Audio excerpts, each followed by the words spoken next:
Good morning, everyone. Well, Connor McMichael's 21st goal of the year was a dazzling finish that tied the Caps game with St. Louis at 2 apiece late in the second period. McMichael pressured by Kyrou, somehow wiggles out of that. Left circle, he shoots and scores! What a goal by Connor McMichael! Breaks away from the defenders and snaps a shot past Hofer's glove. 3:05 left in the second. Connor McMichael ties the game at 2. Voice of the Hershey Bears, Zach Fish on the call, heard here on the Fan.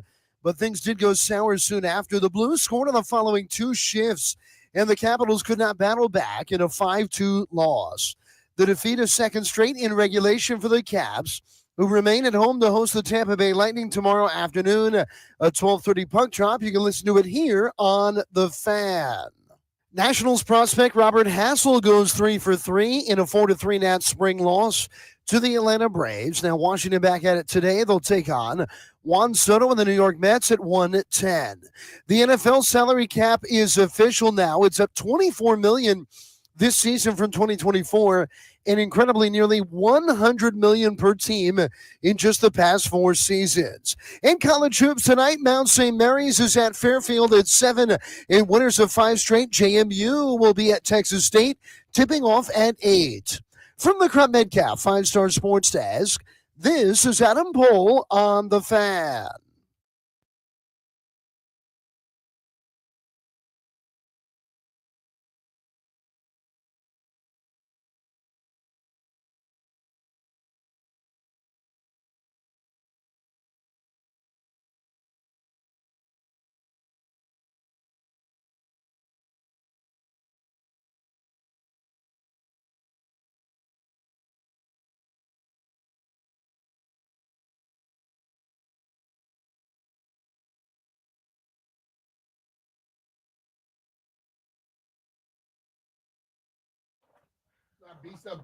Welcome in. It is B. Mitch and Finley. Toby Altizer in for JP today. Happy Friday to all you out there listening today.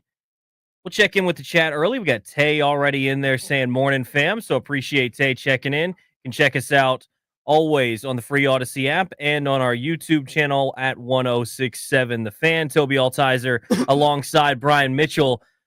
Last night, you're talking about this walking in today. Last night, we're trying to crown someone new in the NBA and all. Steph Curry's still that guy. Hey, man, I just want people to understand one thing. We are always trying to crown the next one. Let's let the others die off first. Right. Because, listen, man, I was listening to this thing with Stephen A. Smith the other day talking about LeBron and Mike. And they talk about how many scores they had. LeBron had, like, I think 50-something, 70-something over 40 games or whatever. Jordan had 178 of them, you know? But when you start looking at, well, who's going to be the next face of the NBA? Let's be real. Steph Curry, that babyface assassin, took over a while ago. And the one thing about his game, you don't lose the wrist action. No. Okay? People that slam dunk all the time and do all the outlandish stuff, they may lose out on something. But I guarantee you, you go get Ray Allen right now, he can still knock down some threes on you. He can still shoot. Steph Curry is by far as good a ball handler as anybody in this league. And he can get the ball off over anybody from anywhere. The man scored a dozen damn three-pointers last night. 50-plus points. So let's stop worrying about who's the next until somebody can come in there and shoot the ball like him. Because I don't know a person in the league that can. We talk about Shea Gilgeous, yeah, he can play. He does a lot of different. He is not Steph. Did you see Jamal Mosley, the head coach of the Magic, last night? They asked him, hey, outside of Steph, what was work? He's like, there is no outside of Steph. The dude scored 56. It's like, there's no outside of Steph. That guy killed us last night. When you got, listen, when a guy gets to about a step or two from the half-court marker, you got to start guarding because he can pull it up and probably will knock down 45 or more % of them. That makes your rest of your team good. Because one guy is worried, the other guy has got his eye on him, and you got a third guy say just in case. Yeah. So your other guy should be getting open and getting some damn points. It changes the entire way you play defense. And the thing that I think is ironic about this is so many people complain about the modern NBA and how it's played with a lot of shooting and all these different things. And I tend to agree with some of that stuff. It's a little bit frustrating the way that sometimes how the game is played nowadays, and they look at the Warriors and say they ruined it. But if you go back and watch the Warriors when they were at their peak, they weren't the ones ruining it. They're moving the ball. No. They were getting up and down the floor. Yeah. It wasn't the what we see nowadays in the NBA. Everything's high pick and roll, shooting threes. That wasn't the Warriors back then. The Warriors were moving the ball. It almost looked like a Spurs-like offense with just 3-point shooting instead of low post play. The Warriors will hurt you the way that they did it. But I never had a problem with the Warriors shooting because you had two of probably the top 5 greatest shooters ever, in Clay and also Steph. What I care about the modern NBA is everybody want to be a 3-point shooter. Yes. Everybody can't shoot. And I know analytics say if you shoot more threes than twos, you're going to win more games. No. If you got great shooters and you shoot more threes, you will probably win. Because there are a lot of dudes clanking a lot of 3-pointers all day. You know, all these big dudes, 7 feet and all that. Like Kevin Hart was being joking. He was joking at the All-Star game, but he was real. If you 7 feet, go back somebody down in the low post and beat the hell out of them. But no, you won't pull up the threes. And he might hit one. He missed 70 of them. Yeah. You know, then he hit one. It's like, oh man, look how he shoots. I don't want to see you hit 1 out of 70. If you're Steph, shoot as many as you want. If Steph wanted to shoot 15 from half court, I'll take it. Yeah. Because he probably going to hit 5 to 8 of them. The next guy shoot 12 3-pointers, he going to probably hit none of them. Well, and that's the thing the Wizards have to deal with now when they're developing a guy like Alex Sarr, a 7-footer, who's really unique in that he can basically do everything. He's just a little bit raw at everything. They got him shooting threes. And so you got to figure out whether that's something that's going to be a part of his game or not. You know, there's some guys who can do it. Wemby shoots a lot of threes for someone his height. Yeah. And, he can knock him down, but sometimes he's not hitting them either. Wemby has been doing that his whole life. United States basketball players, for the most part, a lot of them, like when KD got into the league and was shooting threes, nobody cared because KD been that guy his whole life. Yeah. But the guy that has never shot threes, all of a sudden get to the NBA, he's been a post-up player. He gets to the league. Now he wants to go out there and start shooting threes. But you know what? If you get, let's say if a Shaq-style guy coming to the league right now, and he backs people down into the box, nobody can handle him. No one. You know why? And there are a lot of 7-footers that are coming out. They can't handle them because nobody plays down low anymore. No. And most of the 7-footers that shoot threes, they don't shoot great. No. I mean, and you got a lot of guys like we're talking about with Sarr, with Wemby. They're just not big. They're light guys that are 7 feet tall and they can rim protect against guards coming in the paint. But you're right. That's the one issue I have with the NBA. We'll get into some football talk here in just a second. But that's the one issue I have sometimes with the NBA, B-Mitch, is with football. And part of the reason I love it so much is you've got different styles. Like if I tune in to watch the Baltimore Ravens, I know I'm going to get a running, a athletic quarterback. I'm going to get all types of different styles. I tune into the Chiefs, I'm going to get a different style. I tune into the Eagles, I tune into the Commanders. It doesn't matter. I'm going to get a different style of offense versus a lot of the NBA now, with the exception of a couple of teams that have that superstar like a Giannis or a Jokic, they run the same stupid stuff every time. Yeah. It's high pick and roll. So that's the only frustrating part to me. But, when you still got Steph Curry in the league, we ain't got to worry about crowning somebody else. That dude is still nasty. Yeah, he can still handle it. And I think he got a few more years. Oh, for sure. For sure. Coming up at 11 o'clock, PFT Commenter is going to join the program. Coming up at 1, we're going to talk with Chris Bumbaca about an article he wrote about the Commanders. But we'll start with this. The Commanders put out an article today, or maybe it was yesterday, talking about 5 questions that Washington has to answer in 2025. We'll go through those in just a second. Oh, Zach Selby wrote the article. What's your big question? We'll get to these ones in just a second. We'll go through them. But if you're coming up with this article, what's your top question? Well, the first one he put, I agree with that. And I think it's all about Jaden. How do you get him to have that next step? He doesn't do it by himself. But as they go through the offseason, I had a extensive talk in two days ago with our fan base. Like, let's stop always looking for the skill position players. Let's get the right people in front of Jaden Daniels where he can continue his growth. Okay? And if you get the protection where he now doesn't, he moves when he needs to, Not that he has to. Yeah. Okay. And if he continues on his growth path, this team jumps even more. Because I believe he showed last year that he's not satisfied with being normal. He's not satisfied with what happened last week. He's always viewing what's going to happen the next time. And he improves himself. So it's that next step for him. And that step is going to come from people, Adam Peters, helping him out, and people that they bring in, becoming their best so they can help him out.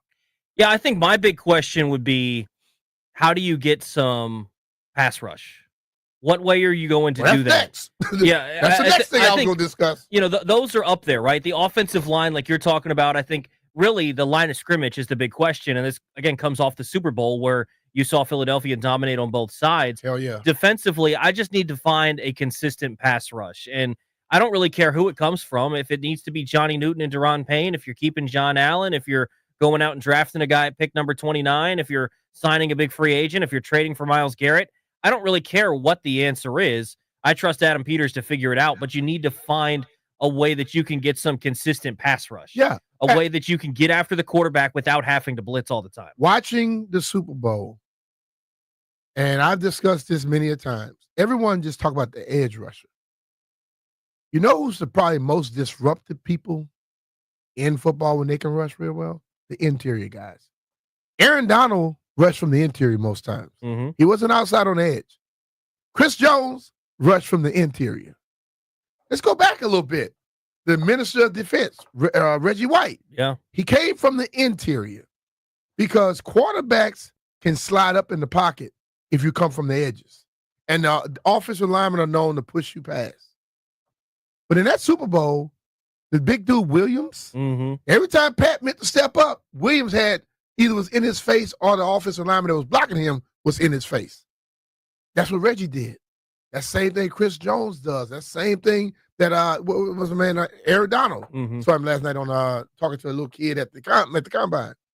But when you have where a quarterback can't step up, that's when your guys from the edge get home. When the quarterback can't step up and they can't do the things they want to do, you begin to make them look around. So if we can get it from in the interior, that'll work. You know, because now if you're getting it from the interior, you make the guys on the outside edges look better. Well, and you just need guys that can win one-on-one because if you're a good defensive coordinator, you're going to find ways, which I believe they have, right, with Dan Quinn and Joe Wood Jr., they're going to find ways to get their studs one-on-one. And then it's onto those guys to win the one-on-one matchups. And I think you can find ways to do that. You know, if Johnny Newton can take the step that I think a lot of people expected him to take in the second half of the season, he didn't get a preseason to work on things. So now that he's got a full off season, get ready to go with a preseason and training camp and everything, hopefully he takes a step. Whichever one of Deron Payne or John Allen, or if they're both back, whatever, gets some impact there. If you can find an edge rusher who can at least set an edge in the run game and play disciplined football and occasionally win one-on-one and get around the edge there. So, yeah, I think that's a big question for me. But we'll go back to your question because this was the number one question brought up by Zach Selby. What's the next step for Jaden Daniels? And I think you bring up a good point about the offensive line, B. Mitch, because one of the things that I liked about drafting Jaden, and look, you guys have brought it up plenty of times. JP always loves to bring it up. I was a Drake May guy. I was wrong. I'm glad that they went with Jaden Daniels. One of the reasons that I like that you went with Jaden and you're able to work the offense now is it seems like you can win in however you need to attack a defense. If you need to run the quarterback and the read option or run some option plays, you can do that. If you need to sit back there and run RPOs all game, you can do that. If you need to run a drop back pass game, he can do that. And so I think if you can give him an offensive line where if Cliff gets into a game where he says, we're just going to have to drop back 35 times and we're going to have Jaden make the decisions, you need to have an offensive line that allows him to stand in the pocket and do that. I totally agree with you. And it all starts with the O-line because we looked last year, and let's be real. There were games when they were good. There were games when they didn't look as effective as they should be. When they got injured a little bit, we began to see about our depth and things of that nature. And let's be real. You can win a Super Bowl, your team still changes. So you have to improve to try to get, and you're competing. We're competing against the Super Bowl champs who are in our division. Okay? Not like we going to see them play in the Super Bowl. We got to play them twice. if we're going to get to the Super Bowl, we probably got to beat them. Yeah. Okay? So I think the ultimate thing is having that O-line that can – I watch football in these days where it's 4th and inches, and I see somebody in shotgun, it runs me crazy, okay? If you can't block to get an inch or 5 inches or a yard, that's a problem. You got if they get an O-line that is effective pass protecting, because Jaden can extend more time, but they better be able to block 1 yard. You know, I love that we went for a lot of our 4th downs last year. It showed a lot, and it made the offensive lineman understand your coach has a belief in you to where you're going to be okay. But when it's 4th and inches, we should be able to line up and get against any defense, no matter who the hell they are. And that's going to take some bigger, more athletic guys, point blank. Well, and if you want him to take that next step, I mean, this year he played at a top 5 level, right? He played as a top 5 quarterback this season. And so I don't even know that I'm worried about next step. Replicate what you did at the end of this season. That's good enough. Like the way that he played at the end of this season was MVP caliber. I need him to improve year after year, right? But you know what I don't want to see, Toby? For every fan out there, I don't want every game to come down to the last play. That's so true. Hell, That's so true. We're going to have the cardiovascular units overflowing around here. How about that poise that they showed at the end of the season? It's not a question. This is something I'm hoping for. The poise that they showed defensively, because let's be real. In multiple games, our defense had to go get the ball back for us. Yeah. And then the offense had the chance to go do their job. So the poise that they showed, the resolve that they showed late in games, let's show that a little bit more. First half in the game, to where you don't have to worry about it till then, but we know they're capable. Blow some people out there once in a while. Yeah, please. And they did that a few times last year. Well, but against a good team, you went down the stretch, right? 6 in a row. Yeah, against the team that is above 500 or a potential playoff team, blow the doors off of them. Which, you know, I think maybe Arizona was kind of in that mix before, you know, around that time frame, and at the end of the year, they're kind of right there around that 500 mark. Maybe you want to throw them, but yeah, like down the stretch, every game was won on the last play. Yeah. You don't want that every time. And it's remarkable. It builds for a great story. Well, but you know what?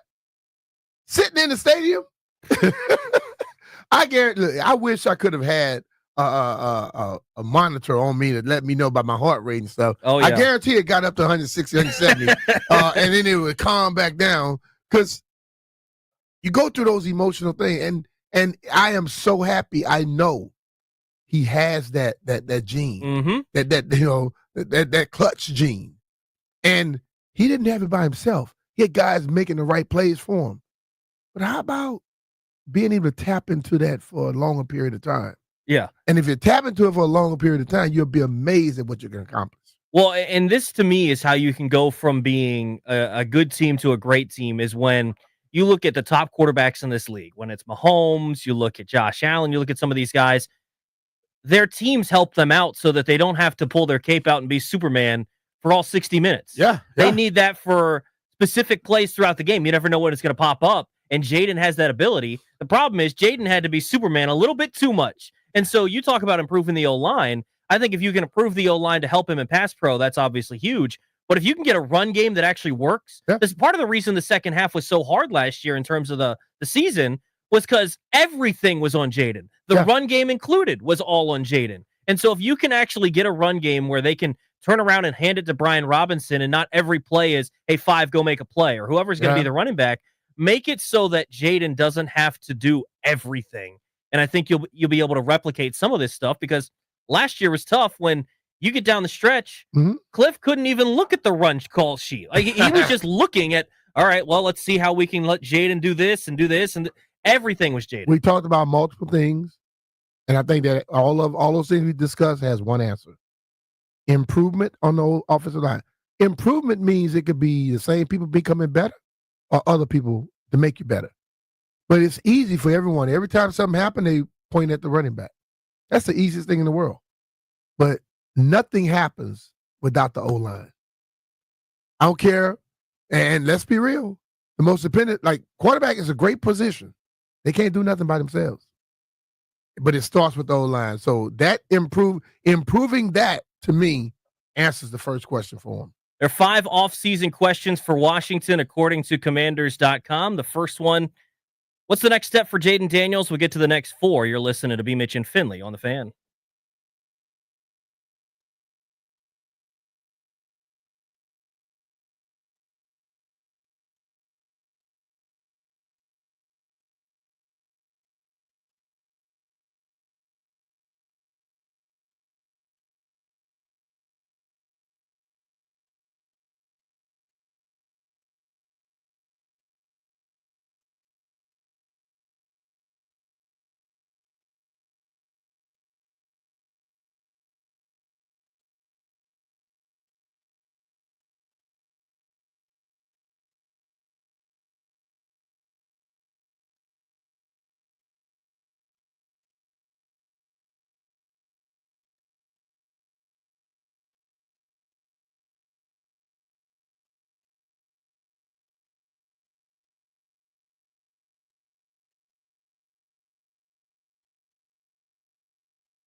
Good morning, everyone. While the Capitals dropped a second straight in regulation, 5-2 last night to the St. Louis Blues, Washington will remain at home to welcome the Tampa Bay Lightning to town for a 12:30 face-off tomorrow. Listen to it right here on The Fan. Now, March Madness is nearly upon us. The next 2 weeks, conference tournaments will take the forefront as schools look to punch their ticket to the NCAA tournament. Now, local schools with a chance to dance. American is currently tied for first in the Patriot League. The Eagles look for a regular season title at Colgate Sunday at noon. Howard is 7-4 in the MEAC. They're currently in third, hoping to reach the tournament for a third straight year. George Mason is tied for first in the A-10 as the Patriots take on Duquesne tomorrow at 2. Now, games tonight. Mount St. Mary's is on the road. They're at Fairfield at 7. The Mount has won 4 in a row. JMU is back 5 wins in a row. They are at Texas State at 8. From the Crop Medcap 5-Star Sports Desk, this is Adam Pohl on The Fan.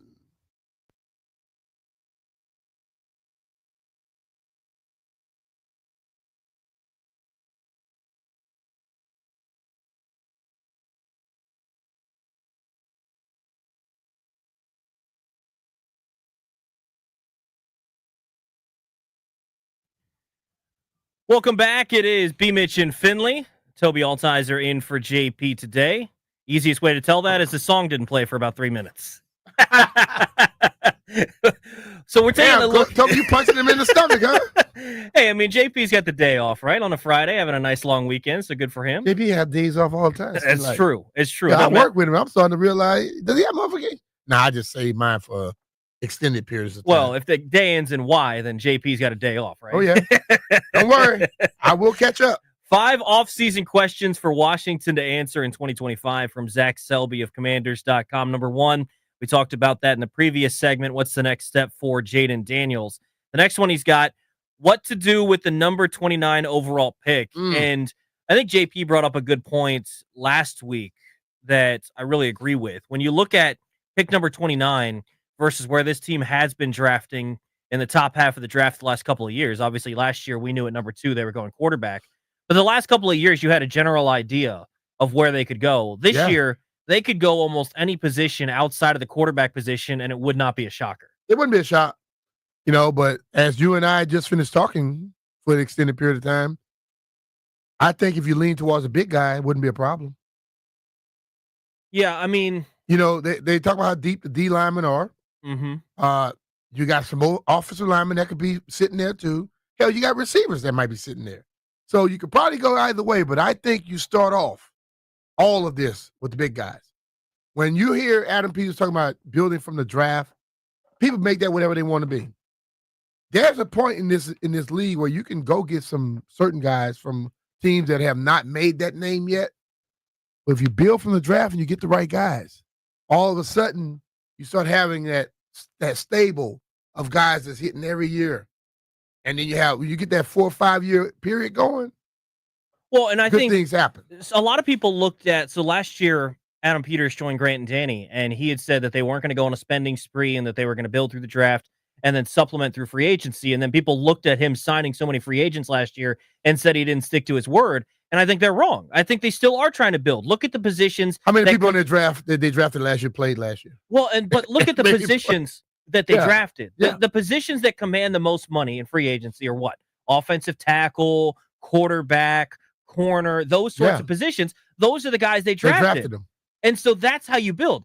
I can go find, I can't find a Frankie Louvu specifically, but I can find a guy that plays linebacker for a good deal in free agency. I can find a guy. Look how much Saquon Barkley was making last year. I can go find a guy that runs the football like that for cheaper than I can a wide receiver. And so what they did is they built by drafting important positions, and then they spent at tight end. They spent at linebacker. Yep. They spent at positions where, okay, we can get better value here than we can through the draft.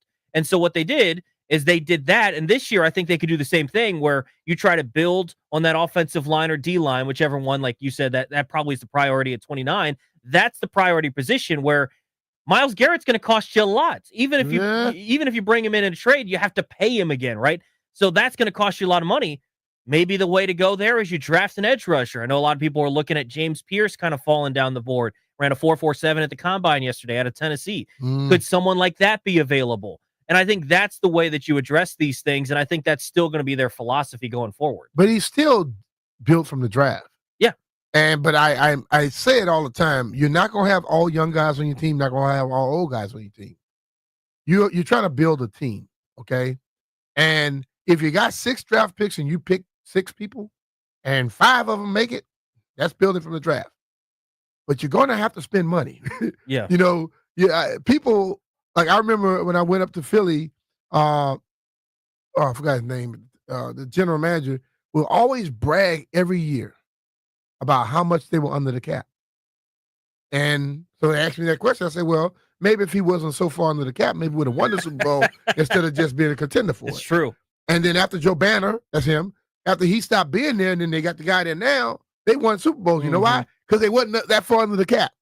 They spent the money. You have to spend it. And if you draft people and you sign them and you got money and you got a guy out there that can make you much better, go get him. Yeah. But I think that Adam did exactly what he said. But people are so accustomed in this town of watching our guys in the front office not do what they say that we are still stuck in that. We got to get to the point where we get past it. Stop living in the past and start going by what you see now. The next question is, who do they keep in free agency? And I think, when you look at what they did this past season in the offseason, where they brought in so many one-year deals, so many guys in free agencies, like, you guys have brought up the point plenty of times that if you want to build a sustainable winner, which is another question he has at the bottom here, you kind of want to have that core group together for more than just a year at a time. You want to have guys sign for 2, 3, 4 years and down the line. And so I think when you bring back some of these guys like a Bobby Wagner and a Zach Ertz, I think that's going to be important for this team because they were important last year. But you need to get guys that as soon as they're going to be done, because they're on the last couple legs of their career, maybe a season or 2 left for them. You need to have guys that can step up. So hopefully Sinnott takes that step forward so that by the end of next year, however Zach Ertz is doing, you can at least depend on Ben Sinnott. Yeah. Same thing with like a Jordan McGee, or if they want to draft another linebacker to fill in once Bobby's done. So that's the thing that they need to figure out here is maybe you bring back a Bobby Wagner, and if he starts taking a step back, you have guys that can fill in and are ready to go. And I think you look at the people that played, like a Jeremy Chin is somebody I look at too. But what if you have, Quan already on the roster where you think, okay, he can make that step. He had a good year last year. Butler is still there. He had a good year. You start looking into it and say, okay, can we roll some guys into this thing? What they ultimately are trying to get to is having guys at this point where you know who you have and you know who's coming behind them. And if you can start getting it rolling like that, you're good. But to bring Bobby back, Ertz, they helped build this new culture. And they can help go some more. I think you want guys, even if you come with somebody this year, bring a guy that has influence over just his position. Bobby Wagner has an influence over the offense and the defense, especially his position. Hell, he even have influence over the coaches. You hear them talking about how he's in the meeting, he'll see something and bring it to them and help them with their game plan. Zach Ertz, when you saw Jaden get in trouble, who did he look for? Zach Ertz. So you can start having young guys learn from these guys, and it changed that learning curve. Everyone thinks you can come into the league, and I've said it, it takes 2-3 years before you really understand this. But it could be quicker if you got some guys right in front of you who are also talking to you in the locker room, and having that outside of the practice field conversation, which makes things a lot easier, and you see it a lot clearer. Yeah, I think you're dead on there. With a guy like Bobby Wagner, part of the reason he was so impactful was not just because he was helping out Frankie Louvu and the guys in the linebacker room, but he's helping dudes at the defensive end position understand, okay, this guy's alignment is going to help you know that this is tipping off a run play to the right or the left, those sorts of things. Yeah. We talked about this before. Sam Cosmi talked about this in camp, how the way that he aligned after the play or whatever, Wagner's like, I could tell that you were pulling, you're going this way, you're running a counter. Mm-hmm. I could tell just by your alignment. And that helps out so you don't do that same sort of thing. And then obviously the relationship with Jaden. Yeah. So when you've got a guy on the defensive side that understands the game as well as anybody in the National Football League, that plays it still at a high level, helping out your quarterback as a rookie, I think it's really impactful to bring him back. Jaden and Bobby talked, and they miss each other. Bobby, the old brother, the big brother, and Jaden, the little brother. But their conversations made both guys grow. Big time. Bobby is looking at a quarterback who has unlimited skills. What am I showing you? He can help him get better and flip it over. What did you see? Bobby tell him things which make him now, instead of dropping back and keeping here, look over here a little bit and then come back. If you can make that linebacker settle, it gives you, he has a strong enough arm to get it through gaps. Well, now instead of the gap being 4 yards, it's now 5.5.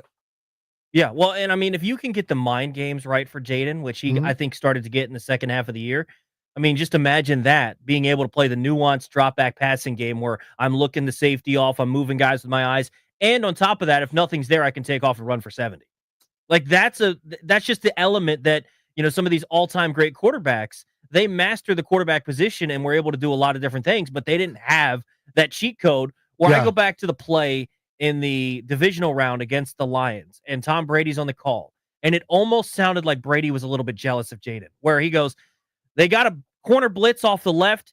He sees it coming late. He's unblocked, and he just still escapes. He's like, I don't get it. He still picks up like 8 yards. Yeah. Brady was like, if I had that, I was screwed. I had to dump it off to the running back, but he just goes. Yeah, but like you always want to get it into the hands of the playmaker. Mm-hmm. Jaden just happened to be a playmaker. Yeah. So he already has it in his hands. So it's easier for him to take off if he sees something. But I think early in the season, you would see him, because all the talk about don't run, don't this, he was thinking about everything. In the second half of the season, he just reacted. Yeah, he was just playing. And I think that is because of talking to Bobby a lot, looking at the film as he does. When this stuff become reactionary, it's all over for this league. 2 more questions we're looking at here. What new faces do they bring in? I think that, when you look at wide receivers, a position that I think maybe they'll go through free agency, but I don't know that they're going top of the market. Obviously, T. Higgins, I think, is off the table, but some of these other guys, I don't know if Deebo or Cooper Kupp gets released, if they're going there. But what are you looking at for like a number 2 receiver? Because that to me is interesting. They're talking about a guy like a Luther Burden out of Missouri falling down to pick number 29. Could that be someone they look at? Or Igbuka has been someone they've mock draft from Field Yates had him, and he's more like a traditional number 2. What kind of number 2 receiver do you want for this offense? Well, we'll talk about it when we get back. All right. We'll take a break. When we come back, we'll dive into this. Also want to look at the final question of how do they build some consistency and success, a sustainable winner. You're listening to B. Mitch and Finley on The Fan.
Welcome back, B. Mitch and Finley. Toby Altizer in for JP today alongside Brian Mitchell.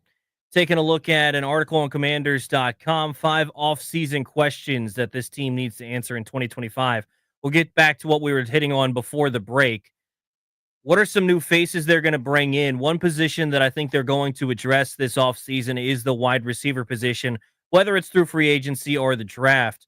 I'm curious, B. Mitch, what kind of number 2 receiver, or what are you looking for? What kind of traits do you want? Are you looking for a guy that is better after the catch? You want a route runner, a guy that can block? Obviously, you want to do a little bit of everything, but if you're looking for a guy, what do you want in him? I want a guy that just can command the attention of the defense. Because if he has to command some attention, then they can't go out there and have some and send so many people at Terry. You know, Terry has shown, 3rd-round pick, people, just so you know, that he's the number 1. If you get somebody else out on the field, you know, and that guy doesn't have to be a first-rounder. Doesn't have to be a big-name guy. Because receivers today coming out of the pros, coming out of college, most of them are ready for the pros. They've been running routes since they were 6. You know, 7-on-7s all over the country, all that stuff. DBs and receivers are ready. So if you get somebody who can hold his own and has enough speed, that's all you need. Well, and that's and kind of they may be able to find that in any round. That's kind of what I'm looking for. I want a speedy guy.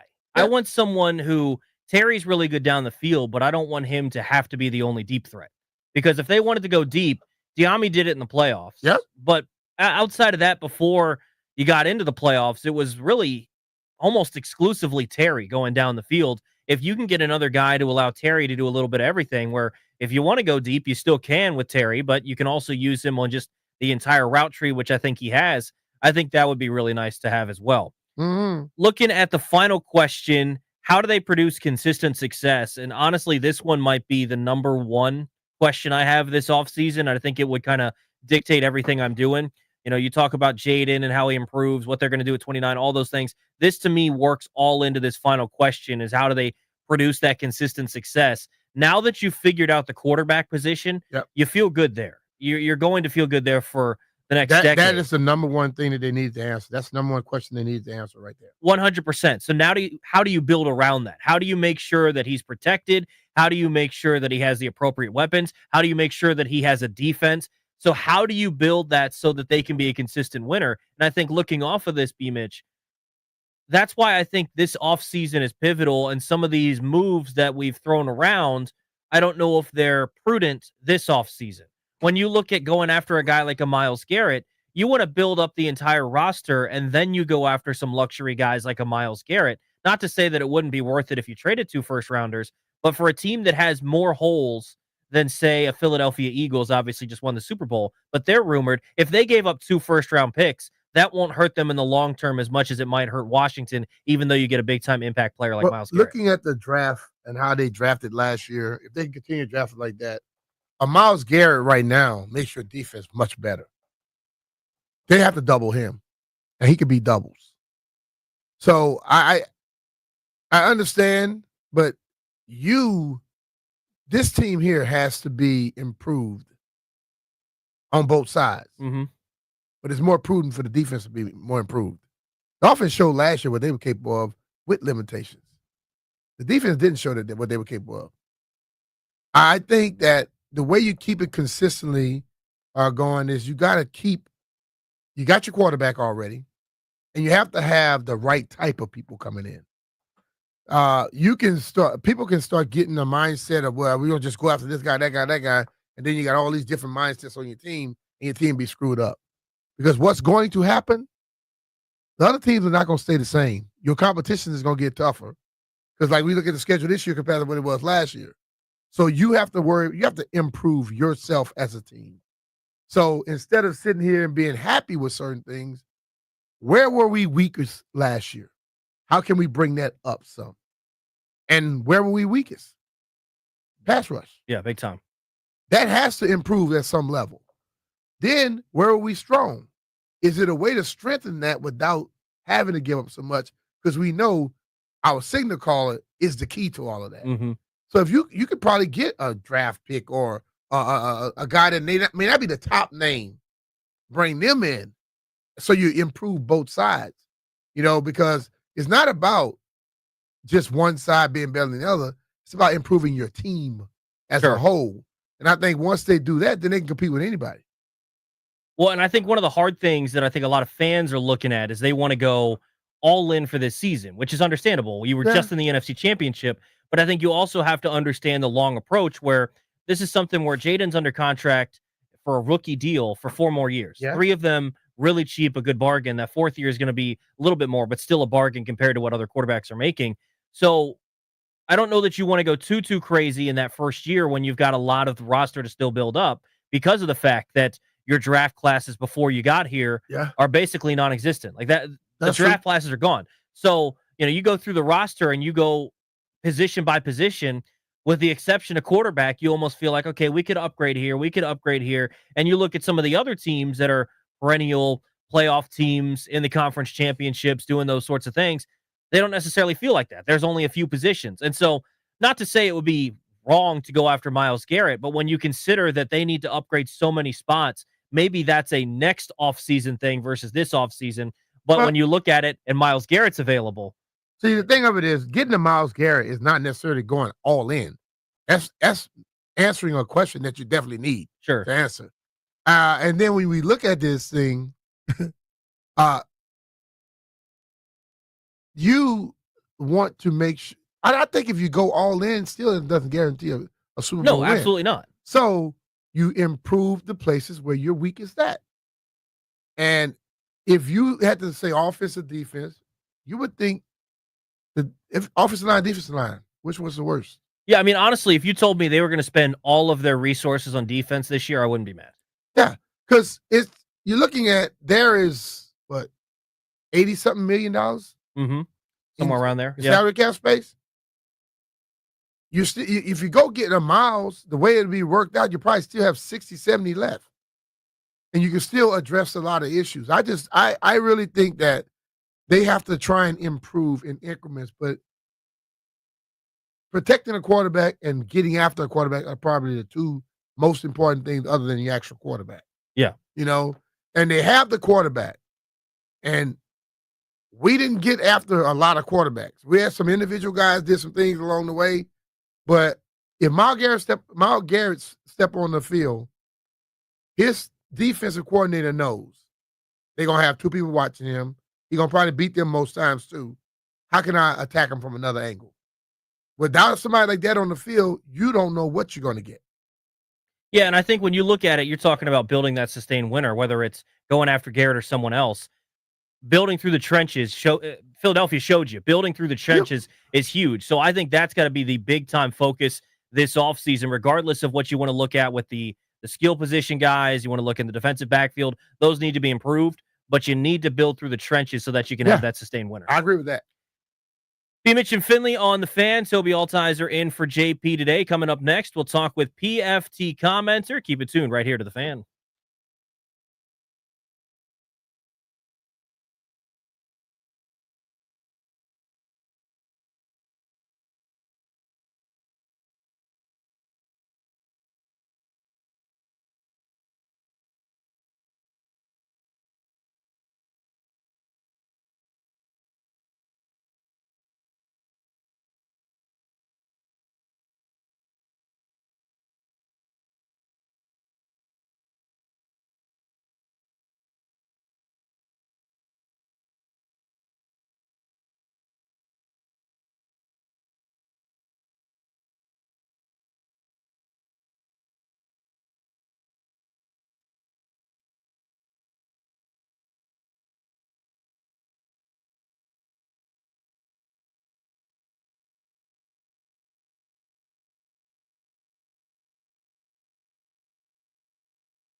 Good morning, everyone. Well, after scoring 15 goals in 2 games coming out of the Four Nations face-off, the Capitals have hit a snag with consecutive losses, both in regulation after a defeat at home last night to the St. Louis Blues. Just feed it in behind the net to Nick Leddy, and that's where this one will come to an end. St. Louis Blues hand the Capitals their worst home loss of the season. Final score, 5-2. John Walton on the call, heard here on The Fan, as the Eastern Conference leading Capitals take on the Tampa Bay Lightning at Capital One Arena tomorrow at 12:30, and you can listen to it right here on The Fan. Now, yesterday, the Nationals fall to the Atlanta Braves 4-3 in spring training baseball. Nationals prospect Robert Hassel went 3 for 3. He's off to an 8 for 14 start of the plate this spring with 3 doubles and a home run. He also has 5 runs driven in. Now, today, the Nats take on the Mets, a 1-10 start. Juan Soto will be in right field, batting second for New York.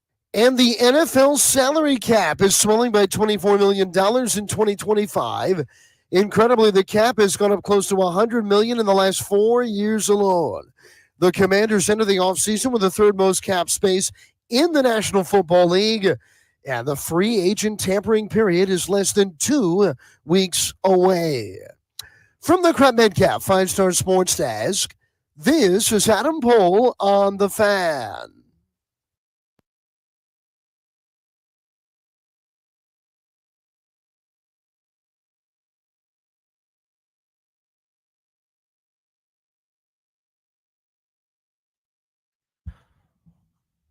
Welcome back. Hour number 2 of B. Mitch and Finley on a Scotty's Vodka Red Bull Friday, powered by Scotty's Handcrafted Vodka. Scotty's Vodka is Maryland-made, amazingly smooth, and loved throughout the DMV. You said it's Scotty's birthday today, right, B. Mitch? Yeah, it's Scotty's birthday today, and we might have to get a Scotty's Vodka Red Bull for him. I mean, he's not here with us, but I'm sure. I don't know if you drink, Toby. I do not. Landfill likes to drink red wine with Coke. Brian, I don't know what he does. He's a little different. He makes weird sounds. I'll get one for him. Jeff claims now all of a sudden he can't drink alcohol. I don't know. It's just weird. It makes him feel a different way. But maybe we need to celebrate Scotty's birthday for him. I got it, Scotty. I'll take care of you, dog. All the rest of these soft asses in here. No one better to get the Scotty's Vodka Red Bull Friday going than our guest on the Rude Guest Hotline. Rude is the most reliable heating and air conditioning products in the DMV. That is the one and only PFT Commenter. What's going on, man? How's it going, guys? Yeah, shout out Scotty. Happy birthday, Scotty. I've recently become a dirty martini guy. Oh, and, boy. Yeah, let me say, I don't know You where like it real dirty or you like just dirty? I like it filthy, Brian. There we go. Yeah, I like it real dirty, and it's like a perfect drink. I don't know where it's been all my life. I just started recently drinking them, but I think it goes back to, like, you get a little bit older, beer fills you up a little bit too much, the carbonation, all that stuff. You get the vodka martini going, and you feel like you're on top of the world. The only danger is you drink them too fast. So we were in Indy at the Combine this week, and it used to be I would go out to Indy and I would make sure to stay out until like 3 a.m. the first night I got there, because you just go out, you meet up with people, you start having some beers with coaches. It becomes a crazy night. It's always been one of the most fun nights of the year. But I'm getting so washed. I went there on Tuesday night, went to a steak dinner, night 1, and I went home at 10 p.m. because I had 3 dirty martinis. Man, you starting to act like JP dinner. now. I know. It's sad stuff. So I was only going to be there for one night. I got bullied into sticking around for a second night because my night 1 showing was so poor that I had to stay around and prove it. But yeah, also shout out Landfill, the red wine and Coca-Cola. That's very European of them. And very like weird. a Spanish That. I mean, it better not be buying no good wine, putting no damn Coke in it. But let me ask you this. But see, PFT, this is what you got to do. It's not that you're getting washed. See, when you go to the Combine, you got to prepare for it. You can't be going out the 3 nights prior to going to the Combine and think you're going to get out there and stay up to 3. Yep. No, it's fair. I got nobody to blame but myself. I turned 40 this year, and so I feel like you old. God. Can't handle as much as I used to. But yeah, those the dirty martinis, they will sneak up on you big time. Oh, yeah. But yeah, it was a good time out in Indy. We met up with a bunch of people, talked to some old friends. I feel good about the Deebo Samuel chances to Washington. And I'll tell you this much. I don't know. I think I saw Deebo last year the way a lot of people saw him, which was he didn't really look like himself, like the Deebo that we've come to expect. Mm-hmm. You know, that physical dude that runs angry and just takes over a game. We didn't see that as much last year, but I will say that if Adam Peters decides that we want Deebo Samuel, it's because Adam Peters will have perfect information about Deebo, given his ties to San Francisco. So if Adam wants him, then I want him. That's kind of how I look at it. All right. Talking with PFT Commenter on the Rude Guest Hotline, you mentioned that you were out in Indy. I wanted to ask you a hypothetical question here. So you don't usually break news, but if you were to break news on something and you had a report and someone had a conflicting report and you ran into said person at a random coffee shop in Indianapolis at the Combine, what do you think you would do? I would sweater them. I'd pull the sweater over their head like in a hockey fight and just beat the crap out of them. No words. Like you did, Rodney. Yeah. let my fist do the talking on that one. This was a crazy story that happened in Indy, and it's the most NFL media story ever. We had a journalist head-to-head, Jordan Schultz against Ian Rappaport from NFL Network, all based on the reporting about Matt Stafford and Tom Brady going on a cozy little ski vacation together, and whether or not that was just a pure coincidence that they happened to be at the same resort at the same time, and whether or not they talked about the future. Ian said that it was just a coincidence. Jordan Schultz said no, they were there talking. And Jordan is also Tom Brady's coworker, technically, at Fox. But apparently, Jordan didn't take too kindly to some of the things that he thought Ian had been saying behind his back. And now, if you guys don't know Jordan Schultz, his dad is the former CEO of Starbucks, Howard Schultz. And Jordan has become a newsbreaker in media, and a lot of people that work in media, I guess they have a bone to pick with him because they don't like the fact that he flies in, first class or private, gets in a media scrum, gets back on the jet and leaves. So they've accused him of doing a lot of stuff behind his back, including what I guess Jordan heard that people were accusing him of giving out Uber stock in exchange for scoops, which is an insane thing to think. Like Jordan's over here writing like he's drawing up contracts and giving them to agents and being like, yeah, this is going to vest in 2 years. So if you give me 4 scoops over the course of the next 2 years, then you'll be a millionaire. I don't think that's how it's going down, but that's what Jordan had heard Ian was saying, confronted him on it. And then Ian just kind of stood there, didn't really say much except for please back away from me, sir. And then he essentially called the cops. He called NFL security on Jordan Schultz, which is a very funny move for Ian to make.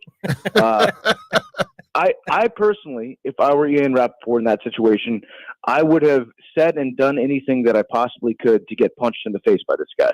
And then I would have the best lawsuit of my life and probably be able to retire, and it would be great. It's really the American dream to get punched in the face by a billionaire. See, I just like for me, PFT, I listen, I've been around media probably as long as most people been living. Okay. And everybody has a way of getting scoops. Whether I get information from you, then I write all good stories. I don't ever talk about those serious things about you. That's just like getting stock in my book. Okay. But when somebody questions you and you just say next time it's going to be a problem. All he said, and you called, he threatened me with physical violence. That's bitch assness to me. I don't care what level you are. You can't be that bad man with your pen, and then when the man is in your face, you're going to run to the authorities. About, oh, he threatened me with physical violence. He didn't say I'm going to beat the hell out of you like I probably would have told him. I don't disagree with you. I don't think my move would have been to call security like what's her name, Barbecue Becky. When she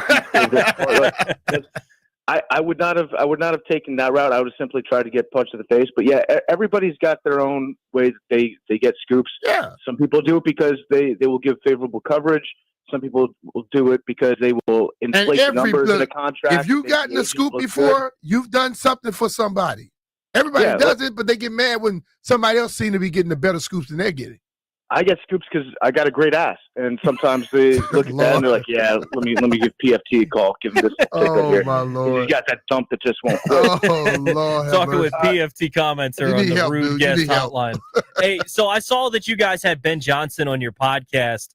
What'd you make of meeting him? I saw that he was willing to go to extreme lengths to win a Super Bowl, which good for him. But what'd you make of him? And I seen some of the comments he's made from Radio Row with the Super Bowl and at the Combine and stuff that maybe not the most flattering to Lions fans. But what'd you make of meeting him? So I thought he was a really, really sharp guy. I came away very impressed with Ben Johnson. I think he's going to be a great coach. A lot could happen. You never know. Like, the one big question about him is, how is he going to handle being a boss day in, day out? Like, just when it comes to interpersonal relationships with your coaches, with the training staff, with all the players, it's a little bit different because he had Dan Campbell, who is maybe the best at that sort of thing. That was, running the show for him. But that's a big question. We don't know what that's going to be like. But I'll tell you, I came away super impressed with how sharp he is. He's kind of an aggressive dude, but in a good way. He's very confident, very assertive, but also extremely sharp. And I think he's going to be a really good head coach. Now, I did have to ask him right off the bat when he sat down, because I told him I wasn't sure if he was going to make this interview because he likes to cancel them at the last second. That's kind of his MO. And he was a little mad. He was a little angry about that, but he was laughing. Like, he got where I was coming from. I think that story, from what I've heard, has a lot more to do with his old agent that he used to have. And he moved on from that agent last year after the whole job search debacle, and he has a new one. So I don't necessarily blame Ben Johnson for the way things went down with the Commanders coaching search last season, and I think it worked out well for everybody involved. But did you ask him why? What on earth made him stop running Gibbs? Because I think that move right there, I would question the great coach. Yes. So after the interview was over, he was like, PFT, I thought you were going to be a little bit harder on me than you were. That was good. And I told him, well, there's some things that I didn't say that I really wanted to say that I bit my lip on. He's like, no, I think you like me. And I was like, well, I mean, one of the things that I won't say is that I heard you talking about how important that it is to have a great running back and how you're looking at some of the running backs in this draft. And if you had a running back like that, would you keep running him in the second half of a playoff game? Or would you put in a guy who's coming off of a knee injury? And that got under his skin a little bit. But again, we were just guys like busting each other's chops. It was fun. But I do think he's going to be a very good coach. And there's a lot that goes into coaching for the Bears that's different than coaching for most other teams in the NFL. They've been kind of a mess in the front office recently. That's no secret. But I think if anybody's going to be able to get it done, I think it's him. He seems like a very, very sharp guy.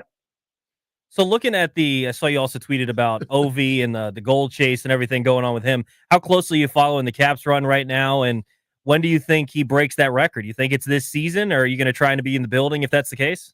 I think I get one shot at it. I think it's going to be this year, and I think it's going to be that last game against the Penguins. If I'm like looking at how the NHL would write up a script, and the NHL has done a very good job marketing itself recently. And I'm not saying that there's anything going on like behind the scenes telling teams, okay, let's let Obi score. Absolutely not. He's doing that all on his own. But I think just knowing how the universe works, it would be perfect if it was against the Penguins. And I think that's the one I'm going to have to try to make it out for that game. But the Caps have been so fun to watch this year. And I've been keeping up with them pretty closely. Love watching Strome out there. Strome is become a very key piece and a big reason for the turnaround here, because I didn't think that we were going to be a competitive team for the next couple of seasons. And I got a future on the Caps to win the Stanley Cup at 25-1. Got it back in, I think it was late November. Feeling pretty good about that bet, just numbers wise. But yeah, been keeping pretty close tabs on the fellas out there, and Ovi is absolutely lighting it up. And to all the haters, by the way, because you'll get some haters that say, another empty netter for Ovi. Great job, Ovi. He doesn't have that many more empty net goals than Wayne Gretzky. He does have more, but also it's important to remember that the reason that you score an empty net goal is because your team is winning in that game. Yeah. So that's not, you can't use that as a knock. And he also, I think he just passed. He's just accurate with it, man. When he fires them from a long ways away and still makes them. They can't get mad at that. Exactly. So, yeah. I think it's going to be on April 1st, though. I think the April Fool's thing going to be played into it the whole way. Who's that game against? Do you know? Because we did a draft. I took the 1st and the 4th. Okay. I love that. Because he goes on these little stretches where he'll go 2-3 goals, bang, bang. April 1st in Boston against the Bruins. Yeah, I like that. That would be cool, too. That'd be cool, too. But I think I just have to pick one game and circle it on the calendar and be like, that's the game. I'm committed to it. I'm going to go to that game and watch it. Well, come to that game with me. I'll drink some beer with you because the record already be broken. Get some chowder? Yeah, let's do it. I could be talked into a road trip. All right. So, PFT, how are you addressing it? You talk about empty netters. You don't want him breaking the record on an empty netter. Or, I wouldn't care how he break it. Is it something that you don't care about that? Or late in games, if you're sitting there tied for the record, that he's not getting on the ice? Or what are we doing to maybe hopefully avoid an empty net record breaker? Tell the other team don't take out their goalie. Yeah, I mean, that was weird when I forget what the lead was that we had over the weekend, but it was like a 4-goal lead, I think, and then was it Edmonton that pulled their goalie? Mm-hmm. And it was like, okay, that was kind of weird, but I don't care how it goes in. As long as it goes in, I'm cool with that. In fact, I would kind of relish the opportunity to have it be an empty netter just so I could fire back at all the haters that would say asterisks on the empty netter, because I got some ammo ready for them. I got some facts that they're not going to want to hear. They score the goals for everybody else. But ideally, I would like for it to be like right in Sidney Crosby's face. Like I want Sid. I want Sid. Like maybe the goalie skates out of the crease. Sid has to cover the net, and then the puck gets cycled around to Ovi, and Ovi blasts 5-hole on Sid Crosby. That's my ideal way for it to happen. Talking with PFT Commenter on the Rude Guest Hotline, circling back to the Commanders, you mentioned Deebo Samuel earlier. Is that someone you want them to target? Is it something that you'd like them to trade for him, or maybe hope that he ends up getting released or something of that nature? Is that your top target this offseason? So I don't think he's going to get released. I think that there's enough interest in him out there where there will be some teams that get in like a small bidding war for Deebo Samuel. With Deebo, I think he won the award on Pardon My Take for the most fun football player to watch in 2021 or 2022. He's so fun to watch when the ball's in his hand. I understand that he did not look like himself last year. Mm-hmm. But again, I go back to what I said about Adam Peters. If he thinks that Deebo is going to be a good piece, then I trust what Adam Peters thinks about that. So right now, I would say, yeah, I'd like to see Deebo. And I mean, I'm still thinking about Myles Garrett. That's going to be a tricky one. Yeah. But it's like with us in Philly, we both kind of want to get Myles Garrett to make sure that the other team does not get Myles Garrett, because we don't want to see that. So I don't know how that's going to work out. The cap just went up. It's going to be more about what draft picks we're willing to give up for a guy like him. And I don't know, two first-round picks is a lot. That's a lot for anybody. So if it's that rich, maybe it's not worth it. But if the alternative is that he goes to Philly, then I would say maybe he is worth 2 first-round picks. But when you think about the first-round pick, that has been said a long time. Normally, even when quarterbacks are being franchised, somebody try to get them, it still is normally less than that. It always comes to negotiating at that moment. I believe it'll be less than 2 first-round. Well, if it is, then yes, I would like to get Myles Garrett. But, I trust in whatever Adam's doing. I trust in what Dan's able to do.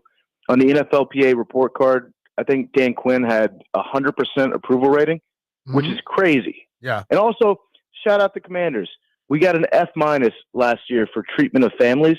That's probably the category that you don't want to get an F- in, which, by the way, is not even a real grade. Like, that's bad. That's really bad for treatment of families. And now, what were we, like an A- this year, or like a B? Straight up, yeah. That's tremendous improvement. So I think I do trust in whatever Dan's able to do to make these guys work once they get here. So I've reached the point where it's just, it's Adam Peters' season, and trust the process and believe in what he's doing because it's worked so far. PFT, appreciate it. Always good to chat. Yep, great to see you guys. Have a good weekend and enjoy some dirty martinis. The great PFT commenter, as you say, with us on the Rude Guest Hotline. Appreciate him making some time for us. Next, want to get into the NFL Combine, B. Mitch. How useful is it still? When you look at guys with chip speeds now and a lot of top guys opting out. Want to get your thoughts on how viable the NFL Combine still is. B. Mitch and Finley on the fan. Toby Altizer in for JP today. Be this here. If you want comfort and convenience wherever life takes you, then you need to turn to Rude. With Wi-Fi capability, you have full control of your heating and cooling system right from your phone. Got to turn down the heat before you went on vacation? You can adjust it in seconds. Plus, you'll get alerts if something's not right. These guys are the best. They've installed new systems in my house, and I felt the difference instantly. And here's the best part. Rude's systems are whisper quiet. No more noisy interruptions, just peace of mind. Rude's variable speed compressors ensures precise temperature and humidity control, operating efficiently even in extreme conditions. It's comfort and performance perfectly balanced. Listen, and also you don't want to forget about the savings. You can qualify for federal tax credits up to $2,000 on heat pumps through 2032. Visit rude.com/federal incentives to learn. Rude, the most reliable in heating, air conditioning products in the DMV. And remember, if it ain't rude, it ain't right.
Good morning, everyone. Well, it's a light day for DC sports tonight. The Nats take on the Mets in spring training baseball at 1:10.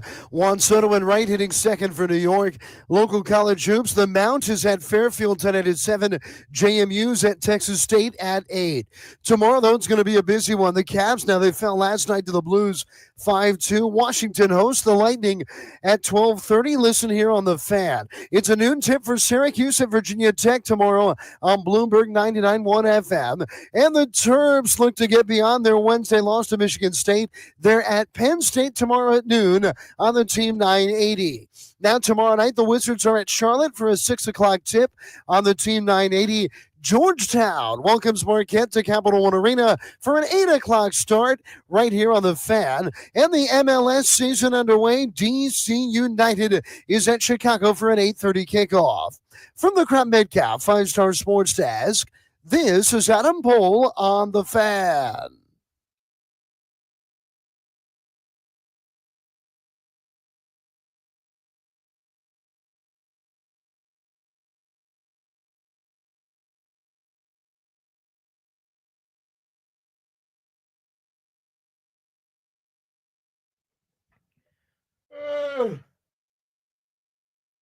Walk on by. Welcome back, B. Mitch and Finley. Toby Altizer in for JP today on a Scotty's Vodka Red Bull Friday. NFL Combine going on down in Indianapolis. Got a couple of questions for B. Mitch about this because About the Combine? yeah, about the Combine I because don't remember that far away. we well, not necessarily about I'm your joking, man. experience, but about the current Combine and how useful it is. Yeah. Because when you look at how things work out now, a lot of players that are at the top of the draft are not taking part. Cam Ward just came out today saying he's not going to throw. Shador's not throwing. We'll get into that in a little bit. But part of the reason I bring this up, B. Mitch, is with a lot of the new technology in sports, specifically in football, there's chip data now where you can get how fast a guy runs on the football field. You can get how quick these dudes are moving around. And so I go back to a video a couple of years ago when the Rams were drafting Puka Nacua. In their draft room, Les Snead was talking about how his 40 time wasn't great, but if he were to sort guys by miles per hour on the football field, he would have been among the top. So then why do I care about his 40 time? Because last I checked, when you play football, you don't run 40 yards straight with no pads on. I want to know what you run in pads, and you have that data available now. So how relevant is what they're doing at the Combine But the now? thing of it is this. You get everybody in one area, and you get to compare them against each other. You get to watch how guys react, how they compete. It's still something that's there because guys been playing football all these years anyway. So if we gonna say now it's not important, it wasn't important before. But still, when you got them in that one area, you got everybody in the same situation. Now I can see what they can do. How about the guy that might run 22 miles per hour in a game, but then he goes running the 40, and he doesn't. But I know more or less that's a competitive type guy. What about the guy that runs 19 miles per hour in the game? Then he get out here in the 40, he runs 19 miles per hour. He is exactly what he is. He's not going to ever be that guy that's 22. But just like if a dog ever chase you, you're faster than what you run the 40 in. Let's just be real about it. But I think you get everybody in the same area just to see how people react to things. Because every year when we go into a draft and we say, this guy's a top guy, that guy, they normally end up being the top guys. They don't slip, but they're guys that aren't necessarily at the top who come up.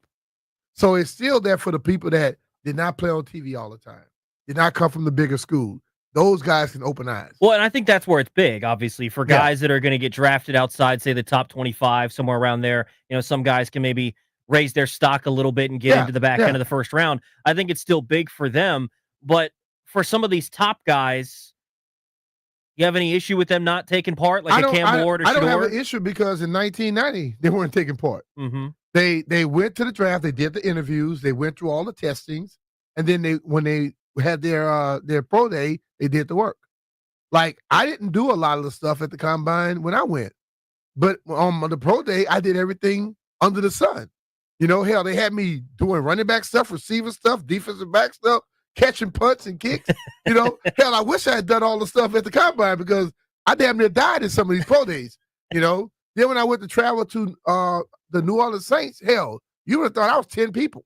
Yeah. You know, but I think the top guys, they've already the league solidifies people. They say, well, this guy this. So you know you're there. Only thing you can do is hurt yourself on your pro day.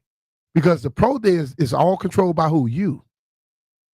So the player and his coach comes in and do some stuff. If you don't look good in your own pro day, that's going to drop you. So the thing off of that I think is interesting, if you were someone's agent, if you're Shador's agent, or if you're Cam Ward's agent, I think those are the prevalent ones because of the quarterbacks going early and throwing. I don't know that either of them are going to raise, maybe they can hurt their stock a little bit, but I don't know that they're going to change their stock significantly by what they do at the combine. What would you advise them to do if you were their agent? Are you telling them to participate and do all the stuff? Or obviously they're going to be there because it's so important with the meetings and everything, but are they taking part? Or? Go there, be around people, support your teammates, support guys you know, answer questions, do the interviews, do all your medicals.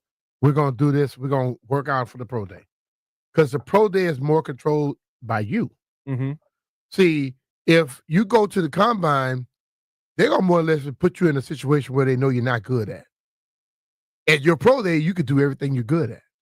You know what I'm saying? Yeah. And you could keep doing it over and over again because you get to basically design what you're going to do. I would still have them go there and go through all the stuff, but then they don't have to work out. Commandante Tequila asks, why don't they run in pads and cleats and helmets? Well, because when you run the 40s and when you practice at home, you don't have on cleats and helmets. Yeah, I mean, I've asked that question too because more than likely shoulder pads, helmet, pads, cleats might weigh about 10, 15 pounds. I would like to see what the guy's running at. You know what I'm saying? Sure. If I got a guy that runs 4.2 in T-shirt and panties, as I call it, and then he kisses his uniform on and he runs 4.4, 4.5. Then I got another guy that might run 4.4 in all that stuff, and then he put on the uniform, he still run 4.4 something. He's probably gonna be the guy who I would really want, not the guy that loses all his speed because he put on a little equipment. Yeah, which positions do you think still benefit the most from it? From running, from just doing the combine in general, whether it's the 40-yard dash, the broad jump, all the stuff that you go through. Is there a position group, or is it just kind of depending on each person? You know, even when I went to the combine, my mindset was, okay, I'm never going to stand flat-footed and jump a broad jump. Mm-hmm. Probably never stand flat-footed and do a vertical jump. But the guy that they may be comparing me to, if I have 7 inches on him in a broad or 6 inches on him in the vertical, and then we lift weights and I lift more than him, they might lean towards me, right? So I always looked at it as competition. You know, hell, I was happy to I went to the combine as a quarterback. Think about that. And then I was able to put down numbers that running backs were putting down because I know they weren't going to play me at quarterback. So you begin to position yourself, and I was paying attention to what everybody ran, everybody I had to compete against, and it made you know what you were competing against. Sure. So I know they got all, like I tell you, I say this all the time. Yes, we've had a lot of people who've come up and designed something to where they seem to be more important in sports than the people that were playing and the people who've been doing it all their lives. Still, it comes down to some of this. What I see. You know, I've watched guys come in to a training camp. I see them going to them today, and I still can see a guy go, he don't have it, or he has it. And when all the stuff is over with, the guy they've been telling me was so good, and then you look at him and you think he ain't that good, and he ain't. So, yes, they got all these numbers because everybody needs data. It needs stuff to be something they could go look at. And also, you know what it is? All of a sudden, you got a guy that you say was just great, and your general manager call you and you go, hey, see, this is why we went at it. You still have something to protect you. Sure. You know, instead of just saying, well, I thought he could play. But when you thought he could play and he's good, you don't care about showing him none of those things. Yeah, it's just sometimes reinforcement, sometimes. Yeah. But you can't put too much stock into it. The tape is going to speak for itself. Yeah. And you have to weight that. Because I don't think there's a guy that has ever played football that is garbage on the football field. Then he goes to the combine and he does something. They just go, oh, good. this guy here, now we're going to take him. You had to show something on the field for them to even invite you to the combine. Yeah. No, and I think when you look at it, I think it's still useful. The thing that Dan Quinn mentioned this in his presser the other day, the most important thing is the relationships and the interactions and being able to talk to guys. Yeah. What was your combine experience like, talking to dudes or like talking to coaches and going through some of those meetings and stuff? Well, I think the best thing, talking to the players, you get to find out guys from bigger schools, what makes them go. You talk to them, ask questions because you want to know why they think he's better than me just because he went to the school. Yeah. But I think like some of the medical stuff, hell, I had a scar on my right knee because I broke my kneecap in the 7th grade playing touch football. Didn't know it was broken. Got operated before I went to the 11th grade, and they took a piece of my kneecap out. So I get to the combine. Now, it was never nothing because I never had an ACL, nothing like that. So I get to the combine, and they're like, well, what's this? And I went to the combine. I was ready. I'm good. Mm-hmm. By the time they finished jerking my knee around, hell, I thought I touched to play the game.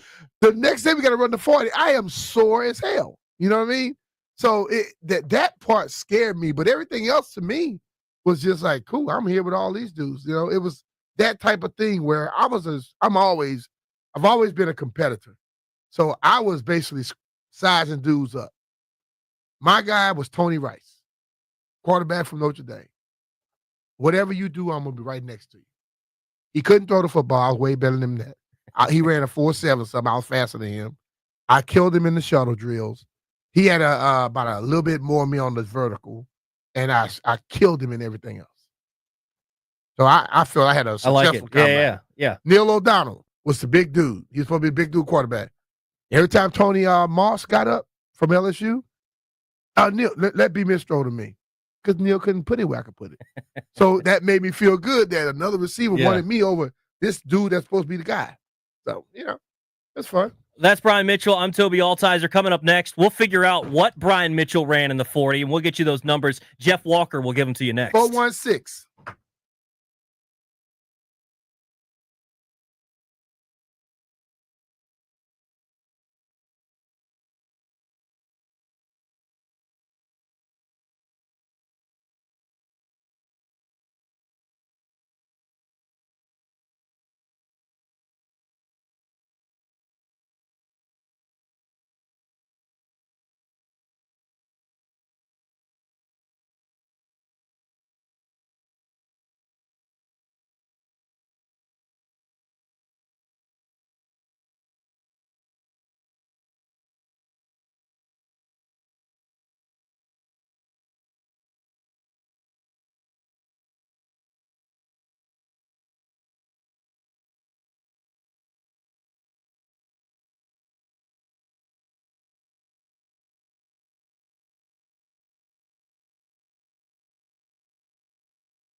Welcome back. It is B. Mitch and Finley. Toby Altizer in for JP today here on a Scotty's Vodka Red Bull Friday. It is the week of the NFL Combine. Our own Brian Mitchell took part in the NFL Combine years ago. Jeff Walker. You don't have to say, you have to put years in front of that, dog. A little time ago, Jeff Walker has those numbers for us. Jeff Walker, give us the Brian Mitchell Combine numbers. Yeah, the website would freeze as we get to this. But this was ages ago. Damn, Jeff. You got to throw him under the bus like that? Yo, I don't know why this thing is freezing like this now. Well, you said you found what was the guy, Rice, you were talking about? Yeah, 482. Well, you did beat that. I ran 4.5. Yeah, you ran 4.5. All right, and then, but you look at the shuttle, I had the third fastest time in the shuttle, the 20-yard shuttle of the whole combine. 4.01 seconds. Yeah. 401, 20-yard shuttle. Johnson had a 3.93, and somebody else had a 3.98. And then the 4.01 was next. Okay, that's good. And that beat the receivers, the DBs, all up. Jeff, you got the numbers? They're still frozen. I got them right here. Fine. Jeff, that's just your phone, dog. In the 40, we got a 4.59. Yeah. We got miles per hour at 17.82. 20-yard split at 2.79, a 10-yard split at 1.63, a vertical of 32 inches. Those sound right? Yeah. See, I got here and I changed to 4.59. Where do you think that gets drafted nowadays? Oh, well, probably still where I was. No, I was in the 5th round then. Since they don't get as many people and I can do more things, I push me up to the 4th. Yeah, it's true because you worked out as a quarterback, right? I worked out as a quarterback. So 4.59 as a quarterback. Yeah, because the rest of I just looked at some of them numbers. Tony ran a 4.82. Neil O'Donnell ran a 4.86. Tommy Hodson ran a 5.12. The rest of the quarterbacks got worse. But the thing of it, I looked on this thing just now. Chris Callaway was a receiver, ran slower than me. What my man name was a defensive back. He ran slower than I did. And not Sam Shade, Mickey Washington. Okay. Mickey played in the league about 10 years, So there was a lot of dudes that was in this thing. Well, I didn't even, Emmett was in that same year. Let me see what Emmett did. Well, and a 4.59 as a quarterback, that's not bad at all. I mean, that's something that you're going to stand out. I wasn't going to be no quarterback. No, but that's going to stand out, right? Among the quarterbacks and being able to do a little bit of everything. I was happy they invited me with the quarterback. But the thing is, too, with the way that you played, it's not necessarily the 40, the long speed. Like you said, the shuttle time is huge. That's what the Patriots, they found out about Julian Edelman because obviously he played quarterback at Kent State. He wasn't going to play quarterback in the league. They found out because of his speed, I think, in like the 10-yard or 20-yard shuttle, like you're saying. Yeah. So those sorts of numbers for the style of player are so important. Totally. It's what you're going to do and how you can do it. Like I would always tell people, whatever I ran in the first quarter, I ran it in the fourth quarter. A lot of people can't run it in the fourth quarter. Yeah, so Isaiah Bond today said that he's going to break the record that Xavier Worthy set last year in the 40. Ooh, I want to see that. What did he run? Xavier Worthy ran what? As a 4.2 something, right? If he can break that, which I'm kind of hoping he doesn't do it because I wanted Washington to be able to get. So he ran a 4.21 last year. Could you imagine moving like that? A 4.21. The crazy part about what he did this year too is the Chiefs didn't even use him down the field. They used him in the short area stuff where you're running jet sweeps, where you're running screens and stuff where he can get up to speed. They didn't even run him deep down the field. I'm excited to see how he gets used in the future. But Isaiah Bond, a receiver out of Texas, I was kind of hoping maybe he would fall to 3rd or 4th round, somewhere around there, or maybe the 2nd, that Washington could snag him and be the deep threat. Mm-hmm. If he runs a 4.2, he ain't slipping to the 3rd round. Nah. It's run crazy. 4.2, you think I can get him and figure out something with him. Yeah, you have to pick him at 29 if you're doing that. Maybe one of these other guys can fall to you. But yeah, I mean, it's crazy looking back at some of these numbers and the way some of these things have changed and everything. Because, I mean, a 4.59 people will be looking bad at now, which is crazy to think. Well, it did. Yeah, I realized like back in the day, everybody ran a slower time normal than when they ran. Well, how are they? The old Indianapolis dome was slow. They said. Okay. So, because like when I ran the 40 about 4 weeks later and they came to my school, I ran 4.41 on grass. Really? Okay. Yeah. So it's like Were they hand timed then, or did they have an no, they official? had that little electronic thing. So they had the and same thing. if you lift your hand straight up, you're gonna get a bad time. You gotta be able to keep your thumb down and push it back. How much training did you do that wasn't football related for the combine? I did none for the combine, but when I knew they were gonna be coming back to the school, I started running track and on my start, and it all made a difference. From 4.59 to 4.41. And I remember when I ran here 10 years later, Vinny Serrato was here. Everybody had me at 4.40, 4.41. Vinny had me at 4.5. Okay. But everybody else had me at 4.40 because he was trying to do something, but I maintained that all those years. Think about 10 years later, still running the same time. Do you ever do anything like that again? Run the 40? Like just those sorts of workouts? Is like that's something that you do when you're trying out for a team or something like that? I would probably try to go do it if Jeff decided he want to do it against me. I would sign up for that. I mean, he ran a 6.40 the other day. I'm sure I could beat that. It was raining outside. I'm sure I could beat that. I would put money on B. Mitch winning a 40-yard dash right now over Jeff. There's no question in my mind. When are we doing this? That's all I want to know. Whenever When you name it, I'll get myself in the proper shape. It's nice tomorrow. Huh? Tomorrow will be a nice day. Tomorrow. I don't deal with you on the weekend, dog. That's crazy. But you'll race me during the week? Yeah, I don't deal with you on the weekend. See, I was just giving you time to you got to recover after. I don't have to recover. Hey, it's on. I've been hearing you talk every day coming here to my house. How long you gonna make us wait for this? Because we can run this next week. Whenever you want to do it. Next week. All right. We'll have to set this up. Bet. Say no more. I can tell you one thing. I'm not running a 40-yard dash. Landfill, you're not running you either, are, right? Toby. We're not running 40-yard. White Brian and JP are too. Right, we know they're not running. JP's got to fix the ears. He's going to have to tape those back or something. Wind resistance going to stop him from running a fast 40. B. Mitch and Finley, Toby Altizer in for JP. We'll continue the conversation coming up at noon. Also, if you want to hop in, ask B. Mitch anything coming up at noon, 800-636-1067.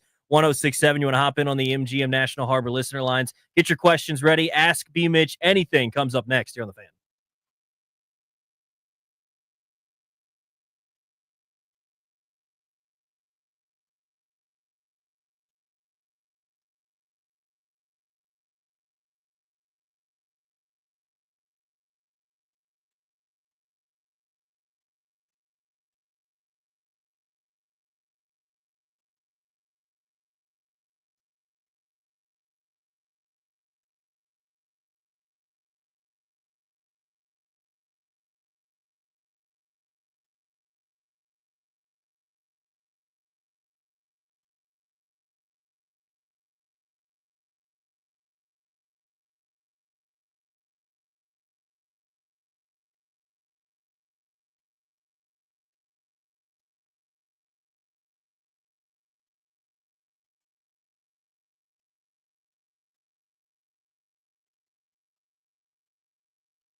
This sports update is brought to you by Main Street Bank. Cheer local, bank local.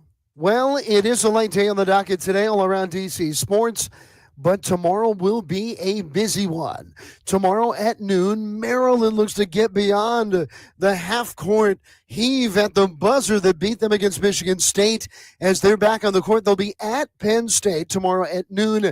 You can hear it on the Team 980. Virginia Tech will welcome Syracuse to Blacksburg. That game gets going at noon as well. You can hear it on Bloomberg 99.1 FM. The Caps have dropped 2 straight in regulation. They remain at home to face the Tampa Bay Lightning. Face-off at 12:30. Listen to it right here on The Fan.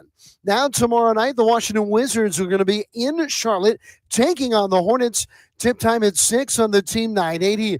And Georgetown welcomes Shaka Smart and 21st-ranked Marquette to Capital One Arena for an 8 o'clock tip. Listen to it right here on The Fan.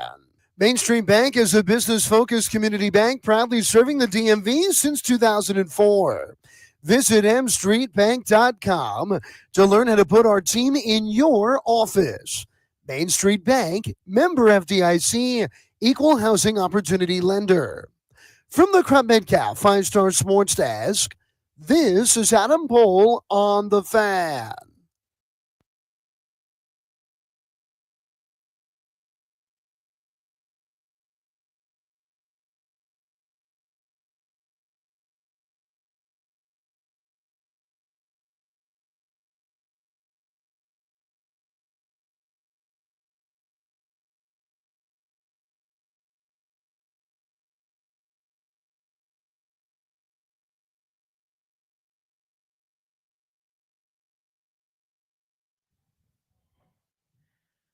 It's B. Mitch and Finley on The Fan. Toby Altizer in for JP today on a Vodka Red Bull Friday, powered by Scotty's Handcrafted Vodka. Scotty's Vodka is Maryland-made, amazingly smooth, and loved throughout the DMV.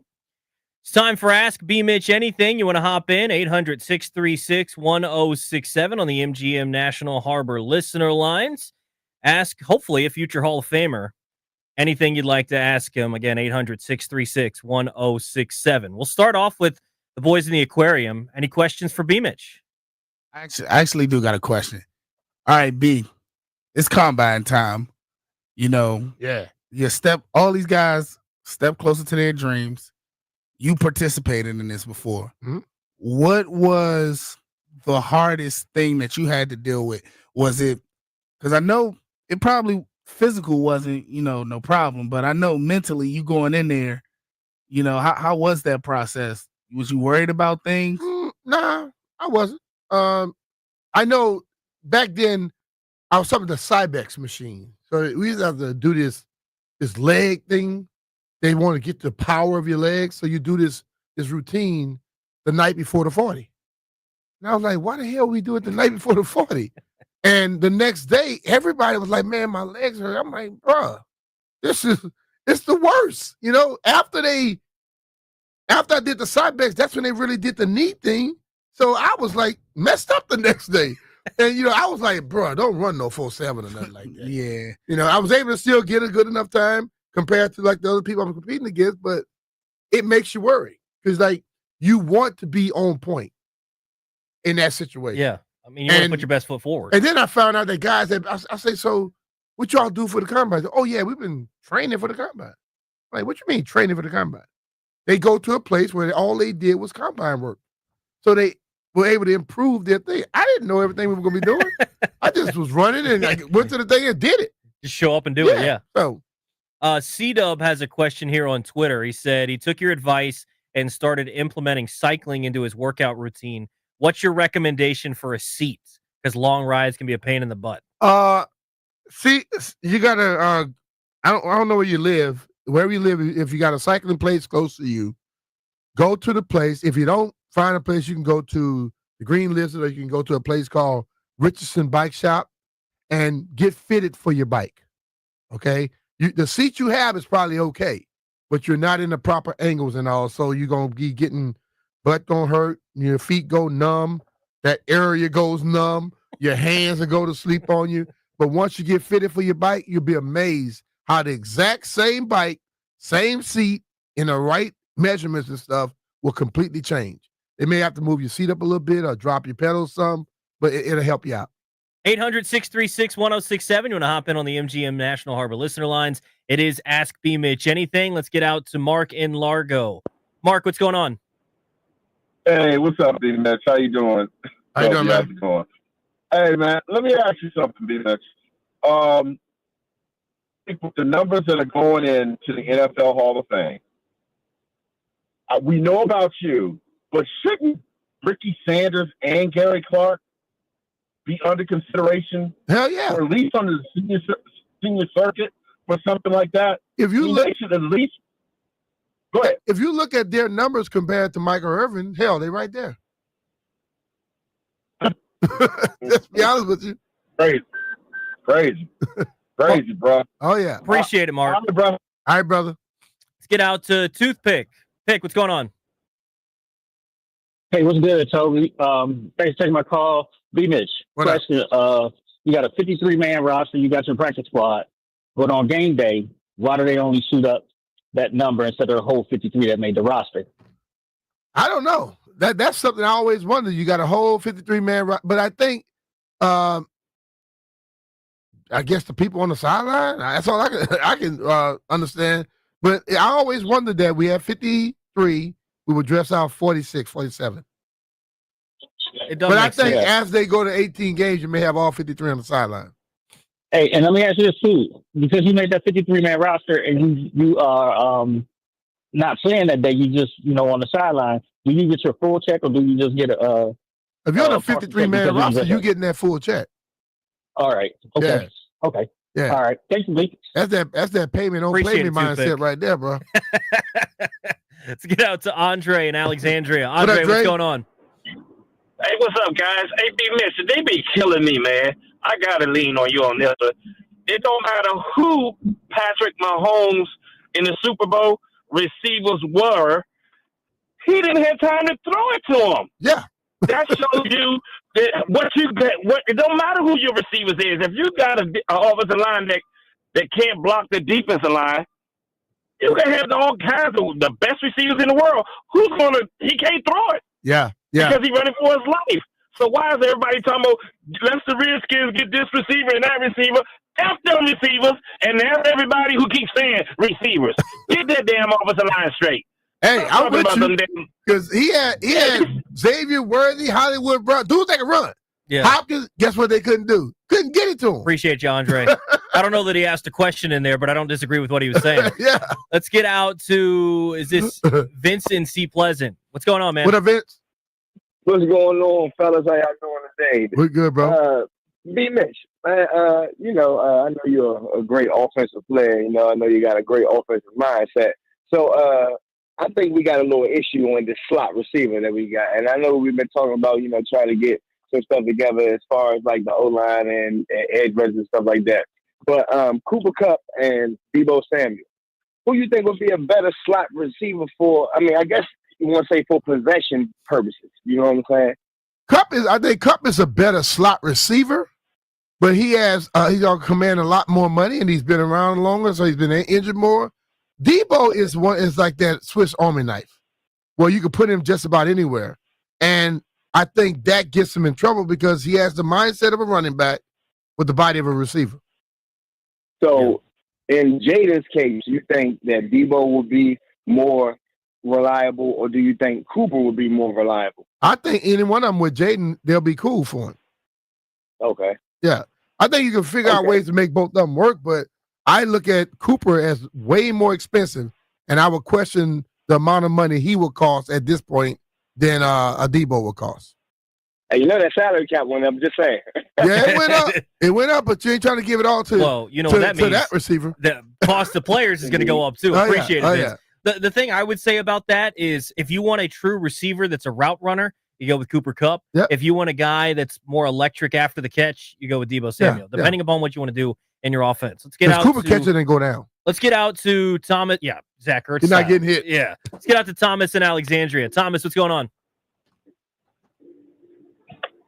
Hello? Hey, what's up, Thomas? We got you, Thomas. I wanted to ask B. Mitch, who the doctor was in 1992, because that doctor saved my leg only because Darryl Green had broke his arm and he was in the Arlington hospital that night. And I was wondering if it was Dr. James Andrews or what his name was, the surgeon. Andrews wasn't with the Commanders. I know he was Redskins at the time. But Dr. Nolan was one of the guys that was here. Yeah, it was in 1992, and he was the main Redskins doctor, and he was fixing up Darryl Green's arm that he had broke. And luckily he was there because he saved my leg. We had Dr. Nolan. It could have been him back in the day. One more question for you, if you don't mind. I was wondering how come Monty Coleman isn't in the Hall of Fame. That guy made plays. Monty was like more of a third down linebacker, but he was damn good at it. And look, I don't know if they go all the way down to just guys that just was more of a specialized third down. But I can tell you one thing. Dude taught me a lot about the NFL. I mean, it's kind of crazy when you look back at those great Redskins teams and there's not more players in the Hall of Fame. I mean them at all. It doesn't make any sense. Let's get out to Jay in Landover. Jay, what's going on? What's going on, buddy? How you doing? Oh, good, man. How you feeling? I can't complain at all. Quick question. Hey, B, this is Jay from Landover. What's up, man? Hey, my wife, Dave, gave me the okay to go into the portal this year, man. I want to know if you'll train me.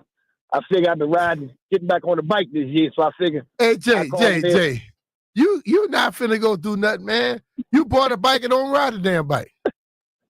I broke it, brother. I was putting too much force behind it, man. I just had to get it back, and everything's back together. Okay, well, you know what? We're gonna ride a couple of rides, and then I'm gonna decide if I want to train you or not. Well, think about it. The wife gave me the okay, and I'm figuring I got an 11-year college eligibility, and I said I can go out there and get these. I said, you train me, baby. I got it. I can do it, man. I'm gonna go get that NIL check, and I'm gonna make sure I make you proud, baby. All right, bro. Gotcha. Appreciate you, Jay. I'll talk to you later. Jay probably 5'11", 152 pounds. 800-636. You know Jay, don't you? 1067. You want to hop in on the MGM National Harbor listener lines? It is Ask B Mitch Anything. We cut off Landfill. I know he had a question for B Mitch. Landfill, what you got? B Mitch, what's your favorite movie? Brian's Song. That's a good one. Yeah. I read the book when I was young and then saw the movie.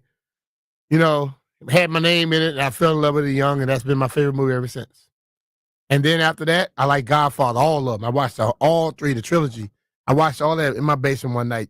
Godfather 1, 2, and 3. And I'm going to tell you one thing, bro. Watch the TV that long, make you go crazy. That's a lot of hours. Yeah, that's a lot of TV watching. Yeah, they killed up some people in the 3 movies. What, you still read? I still go look. I read like quick things. Okay. And then I listen to a lot of books, but. What's the last audiobook you listened to, or what's your favorite audiobook? My last audiobook I listened to, I went back and went through the book called The Present. Okay. Yeah. And it talks about basically learning from your past and focusing on now to when you get to where you got to get, you've been accomplished. Is that the kind of stuff you listen to? Like, are you listening to motivational stuff? Motivational stuff? Yeah. Interesting. Okay. Because I don't want to hear nothing about no lie. Like most stuff is about a lie. And if it's off a real story, I'll care to read it. But if you're telling me about somebody made up in their head, I don't want to hear that. It's like reality TV to me. Let's get out to G in Arlington. G, what's up?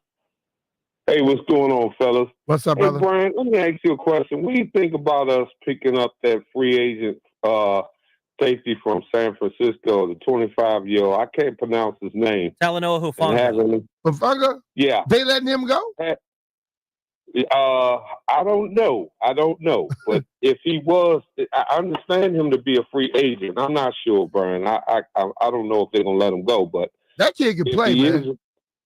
I think he's one of those guys for to break the bank, though. You think? Man, he's been good. Yeah, 25 years old. Him, Sanders Steele, Lattimore, and whoever else we can get back there. You know, I was just wondering about it. I said, man, let me ask Brian this. But I want to thank you for your service with the team. I remember watching you up in Carlisle practicing, man. Y'all used to hit, boy. Oh, we had fun. Good. Yeah. Hey, man, man, I'm gonna tell y'all something, man. Them pads was cracking underneath for Joe Gibbs, buddy. Yeah, Hell man. Yeah. I don't know nothing about no type of walkthroughs. No. My body here walked into my dog. Why we didn't go through that?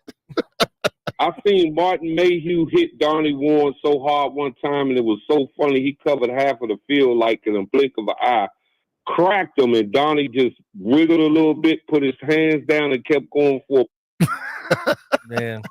Oh, yeah. Good old days. Gee, appreciate it, man. Oh, yeah. Let's get out to it looks like Hufanga is a free agent.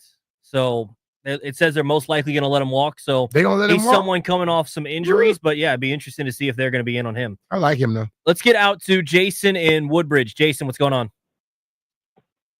Hey, you guys doing? Doing good, man. How you feeling? Hey, doing good. I wanted to ask if you have any hookups at RJT Golf Course that you can hook up to a scrub that doesn't have any hookups. Hey, man, if you don't, can you play golf? You know, I mean, if you're hesitating like that, with all due respect, Jason. Hey, I got a few hookups, but I don't know if I can just hook you up just because you want to be hooked up. I gotta know what's your hookup ability. I mean, I can shoot anywhere from 90 to 1,000. Hey, I don't know if I can help you right now, dog. All right, I'm gonna step my game up. Call back next year. Oh, there you go. Appreciate it, Jason. What's the best you ever shot over there, B. Mitch? Best at RTJ was 79. I only wish I could get down there. Best I've ever done is an 80, not at RTJ. Yeah, but when I shot at RTJ, I really respected it. What's the hardest part? I haven't played over there. What's the hardest part of RTJ? They got long holes. The greens are slick.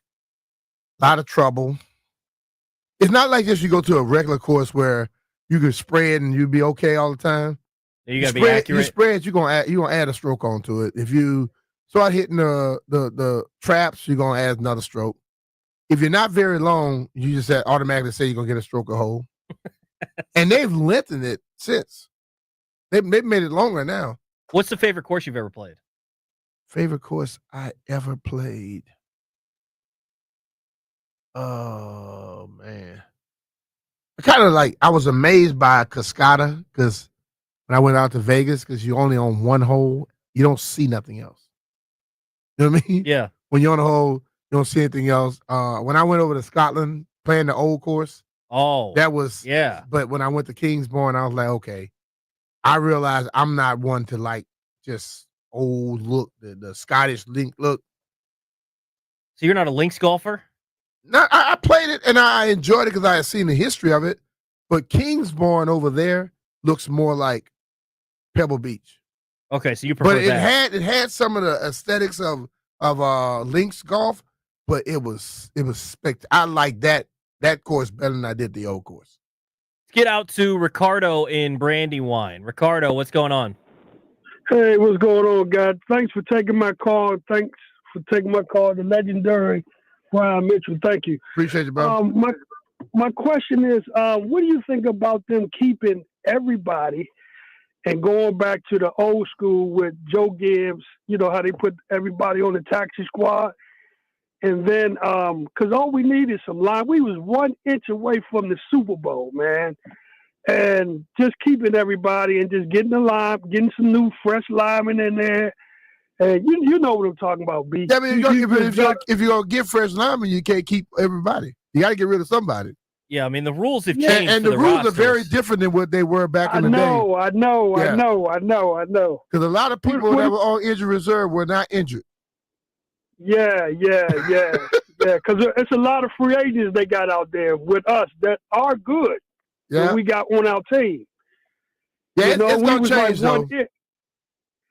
And just thinking about the linemen, because with the linemen nowadays, man, once they go up in there, the linemen get tired real quick. That's what our problem was. We were getting tired, and when the fourth down come, we were getting real tired. So if they was to carry like about 10 linemen, and switch them out, you know how they go back in the day.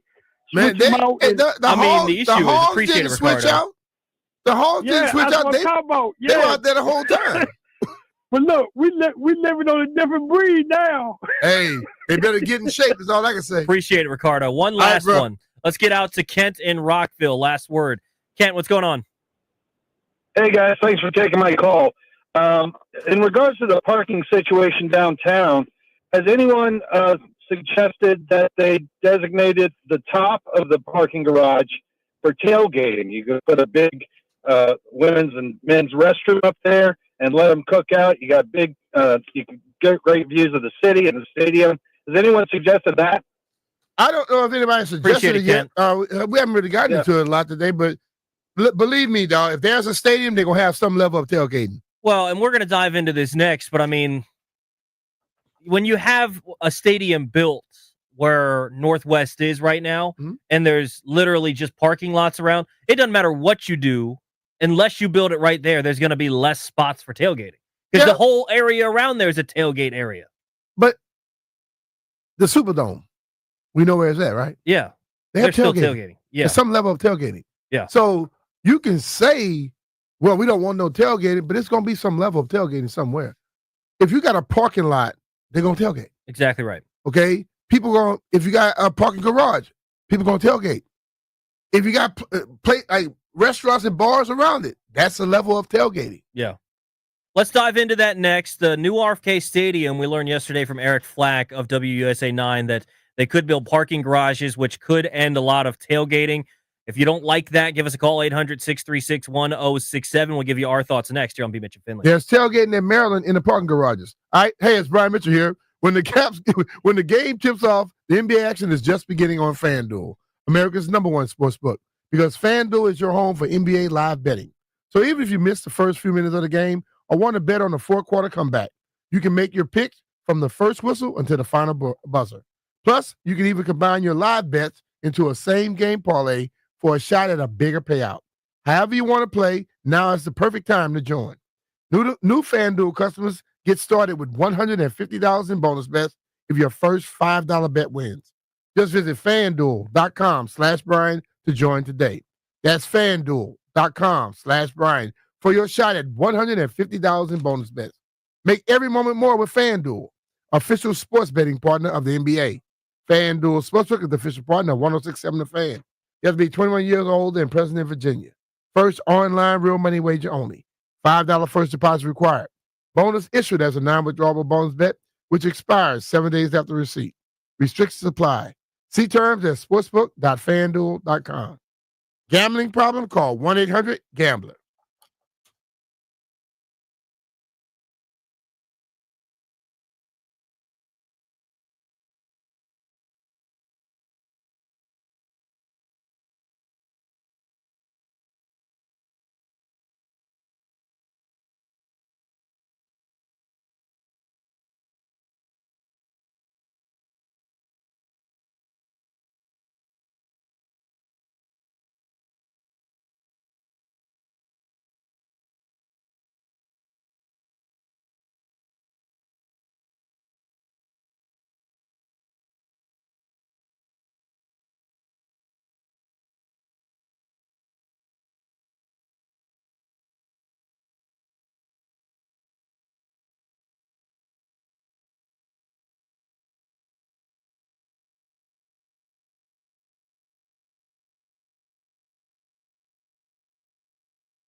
I'm Toby Altizer with your sports update on The Fan. This update is brought to you by Reynolds & Power Home Team, Keller Williams Realty. The Nationals taking on the Mets at 1 o'clock today. James Wood going to make his spring debut. He's leading off and the designated hitter today. NBA, the Wizards taking on the Hornets tomorrow in Charlotte. 6 p.m. tip-off over on the Team 980. In hockey last night, the Capitals fell to the Blues 5-2. They'll take on the Lightning tomorrow at 12:30 at Capital One Arena. You can hear the game right here on The Fan. College hoops tomorrow, number 16 Maryland taking on Penn State. Noon tip-off over on the Team 980. Virginia Tech at home taking on Syracuse at noon. You can hear the game on Bloomberg 99.1. And also tomorrow, Georgetown on the road, at home at Capital One Arena taking on number 21 Marquette. 8 p.m. tip-off right here on The Fan. Want to hear the fastest way to know what your home would sell for? Reach out to Empower Home Team. Simply text your address to 800-763-3000. No phone call, just text your address to 800-763-3000. That's 800-763-3000. From the Crop Metcalf 5-Star Sports Desk, I'm Toby Altizer on The Fan.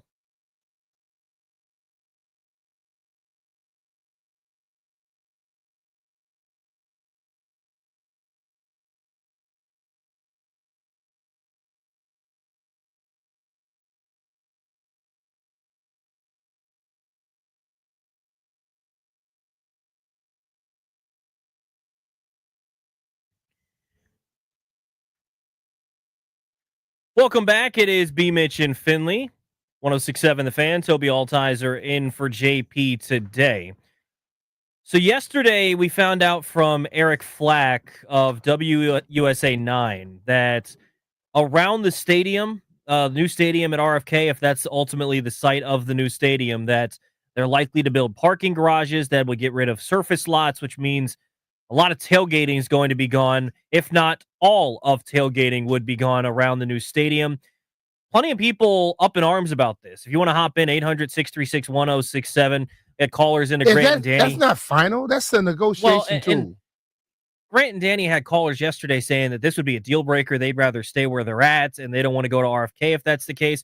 My thing with this, B. Mitch, is they're still not building this stadium until at the earliest 2030 is what the mayor was saying. So if that's the case, you got 5 years to figure out spots to go tailgate, whether it's building up some stuff down by the river, and people are talking about in other cities you can tailgate on barges and doing different stuff. There are different ways that you can do this and find different spots. I have no doubt, like you said earlier, that even if they build it there and they have parking garages and the space is more limited, which it was always going to be if they move all out of where they currently are, they're still going to be tailgating. Yeah. Is it tailgating down by Nats Park? Well, and I think this is the issue that people have, B. Mitch. They don't want to go to the bar. They don't have any tailgating down here? I have never seen a tailgate at Nats Park. No, I'm not talking about the huge. Like everything ain't gonna be as huge as it is. Where would they be? They got parking over here. They got. I've seen people inside that damn parking garage around their cars drinking and stuff. That's tailgating, right? Boo. Well, so no, that's not tailgating. That's just drinking around your car. So you think in a parking garage you can't tailgate? No. Why not? One, everybody's going to be breathing in charcoal. One, two, but no one not enclosed. They still got openings in all those places. Be in a parking garage? Yeah. Nah, bro. I'm not feeling that one. That takes away from as a fan, that takes away from the entire experience of a football game. You know how many people who don't even have tickets that just go for the love of the tailgating just because they can't purchase a ticket, but that's the way they support the team? No, and then I'm going to speak for myself. I do not want to be in a bar or a restaurant before kickoff. I want to walk around. I understand what you're saying, but you know what? People do it every damn game. Where? All over the country. Everybody is not. We are talking about Washington fans. Everybody's not in the parking lot tailgating. We are talking about majority of our fans are. Why would our fans drive 2 hours plus to come sit in the garage? Bro, no, that takes away from the culture of everything. Jeff, I don't care. I'm not emotionally tied to RFK. You wasn't born when RFK was there, and that's why I have no attachment to it. They had tailgating outside by RFK. Okay, if you got outside, and all the cars won't be parked in the garage. What space?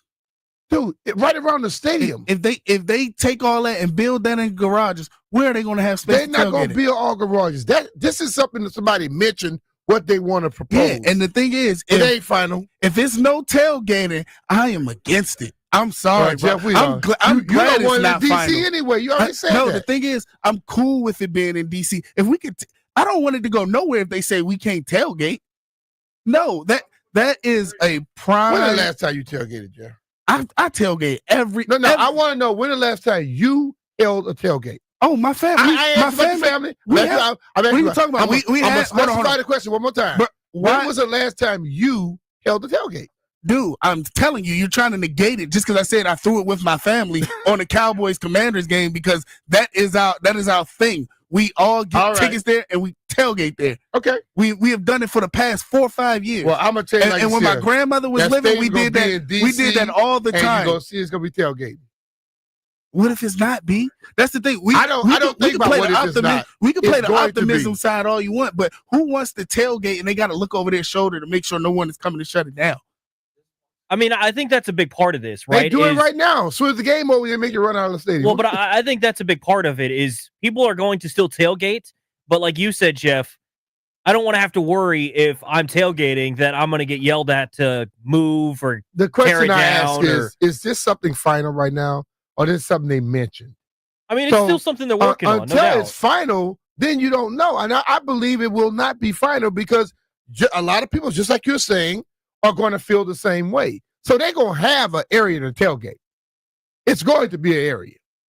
And they're gonna charge you more to be in that area. They're going to charge you. They're going to charge you more anyway. Why we got to go through all that? Why we got to go through all that? So you want to stay at the whole stadium? Yeah, and build it up. Why not? If you build it up, they're going to charge you anyway for the build up. No.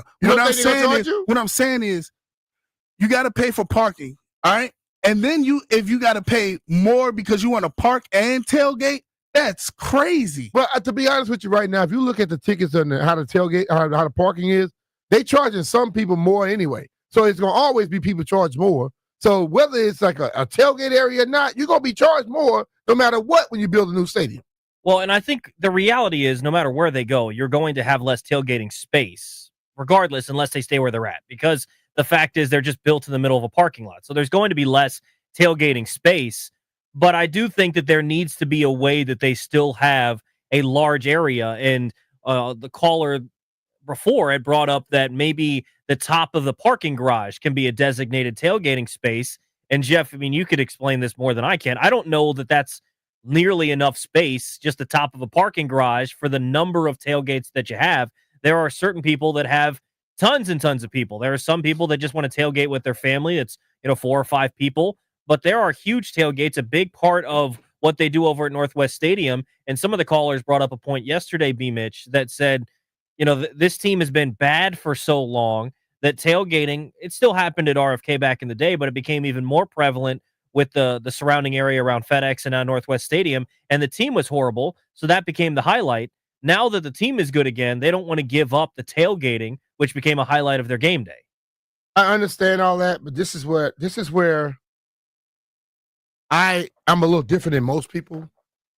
We are going to have an argument about something that's not set in stone because somebody suggested that. Somebody else is also probably suggesting that they're going to keep tailgating around. And I have to believe that if you're going to build a stadium and there will be some level of outdoor parking, you're going to have a level of tailgating. Yeah. Okay. Baltimore is right in the middle of the city, right? They tailgate around that place too. I believe DC won't be no different. Yeah, I know a lot of people because. See, the thing with that is though, B, where Baltimore is and walking up, it's like places like it's vacant lots. If you go around RFK, where would you have those lots at? The same. I think they're gonna have some. They may not be as many lots they had prior, but you're gonna have still some lots. Okay, and if the suggestion is on top of a parking garage. You're outside, you're on top, you still can tailgate. Doesn't make a difference. 800-636-1067. You want to hop in on the MGM National Harbor listener lines. Plenty of phone calls. Let's get out to Larry in La Plata. Larry, what's going on? Good afternoon, gentlemen. Please listen to Obi-Wan Mitchell because he is absolutely right. a couple of things to point out. Number one, tailgating is weaved into the fabric of the NFL.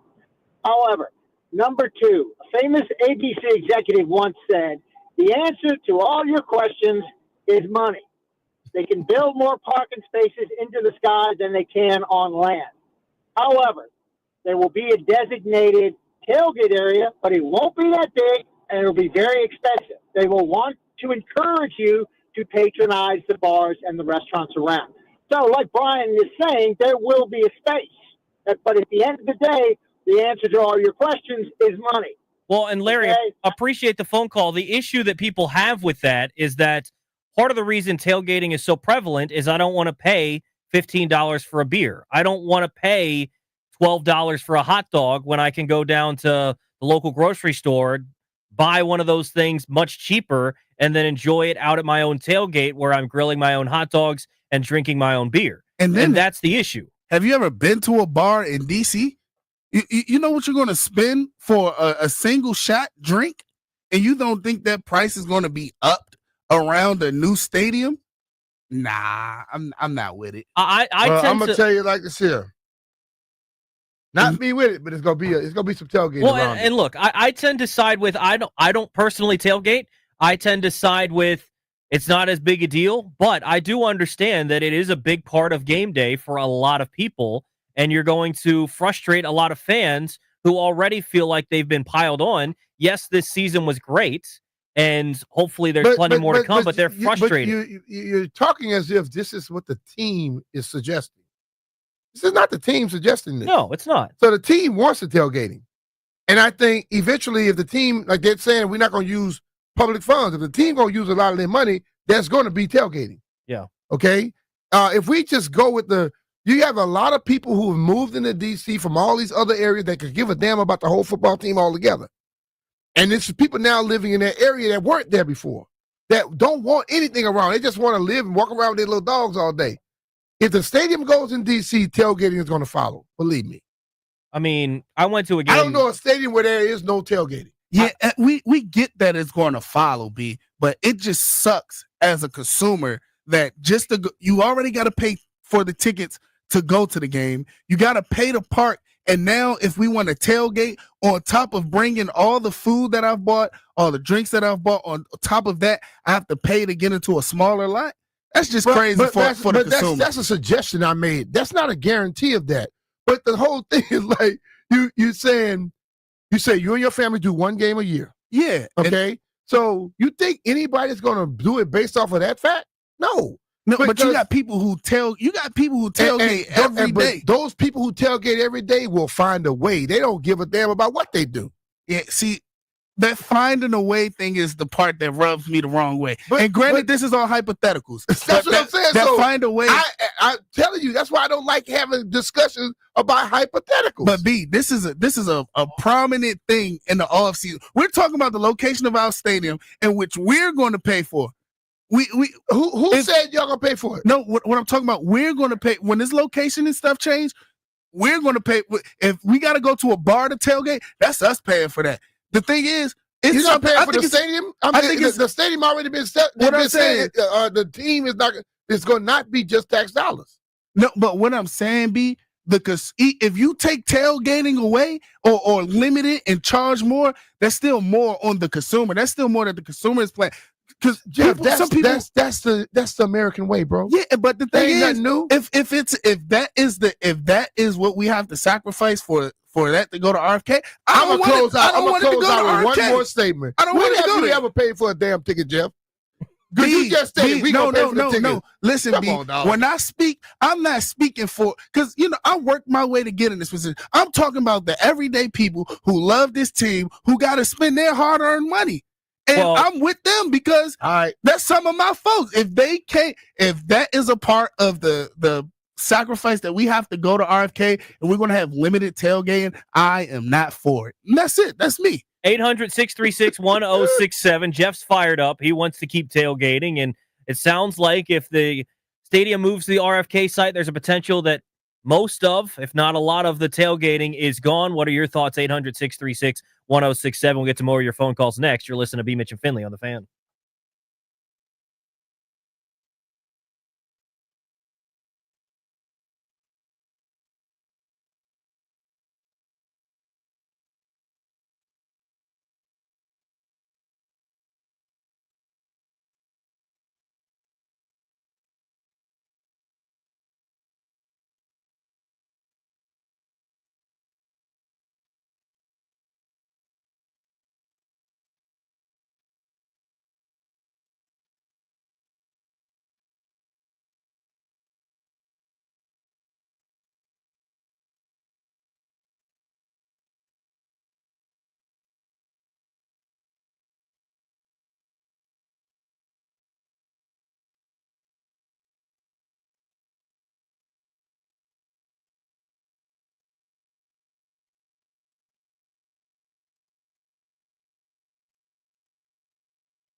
Welcome back. It is B. Mitch and Finley on a Scotty's Vodka Red Bull Friday. Toby Altizer in for JP today alongside Brian Mitchell, talking about the potential move to RFK and what that could mean for tailgating. Let's get out to some more of your phone calls, 800-636-1067. Let's get out to Luke in Maryland. Luke, what's going on? Hey, hold on. I got to take this phone.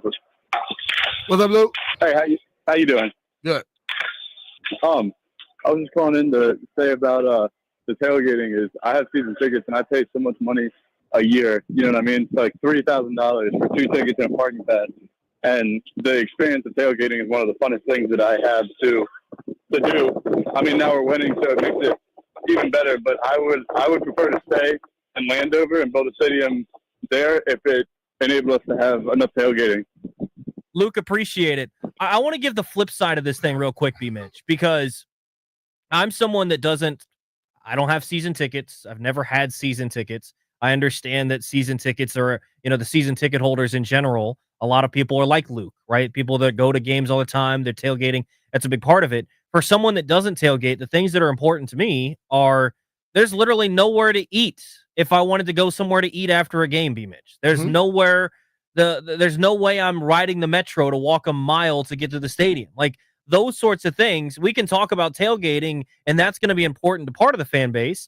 Other part of the fan base that's more like myself that doesn't go to every single game is going to be wanting stuff like they have here at Nats Park, where if I want to go to a restaurant before a game or I want to hit a restaurant on the way out of the game, I can do that. I want to grab an ice cream or whatever the case is. There's no way to do that around FedEx. So there are pros and cons with everything, where while you might lose the tailgates, you'll gain more of a scene like you have down here in the Navy Yard with Nats Park, where you've got restaurants and different places you can go after games that just aren't a thing right now, where it's all tailgates. I understand, and I'm not.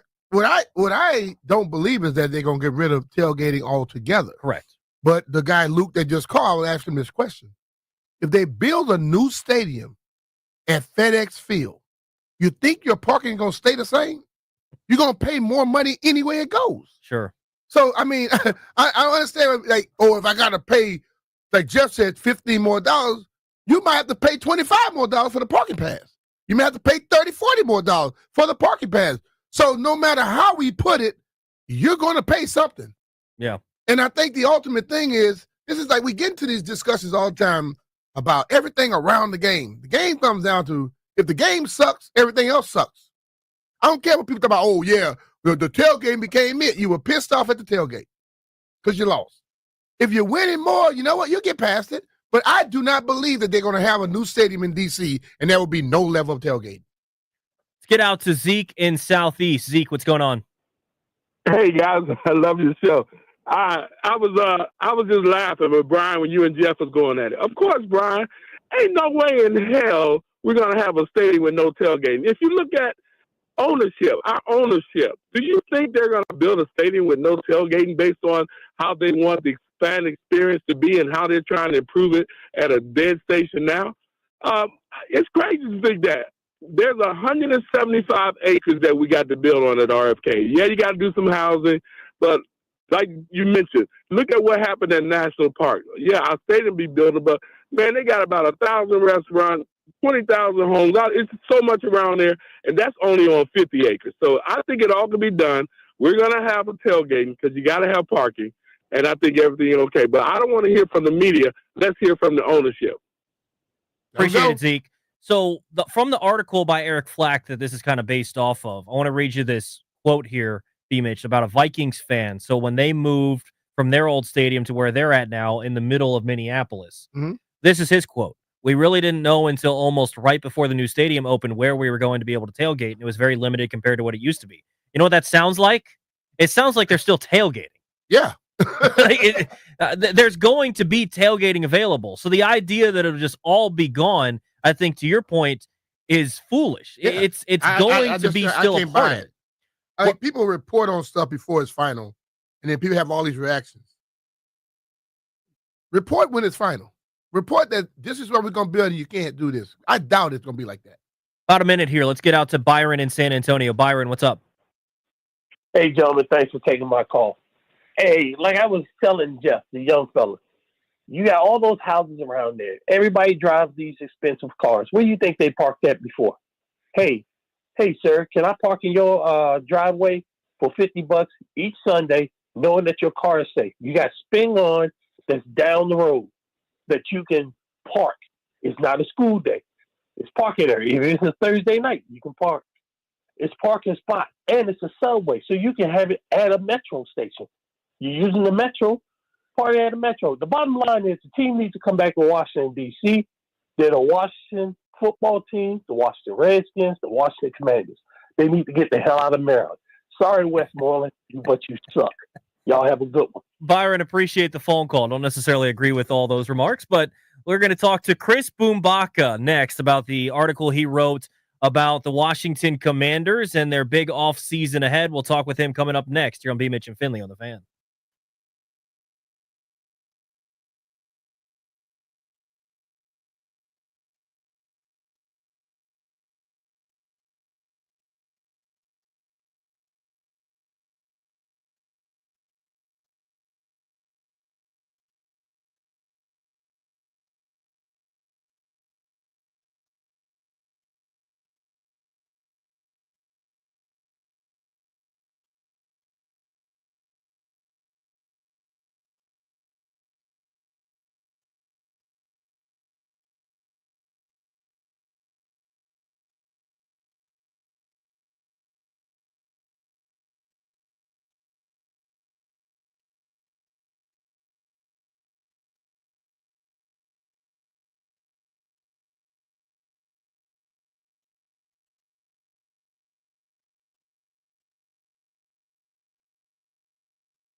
I'm Toby Altizer with your sports update on The Fan. This update is presented by PVI Office Furniture. Fast, excellent, affordable business grows with PVI. A report from Jordan Schultz of Fox coming in just a couple of minutes ago saying that the Commanders and the Texans have had significant interest in trading for Deebo Samuel, with talks progressing in the recent days. Other teams, including the Steelers and the Broncos, have checked in, but Houston and Washington are to believe to be the most aggressive. In baseball, the Nationals getting underway against the Mets here in just a couple of minutes. James Wood leading off as DH today, his spring debut. In the NBA, the Wizards will take on the Hornets tomorrow in Charlotte, 6 p.m. tip-off. You can hear the game over on the Team 980. In hockey last night, the Blues beat the Capitals 5-2. Caps will take on the Lightning tomorrow at home at 12:30. You can hear the game right here on The Fan. College hoops tomorrow, number 16 Maryland on the road taking on Penn State. Noon tip-off on the Team 980. Virginia Tech at home to take on Syracuse. That's also at noon. You can hear the game on Bloomberg 99.1. Georgetown hosting number 21 Marquette. 8 p.m. tip-off right here on The Fan. Looking to upgrade your office game? Swing by PVI Office Furniture, where we've got everything you need to take your workspace from the bench to the big leagues. Mention The Fan to score 15% off your in-store purchase. PVI Office Furniture, where productivity gets a hat trick. Visit PVI.com because business grows with PVI. From the Crop Medcalf 5-Star Sports Desk, I'm Toby Altizer on The Fan.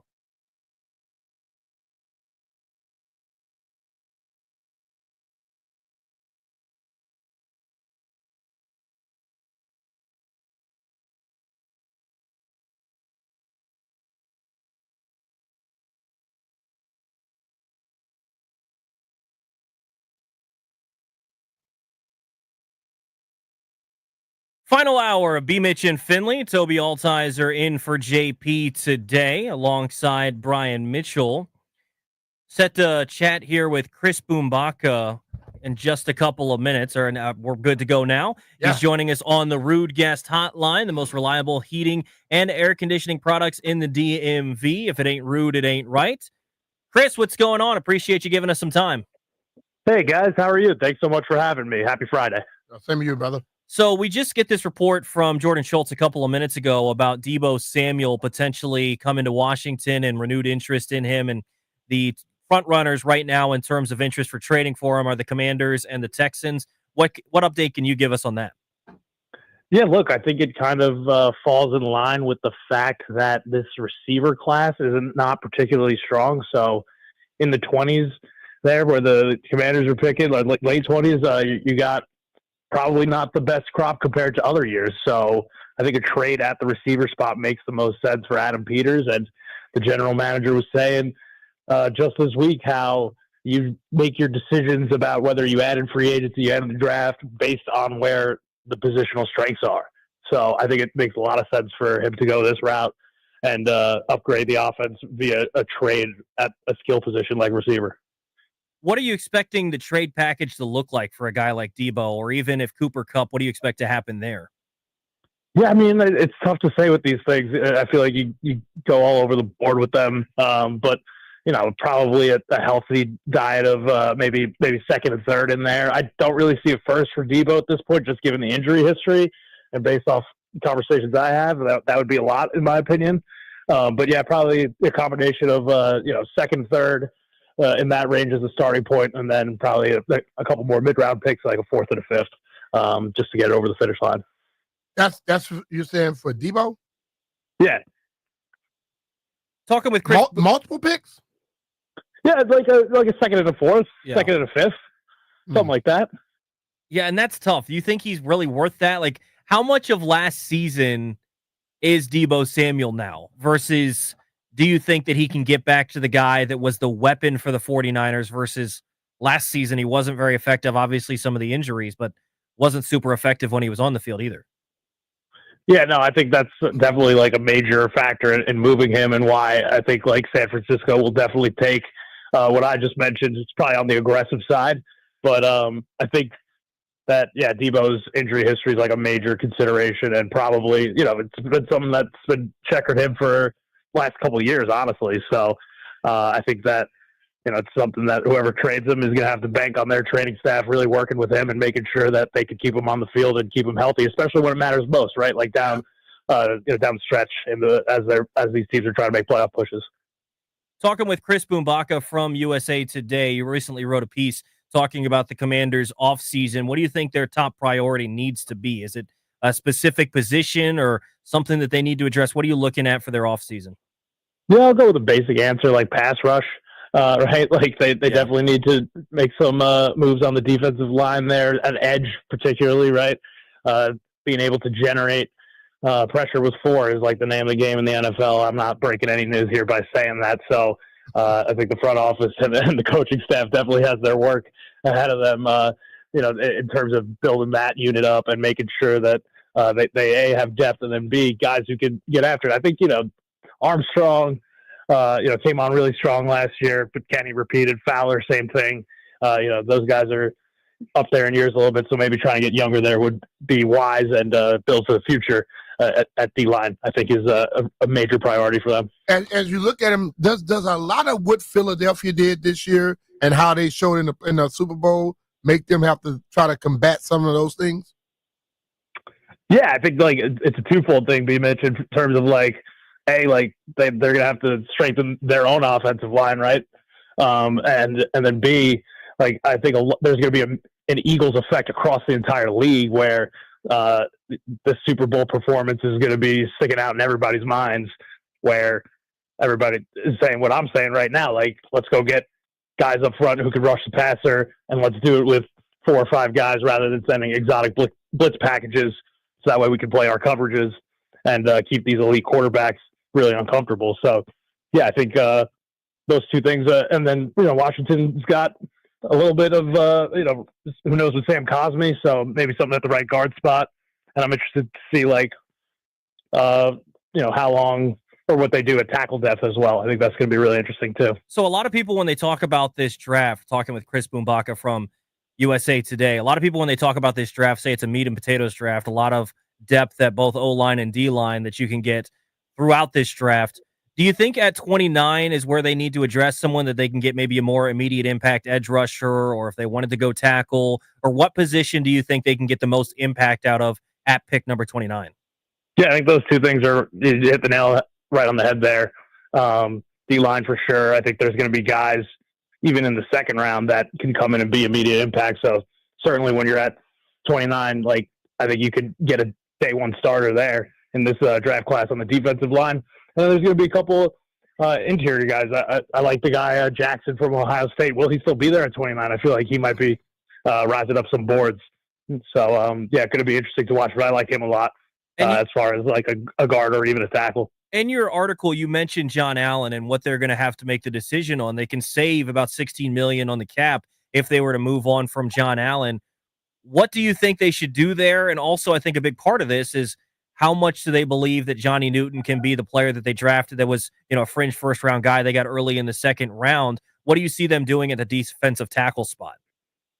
Yeah, I think the fact that they kind of gave him permission to go seek this trade is kind of all the indication you need that they are prepared to move on from him and then use those dollars wisely, whether it is on D-line or other positions, or bringing back, the 28 free agents that they have, right, or some of them at least, right?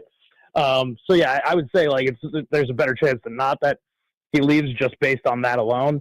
And, I think, John Allen's been a solid commander, like they said. But, again, as I said earlier, it might be time to get younger, and one of those guys is Johnny Newton. I'm excited to see him play this year healthy, right? He had the injuries last year that really, I think, hampered him. So I think that him coming back and getting to his potential, like you said, will be a big factor in making the Commanders' D-line better. And, yeah, Dan Quinn said it this week.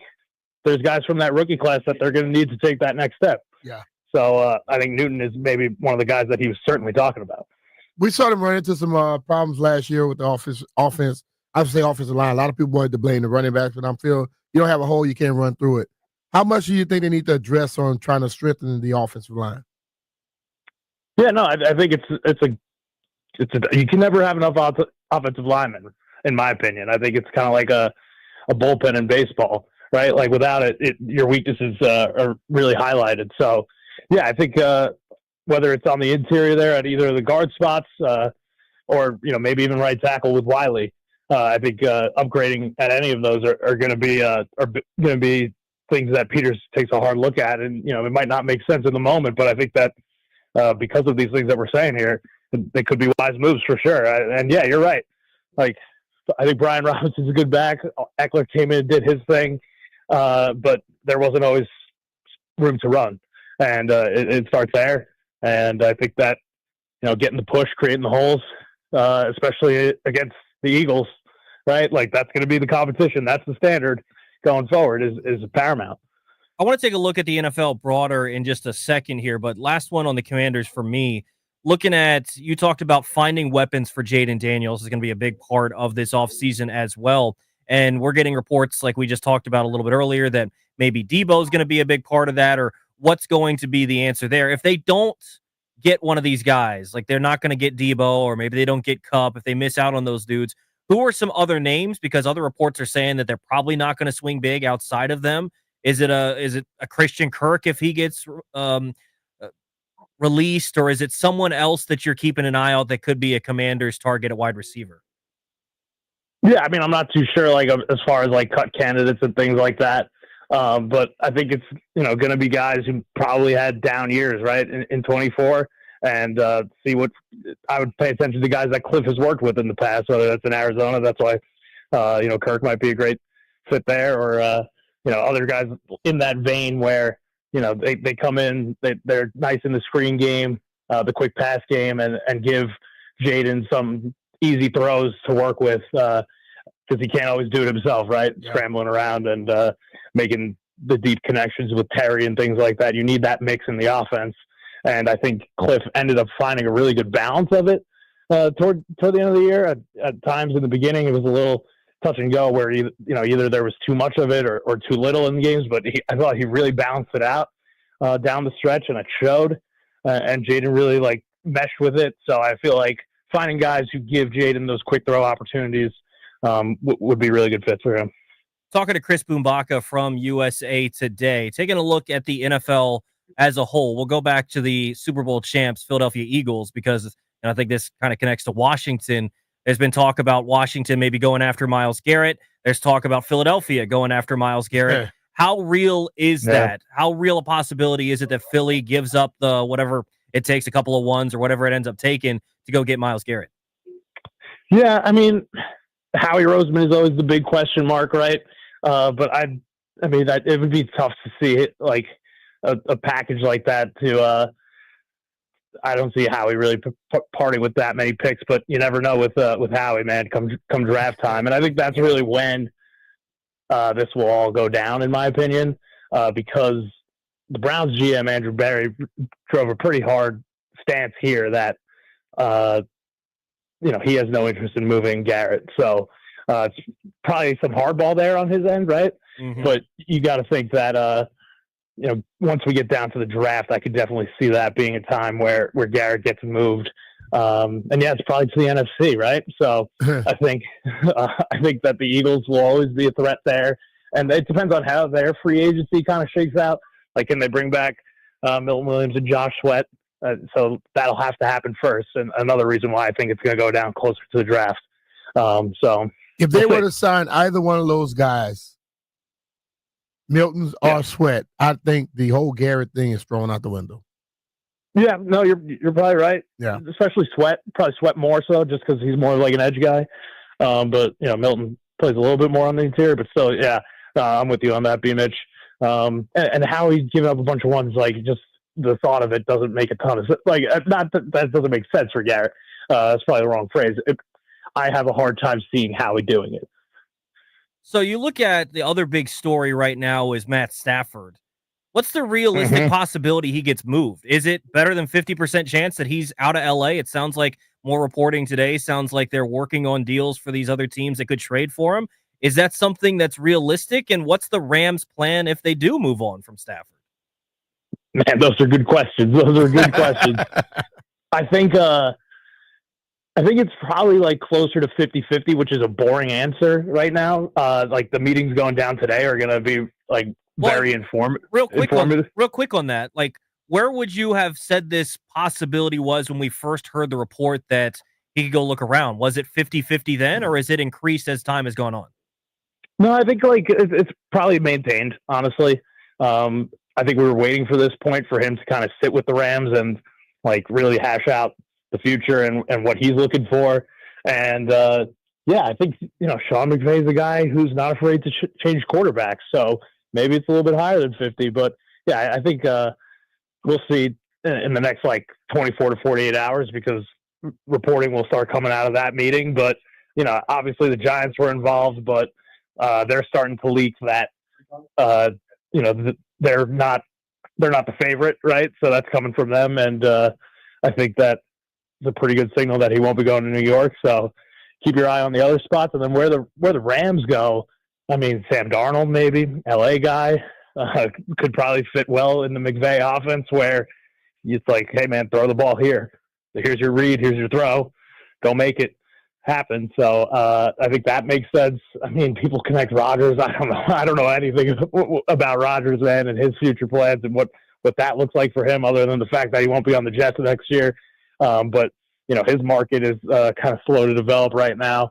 So yeah, it's going to be really interesting to see how the Stafford situation plays out. And it's a guy who took a hometown discount after the Super Bowl, and might be having a little regret in that sense right now. And now he's got to go do some business. So, yeah, like I said, 24 to 48 hours here is going to tell us a lot. Talking with Chris Bumbaca. Last thing I'll be USA doing Today. is bringing Aaron Rodgers into my right. He'll destroy anything you have together already. Well, Chris, I'm with you on that, B. Mitch. I'm not bringing him to my building. Hell no. Sounds like I'm the GM who does that is going to have a new boss for a little bit. And listen, I'm smart enough to understand the dude is unbelievable, but he is more destructive than he is bringing people together. Yes, 100%. I think that's abundantly clear at this point in his career for sure. Chris, when we look at the quarterback market and how crazy it looks like it could be, how crazy do we think it gets? Is it something where all these guys end up moving around, or is Russell Wilson or someone back in Pittsburgh next year? Is Sam Darnold just back in Minnesota? Is Stafford staying put? How crazy do you think this gets?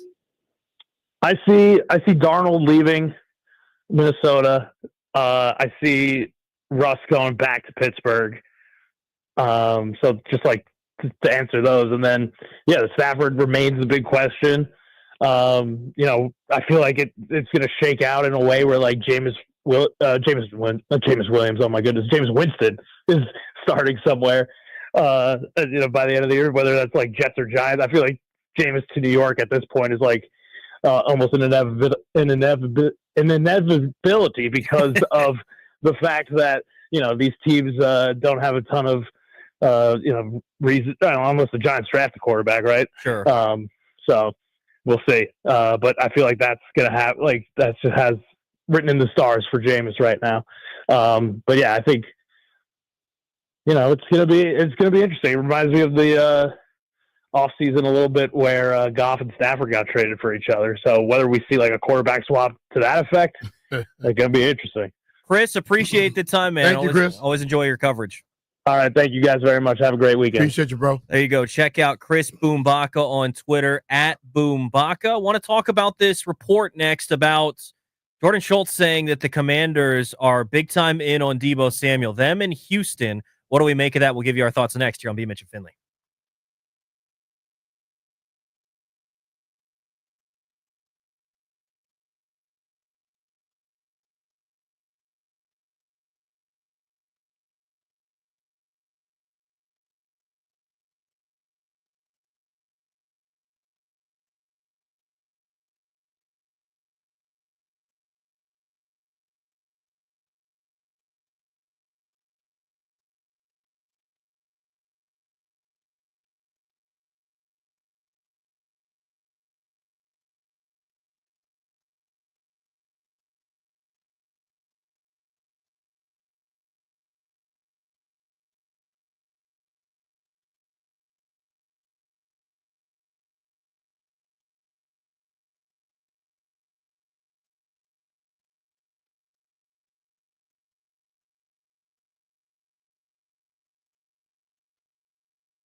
I'm Toby Altizer with your sports update on the Fan. Some news in the NFL today.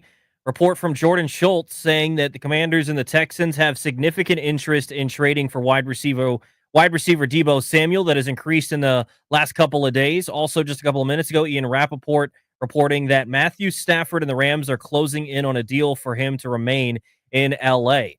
Baseball, the Nationals taking on the Mets. The Mets up 2-0. James Wood making his spring debut today. The Wizards taking on the Hornets tomorrow in Charlotte. 6 p.m. tip-off. You need the game over on the Team 980. And in hockey, the Capitals fell to the Blues last night 5-2. The Caps back at home tomorrow taking on the Lightning, looking to snap a 2-game losing streak. 12:30 puck drop tomorrow right here on the Fan. From the Crop Metcalf 5-Star Sports Desk, I'm Toby Altizer on the Fan.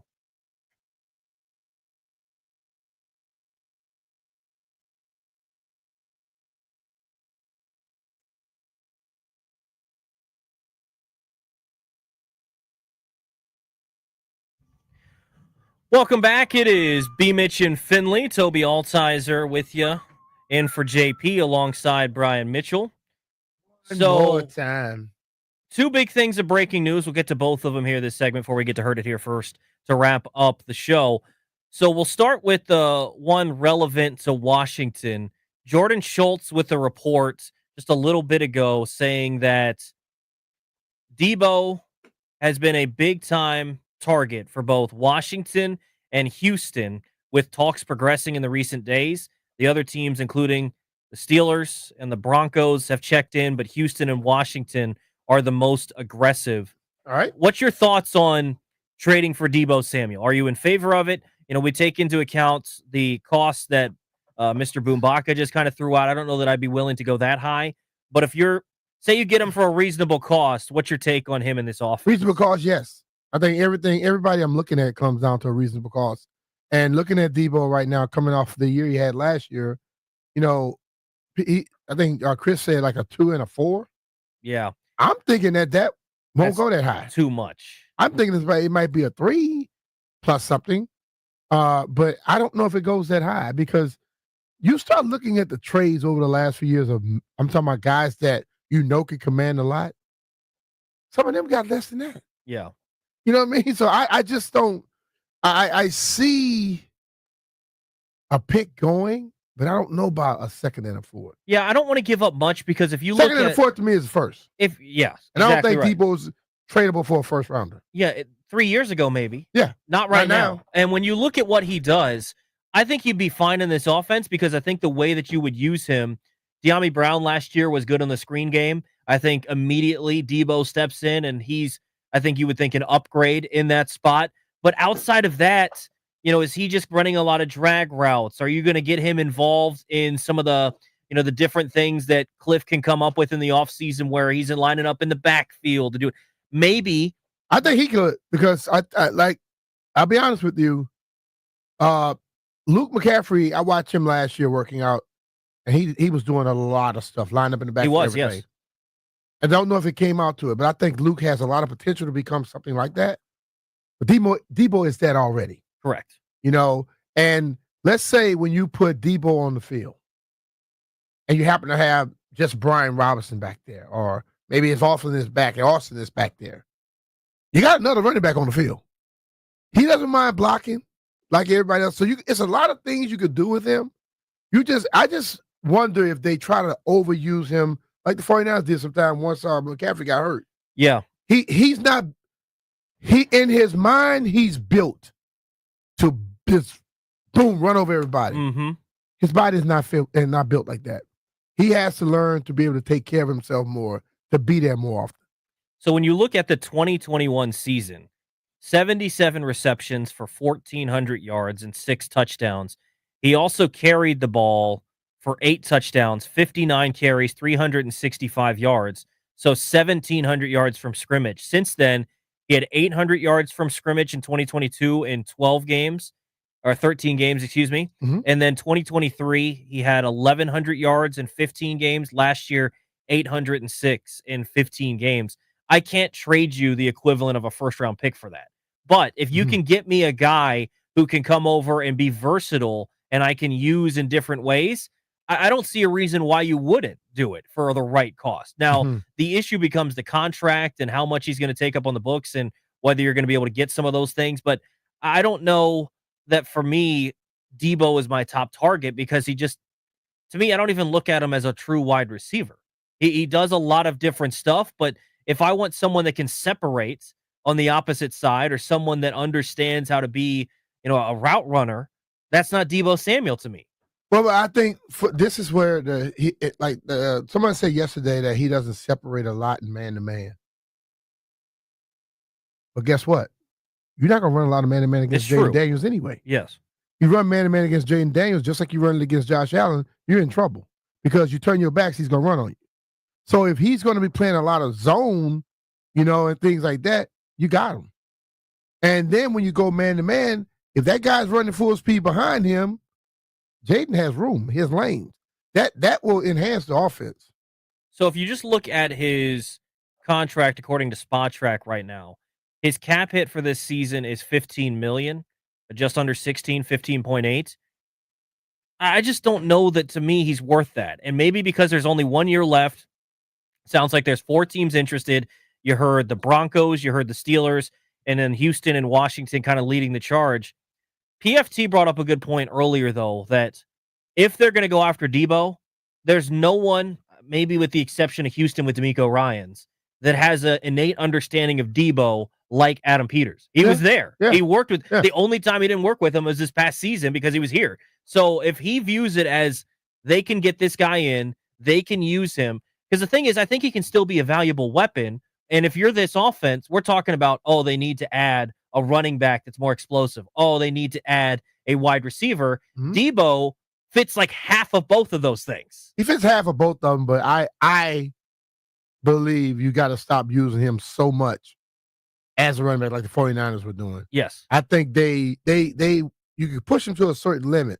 They went over the hump. And I think they did it out of necessity because Mitchell got hurt.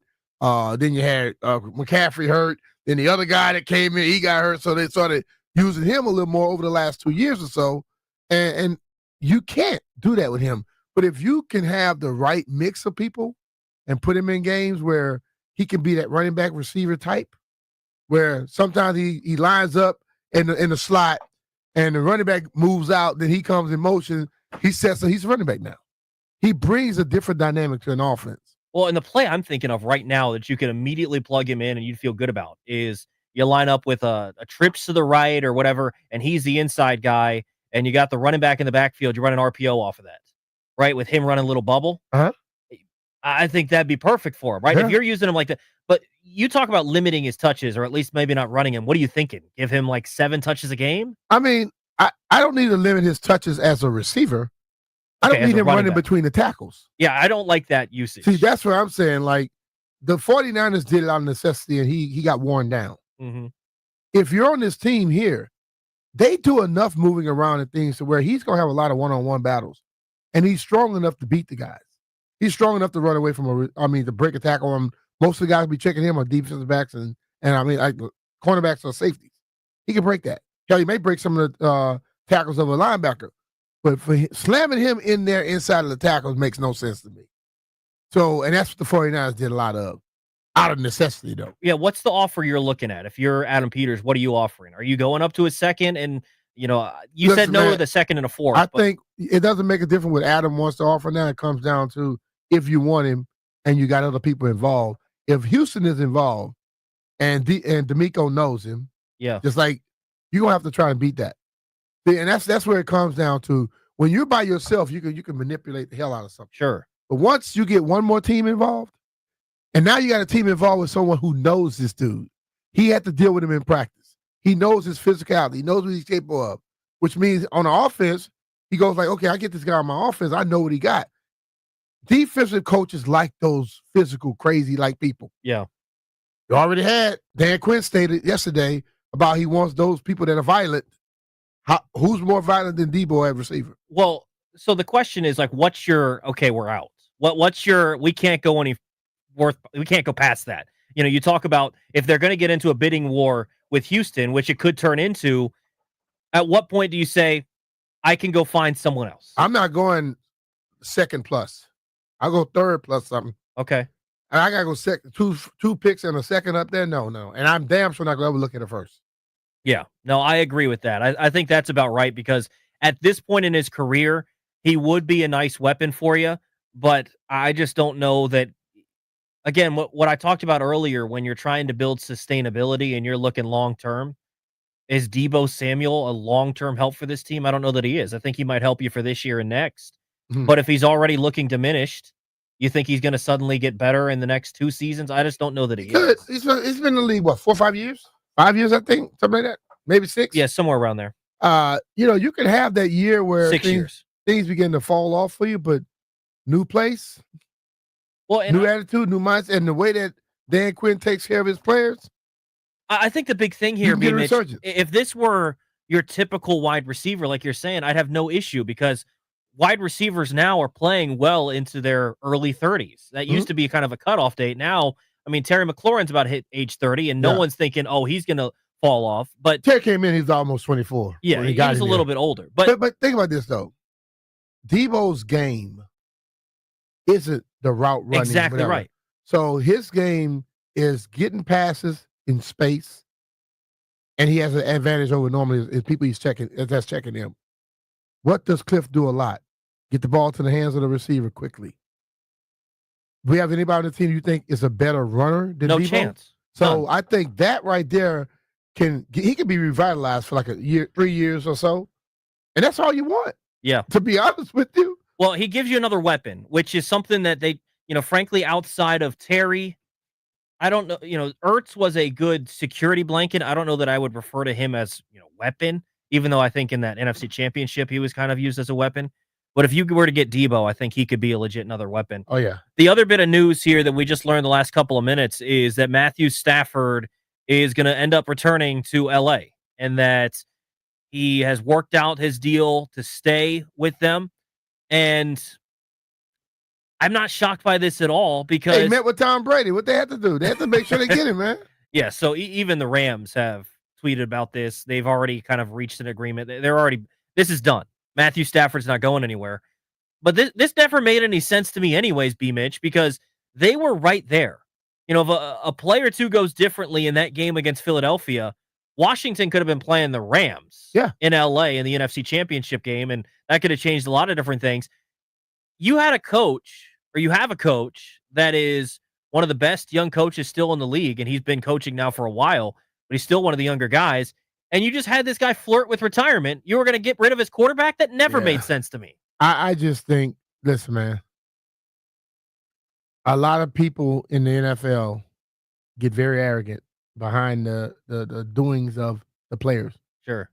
And when they find out how tough it is, Sean found out being a coach and living up to a certain level is tough as hell. Mm-hmm. And I don't know if that was the front office just telling Sean we're getting rid of him. I think he had to be a part of it. But all of a sudden you realize now we're gonna get rid of this guy who plays through stuff. The team loves him. He can play his ass off, and we're gonna bring in a guy who multiple teams don't want to deal with him anymore. Nah. Well, and he's still a Super Bowl winning quarterback. He's not as good as he was then. He's just but it's not a huge step down. He's taken a slight step back, and he was right there again to do it again this year potentially. I know some people are going to look at it and say, well, they want to get younger, obviously, but they also want a more mobile guy. They want to get young when they were talking to Aaron Rodgers. He's like 3 or 4 years older than him. But there's still ways that you can win with quarterbacks like Matthew Stafford, right? You can still win with a pocket passer. Jared Goff did it, right? Obviously, he hasn't won in the playoffs, but that's also why they went and got Matthew Stafford because he's able to still create and make stuff out of schedule. I want to read you this one tweet before we hit a break here. This is from Adam Schefter. Per sources, with Matthew Stafford remaining with the Rams, the New York Giants are investigating all veteran quarterback options, ... including Aaron Rodgers. Yeah. Okay. And that might be the straw that do them. Joe Shane and that may be the straw that finally break their back, because if he goes there and he starts his little mess as he normally does, they all gone. Yeah. I got also some more bad news. Juan Soto just went deep against the Nats in spring training. With the same pitch? Yeah, same pitcher. Did he throw that same pitch? I don't think he threw that same curveball that he got him in the first at bat. Oh, it's terrible seeing him wear a New I'm York gonna Mets make you feel better for you. It's I'll tell you what. You want to know what makes me feel? Spring training. You want to know Don't what worry makes about me feel good, B. Mitch? We're talking quarterbacks. We ain't got to worry about that here.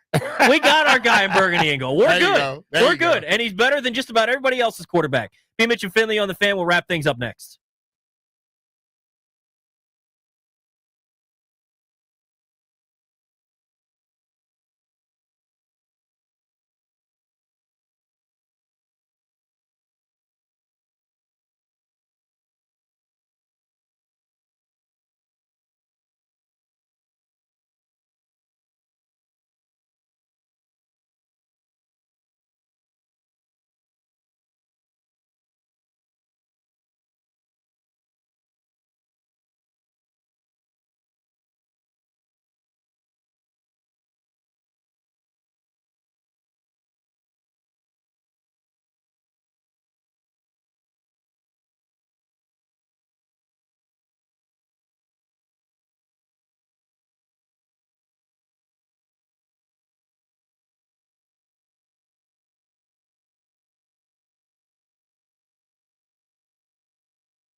Final couple minutes here of B. Mitch and Finley. Toby Altizer in for JP today.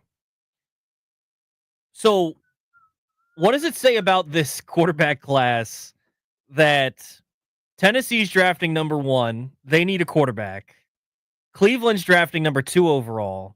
They probably need a quarterback because Deshaun's not that guy, but they might continue to just roll out the rest of his contract. The Giants are drafting 3rd, who we were just talking about. They need a quarterback. They literally don't even have a quarterback on their roster right now, B. Mitch. They don't have a single dude under contract. And yet, Joe Shane, JP calls it a self-preservation league. Joe Shane is thinking Aaron Rodgers might be the answer versus drafting a guy. Well, I think these guys have to win now. I think they have to show a lot. And they just feel that veteran quarterback would be better suited for that. I think when you look at both Ward and Shedeur, both of those guys are not where Jaden and Caleb and all those guys were. So that's going to take a little time. So if I know I got to win, I'm going to go with somebody I think Aaron might just be pissed off enough the way he decided, okay, I'm going to be good. I'm going to play good and try to do some things. But if I got to lean on these young guys, which they're not going to just walk in and play as well as the other two, as Jaden them did. You know what I'm going to do? You got a problem. If I want Aaron Rodgers to play well, I'm going to send him on some South American retreat. I'm going to give him some African vacation to Egypt or whatever. I'm going to do whatever he wants and then come in and ready to roll. Don't be distracting me, but you do whatever you want. Just when you come in here, leave me. See, you just hope that an athlete gets to a point where I don't want people doubting me anymore, and you just go all in. He has the ability. He just mentally checked out a while ago. I mean, when the Packers drafted Jordan Love, he locked back in and won a couple MVPs. Yeah, because he wanted to show him. So does he have it in him anymore? Or as the ayahuasca, whatever it is that ayahuasca? Well, ayahuasca, whatever it is it taking him over the hump? I don't know. Is he happy with that than he is playing football? I can tell you one thing. If Aaron Rodgers plays for the Giants, that would be hilarious. And Brian Daboll would love it. Brian's a Giants fan. Brian Daboll and Joe Shane. Brian, Aaron Rodgers is your quarterback. Woo! How happy would you be? No. just let DeVito start 17 games and then get Arch Manning next year. DeVito starts. Well, for sure. Well, if DeVito starts 17 games, Daboll and Shane are gone. No question about that. Oh yeah. I don't think Archie gonna let Arch go there. Let's wrap it up. We had one Manning there. We're not sending another. Let's wrap the week up with Heard It Here first. Heard it here first. Holla.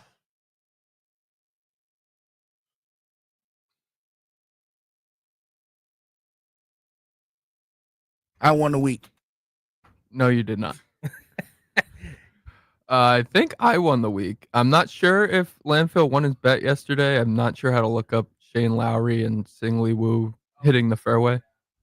Ooh, did they hit the fairway? That was your bet. Fairways hit. So if you know that obscure, that's got to be an L. The person that did it don't know he lost. It's got to be an L if it's so obscure that you can't even find the stat. I definitely won. When he put the bet in, I knew he didn't know what the hell he was talking about. He was looking at Shane Lowry fairways hit. To be clear, I know exactly what I bet on. He bet Shane Lowry and another dude to hit a fairway. I thought it mean the whole tournament. I'm like, that's too high, too easy of a thing to do. Yeah, you're the one who didn't know what I was betting on. No, I knew what I was betting both on. of them to do it in one hole. Yeah, was it the first hole or was it the second hole? Eighth hole? That's a ridiculous bet. Did he say the eighth hole? Yep. He said the eighth yesterday. The eighth hole I of never the heard first him say round. the eighth hole. I mean, you should have put a bet on someone to shoot 59. And you say I have bad hearing. Nah, you just talk. You don't have good hearing. So that's an L for Landfill. So who wins? I won the week at 2-2. It wasn't a great week. Apparently not. What did JP finish at? Oh, whatever it was under 500. JP was 1-3. B Mitch was 0-4. Wow, I was bad this week. Bad week for B Mitch. I took over Jeff this week. Yeah, you keep putting in the parlays. That's what's killing you. No, I just put him in because we ain't betting for nothing, fool. But come on, B Mitch. If you're not betting for anything and you just throw them in there, why not to go for the parlay?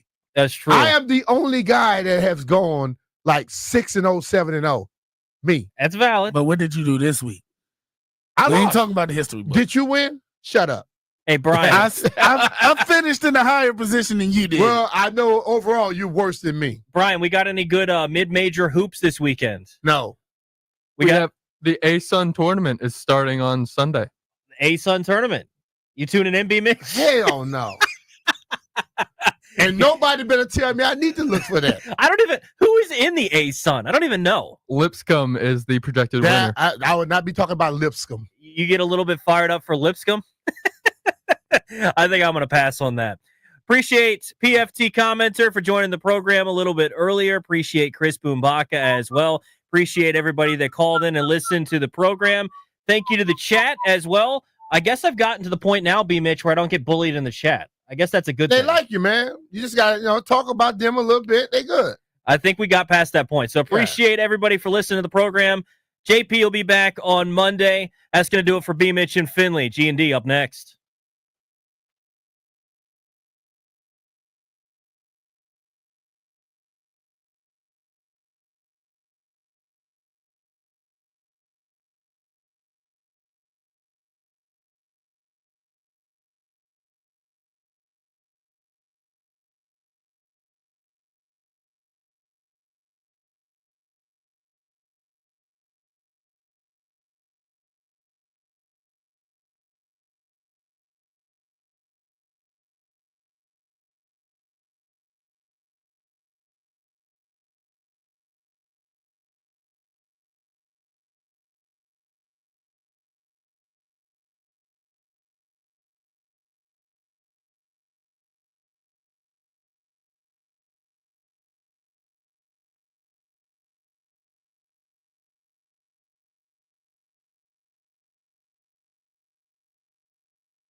I'm Toby Altizer with your sports update on the Fan. This update is driven by the Ted Britt Automotive Group, home of Ted Britt for life. The Nationals taking on the Mets right now in spring training. The Mets lead 4-0. Shinosuke Agasawara giving up 4 runs. Juan Soto with a 2-run homer off Agasawara in the second inning. In the NFL, the Commanders and the Texans have significant interest in trading for wide receiver Deebo Samuel, according to Jordan Schultz. His buddy Ian Rappaport reporting that Matthew Stafford and the Rams have closed in on a deal, and he will return to L.A. In the NBA, the Wizards taking on the Hornets tomorrow in Charlotte, 6 p.m. tip-off. You need the game over on the Team 980. In hockey, the Capitals fell to the Blues last night 5-2. Caps taking on the Lightning tomorrow at home, 12:30 puck drop right here on the Fan. College hoops tomorrow, number 16 Maryland on the road taking on Penn State. Noon tip-off on the Team 980. Virginia Tech also in action, taking on Syracuse at home at noon. You know that game on Bloomberg 99.1. Georgetown hosting number 21 Marquette at 8 o'clock. You need the game right here on the Fan. For over 65 years now, Ted Britt has set the bar for the best car buying experience in the D.C. area, hands down. Ted Britt Ford Fairfax, Ted Britt Ford Lincoln Chantilly, and Ted Britt Chevrolet Sterling, all home of Ted Britt for Life lifetime vehicle coverage. All just a click away at tedbritt.com. From the Crop Medcalf 5-Star Sports Desk, I'm Toby Altizer on the Fan.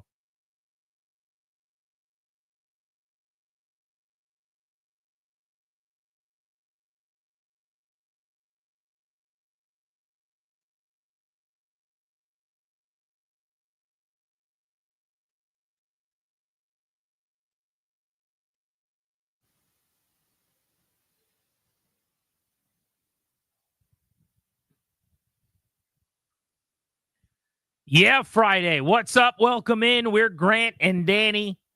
You are listening to The Fan. We are live in our Half Street Studios in the Navy Yard, February 28th, 2025. Got another chance for you to win Caps tickets today. Final time this week. We're giving away a pair of Caps tickets right at 4 o'clock ahead of the Beltway Blitz. You can watch us on the 106.7 The Fan YouTube stream. You can listen to us wherever you are via the Odyssey app. Danny, what's up? Hey, buddy. So I'm doing the show from home once again today. I was thinking this morning there's a chance I could roll in there, and all of the painkillers and the numbers for my procedure yesterday wore off last night. And boy, is your pal uncomfortable. I can't. There's no way that I can sit, stand, lie down, move, not move. Like everything aches and everything is bothering me. So I just decided I'm gonna chat with my pal virtually here today. Technology wins. Yeah, we did it. You will use the Comrex Ryan from home on that lovely white couch of yours, and we will see you here at the studio on Monday, which is perfectly fine. We'll be live and local 2 to 6:30 all next week, and we'll be back to full strength in studio. Ryan has also been working from home because he's dealing with strep throat, which we're at the end of the everyone I know is sick thing. There's fewer people sick right now than there have been, but it's still definitely happening. Like a month ago, I don't think I knew a single person that didn't have either strep or the flu. Or both. But we're almost on the other side of it. Seems like it. Yeah, beautiful outside, so we are rocking and rolling, dude. We've got another position breakdown that we're going to do today. Like the combine is fully flowing and ongoing right now. I'm watching just the incredible athletes do ridiculous things. I saw Shamar Stewart from Texas A&M put up the first 100 RAS, raw athletic score in combine history for that position group. I love it every year, man. It's just a marvel to see like how incredible these athletes are getting each and every year. We're also 1 month exactly from opening day today, which is at Nats Park this year, a home game at the end of March. And they just announced, too, that they're going to have an exhibition game at Nats Park on the 24th, I believe, a few days before that, against the Baltimore Orioles, which should draw a decent crowd. And it's significant, honestly. You know, like it just feels like we're past the pettiness to a degree. I mean, you know, you still aren't wheeling and dealing with them every other day, but I actually think that's a pretty big sign. Maybe I'm reading too much into it, Jeeps, and it's just convenient for both teams. But I do feel like that's a thing where, you know, we're in this new era of good feelings, and it's more amicable than this adversarial Angelos versus Learners thing. I don't know. Maybe I'm overreading into it. It's a good question. I think there's been progress, obviously, right? It's not the Angelos Learners relationship. It hasn't been since Rubenstein took over. Is it harmonious? I would say no. It's not cozy. Wake me up when they make a trade. You know, they have never, ever combined on a trade. It's the only team in baseball that the Orioles and the Nationals both have not traded with is each other. And so that would be pretty telling. But look, for a long time, they would not have played an exhibition game. The Phillies have come here. The Twins randomly have come here. The Yankees have done a game here. The Orioles, who are 40 minutes away or whatever, never have. So, yeah, it's progress, I would think, but it's also just about geography, too. I mean, I think it's super easy and convenient for these teams. You've got to really have a reason not to do it, if that makes sense. And maybe there's less passion to just not do the things with each other that everybody else does with the team that's closest to them. But 1 month from now, the season will open, which is great. A lot of football news to get to. Tons going on in the NFL. So why don't we start with Matthew Stafford, who is going back to the Rams. Actually, this escalated quickly, all within the last 60 to 90 minutes. But for most of the day, the story was that he was closing in on a deal, had the framework of a deal in place with the Raiders and Tom Brady, who's running the show for Vegas, for $45 or $50 million a year to go play quarterback out in Las Vegas. And he was going back to the Rams after getting this deal set up to then see if he could work out something that was worth staying around for in Los Angeles. And it took no time. Ian Rappaport, about 45 minutes ago, came out and said that a deal was close and felt imminent and that the Raiders and the Giants would have to go back to the drawing board. And then not 5 minutes after that, the Rams posted a graphic on all their social media accounts saying he's back with Matthew Stafford with like a celebratory scream after a touchdown. So it all kind of happened really quickly. Makes you think, I mean, this was all much ado about nothing. And maybe we'll never know. Maybe his wife, Kelly, was actually really angry about the Cooper Kupp situation, and Stafford did really want out, and maybe the Rams said what he needed to hear. I have no idea. But when you agitate and you go negotiate with other teams and you get a deal on paper in place that you can't sign yet, but you work out the parameters only to go back and then sign with your team again, it just feels like you use the other teams as leverage, and this was inevitable. So that's kind of how I'm going to view this. But this was a pretty wild ride with a lot of twists and turns over the last couple of weeks. It never made sense to me, Danny, why Stafford wanted out, why the Rams didn't want him. They're trying to win a title. He's still good. He presumably wants to try to win another Super Bowl. He'll have a chance to there, certainly more than he would with the Raiders or the Giants. So I never really understood this anyway. Yeah, so the understanding for me was that Stafford wanted a better deal than he had. Right. So he was going to do whatever he had to in order to get that. From the Rams perspective, I didn't quite letting him go establish his market value elsewhere than being forced to sign that. I guess, if you'd offer him something less than what he signed for, he wouldn't have agreed to it. I mean, who knows how it went, but from the Rams perspective here, Jeeps, it never made sense to me. What is your plan if it's not Matt Stafford? I know it's not Sam Darnold. I know it's not Daniel Jones. I know it's not, some middling Marty or Gardner Minshew or somebody They came in that out tier. and said they were going to roll with their backup, Jimmy Garoppolo, if Stafford walked. Yeah, I think that's adorable. We'll turn this car around. I don't think they had any intention of doing that. I mean, well, maybe they did. Maybe they tried to say what they had to. But if they had an intention of doing that, they had an intention of not being as good at football. Precisely. Like we'd like to go 6-11 next year. McVay can work his magic with just about anybody. I would say make them better, but you're still talking about a limited ceiling.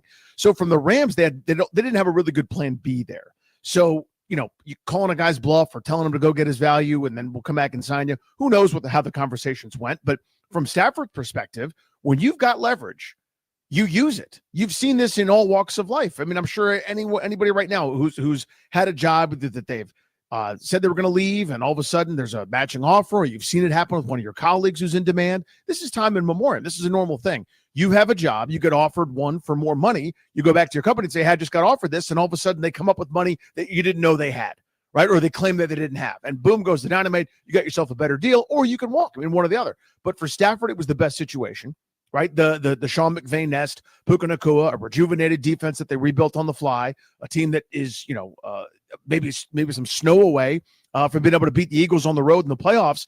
They're frisky. They're tough to deal with. So that was the best situation you could find. You already touched on it. Trying to rebuild the Raiders, trying to be the last gasp, the life preserver for Brian Table and Joe Shane for a broken Giants team. No, thank you. I'm staying in L.A. With McVay.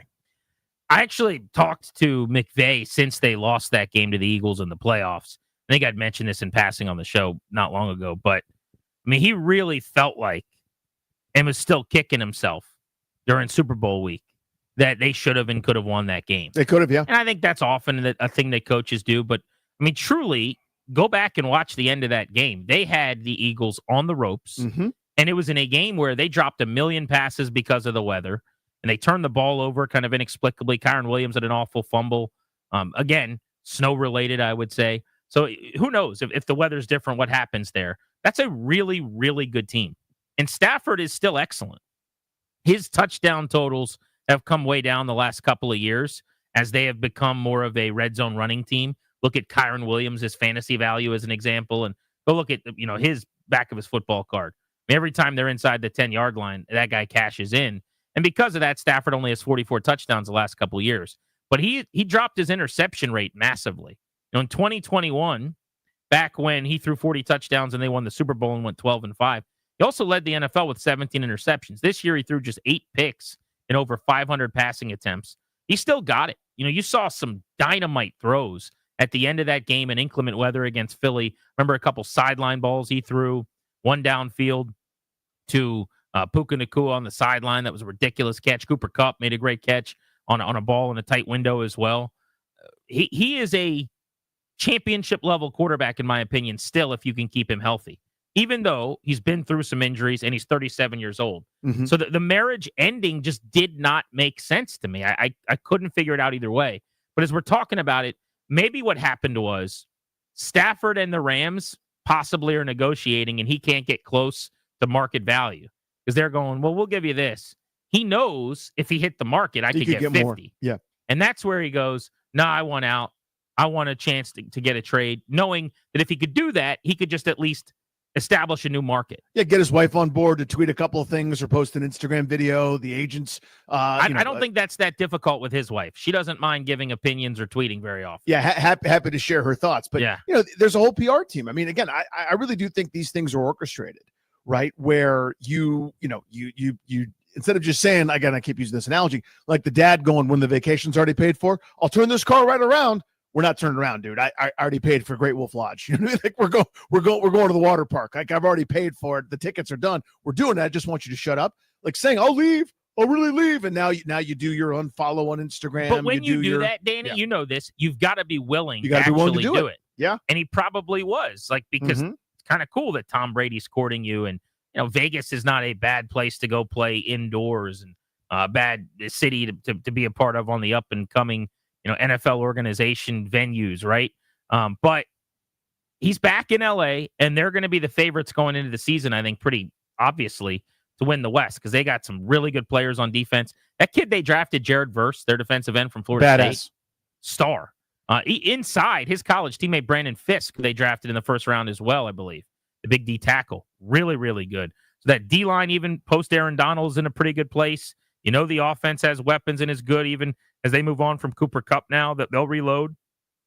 I just think the rest of the division is not on their level. Like, let's say the Rams go 11-6. I don't think they're a 13 or 14 win team. No, because remember how slow they usually start. Two straight years they've done that.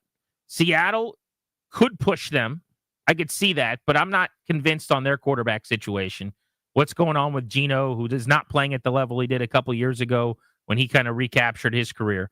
The Cardinals are fun, and they play really hard. They just graded their coach an A. They really like Jonathan Gannon. That NFLPA polling was pretty telling. They gave a bunch of Fs for a bunch of stuff. They don't like the owners. They don't like the facilities. They got a terrible locker room. But we really like our coach. And you can kind of tell. They play hard, man. They're always in games. But that's a 500-ish team at this point. At best, yeah. And San Francisco coming off 6-11 with all the injuries, with Deebo walking, they're in a bit of a state of transition. They've got to pay Brock Purdy. My guess is Deebo Samuel's not the only of the star veterans who ends up not on the team next year.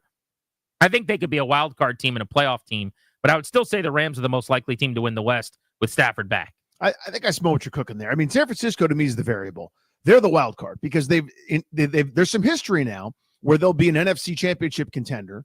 Then they've got that whatever that snake bit year is where everybody's hurt. Seems like nobody can get right. Nobody performs well. You're on your quarterback number 6. I mean, think of them in the conference championship against Philadelphia a couple years ago where, you and I are taking snaps back there. It just wasn't working.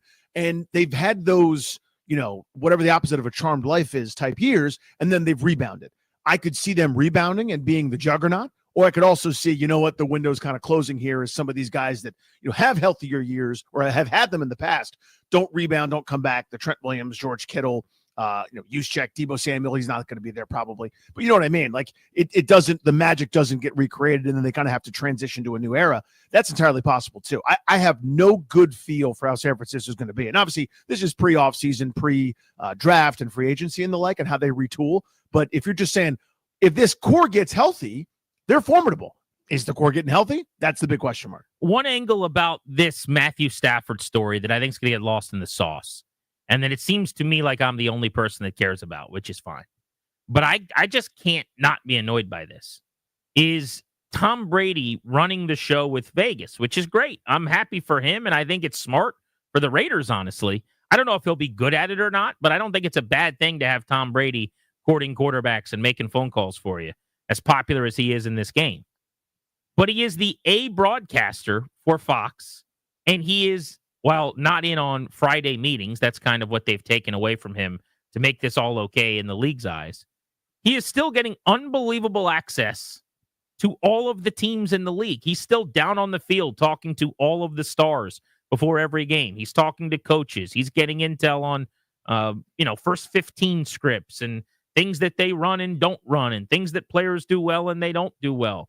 And if nothing else, just the access to the relationship building with stars for all the other teams in a league where we're so worried about the public visual tampering. This is the de facto GM of the Raiders. That's what he is. We're finding that out now. They can call him whatever they want. They hired a GM, Spytek, from the Bucs. They have a new coach in Pete Carroll. Tom Brady's the one running the quarterback search. He's the one that ran the search for the GM and the search. To be clear, he's out advocating for the Raiders. When he's not broadcasting games, he's acting on behalf of the Raiders. Why is this okay? This is such a conflict of interest that has been shunned and not allowed in the past. I mean, this is an unprecedented thing where we're just normalizing and accepting the goalposts moving massively on what should be accepted from broadcasters or from people with this kind of access. I think this is ridiculous. And it does seem like it's just, every now and then Mike Florio or somebody will float it out there like, isn't this weird? And everyone will go, yeah, that's kind of weird. And then a few months will go by. But it was really crystallized for me with the reporting this week. It led to the beef between Jordan Schultz and Ian Rappaport, where they're face-to-face in a Starbucks, the two NFL insiders. But we've got to now debate whether did they just bump into each other? They both live in this Montana ski community, and they just happen to be on the slopes, and they're both on slope 4 at the same time. And then Tom Brady ran into Matt Stafford, and they fell down, but he was laying on his stomach. But then he's like, "Oh, you're Matt Stafford," so they got up, and so weird. It was a very odd situation, right? But that's the dude who was hanging out with Matt Stafford pregame on the field 6 weeks ago, right, or less. The whole thing is so strange to me, and it really shouldn't be allowed. Go be the best broadcaster or go be the best de facto GM, but you don't get to be both. I just don't like that. I think that access is really unfair. Well, the toothpaste is out of the tube on conflict of interest in sports. Like it's people. I think the first times it would like toe the line. You get a couple people to write their sharp columns and a couple pudgy zilches like you and I referencing it on the radio. But I think the teams realize there's not near enough outrage to stop anything because people just want to watch their games. So to me, this is like we've kind of crossed that, and now they're going to do a big show about saying, well, he can't. Like if anybody asks, oh look, he can't go to Friday meetings, and there's not enough upset to do anything differently. And by the way, I'm agreeing with you. I'm with you. But like teams owning their own broadcasts, teams owning their own play-by-play, teams owning their own 24/7 coverage. I get that to fill the demand. This is so different, though. But to me, it's all feeding out of the same trough. Well, where the whole point of it is their list of things that are conflicts of interest that you just wouldn't do, and now I think the teams and the leagues have realized it's actually not that big a deal.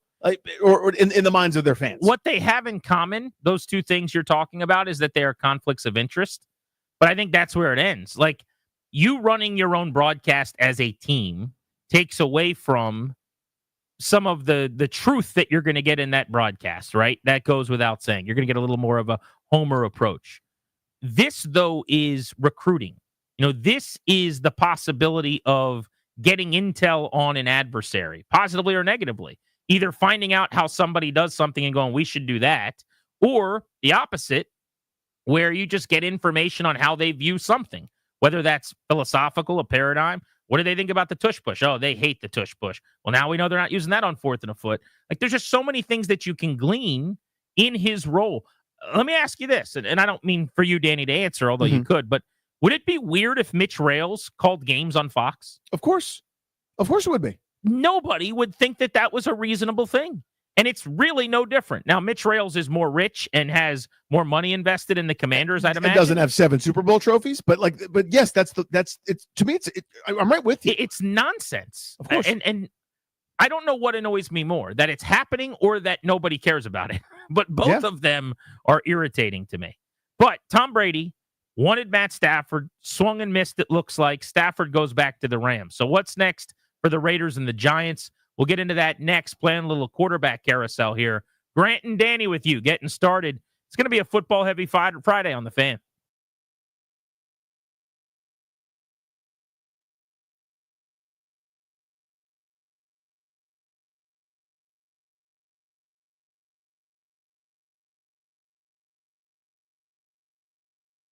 What's up, guys? It's GP. College hoops reaching the best time of the season as we speak right now. Look at the calendar. You know what's next, right? March is coming. Right now, new customers on FanDuel get $150 in bonus bets when your first $5 bet wins. That's $150 to bet on everything from conference clashes to tournament upsets and even who's going to be cutting down the nets. Love me some NCAA tourney action, and I love spicing it up with bets. I'm a live better in-game after a run early in the game trying to get good value. FanDuel.com/GP. That's FanDuel.com/GP. Promo code GP on FanDuel.com. Got to be 21 in Virginia. First online real money wager only. $5 deposit required. Bonus issued. Non-withdrawable bet. Expires 7 days after receipt. Restrictions apply. See terms at sportsbook.fanduel.com. If you've got a gambling problem, take it seriously. Call 1-800-GAMBLER.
I'm Toby Altizer with your sports update on the Fan. In the NFL, some news today. The Commanders and the Texans have significant interest in trading for wide receiver Deebo Samuel, according to Jordan Schultz. Matthew Stafford and the Rams have agreed to a rework deal where he's going to remain in L.A. The Nationals taking on the Mets, and the Nationals trail 7-0 in the top of the fifth inning. In the NBA tomorrow, the Wizards taking on the Hornets in Charlotte. 6 p.m. tip-off over on the Team 980. In hockey, the Blues beat the Capitals 5-2 last night. The Capitals taking on the Lightning tomorrow at 12:30. You can hear the game right here on the Fan. College hoops tomorrow, number 16 Maryland on the road taking on Penn State at noon. You can hear that game over on the Team 980. The Hokies hosting the Syracuse Orange at noon. You can hear the game on Bloomberg 99.1. And Georgetown hosting number 21 Marquette tomorrow night at 8 o'clock. You can hear the game right here on the Fan. From the Crop Metcalf 5-Star Sports Desk, I'm Toby Altizer on the Fan.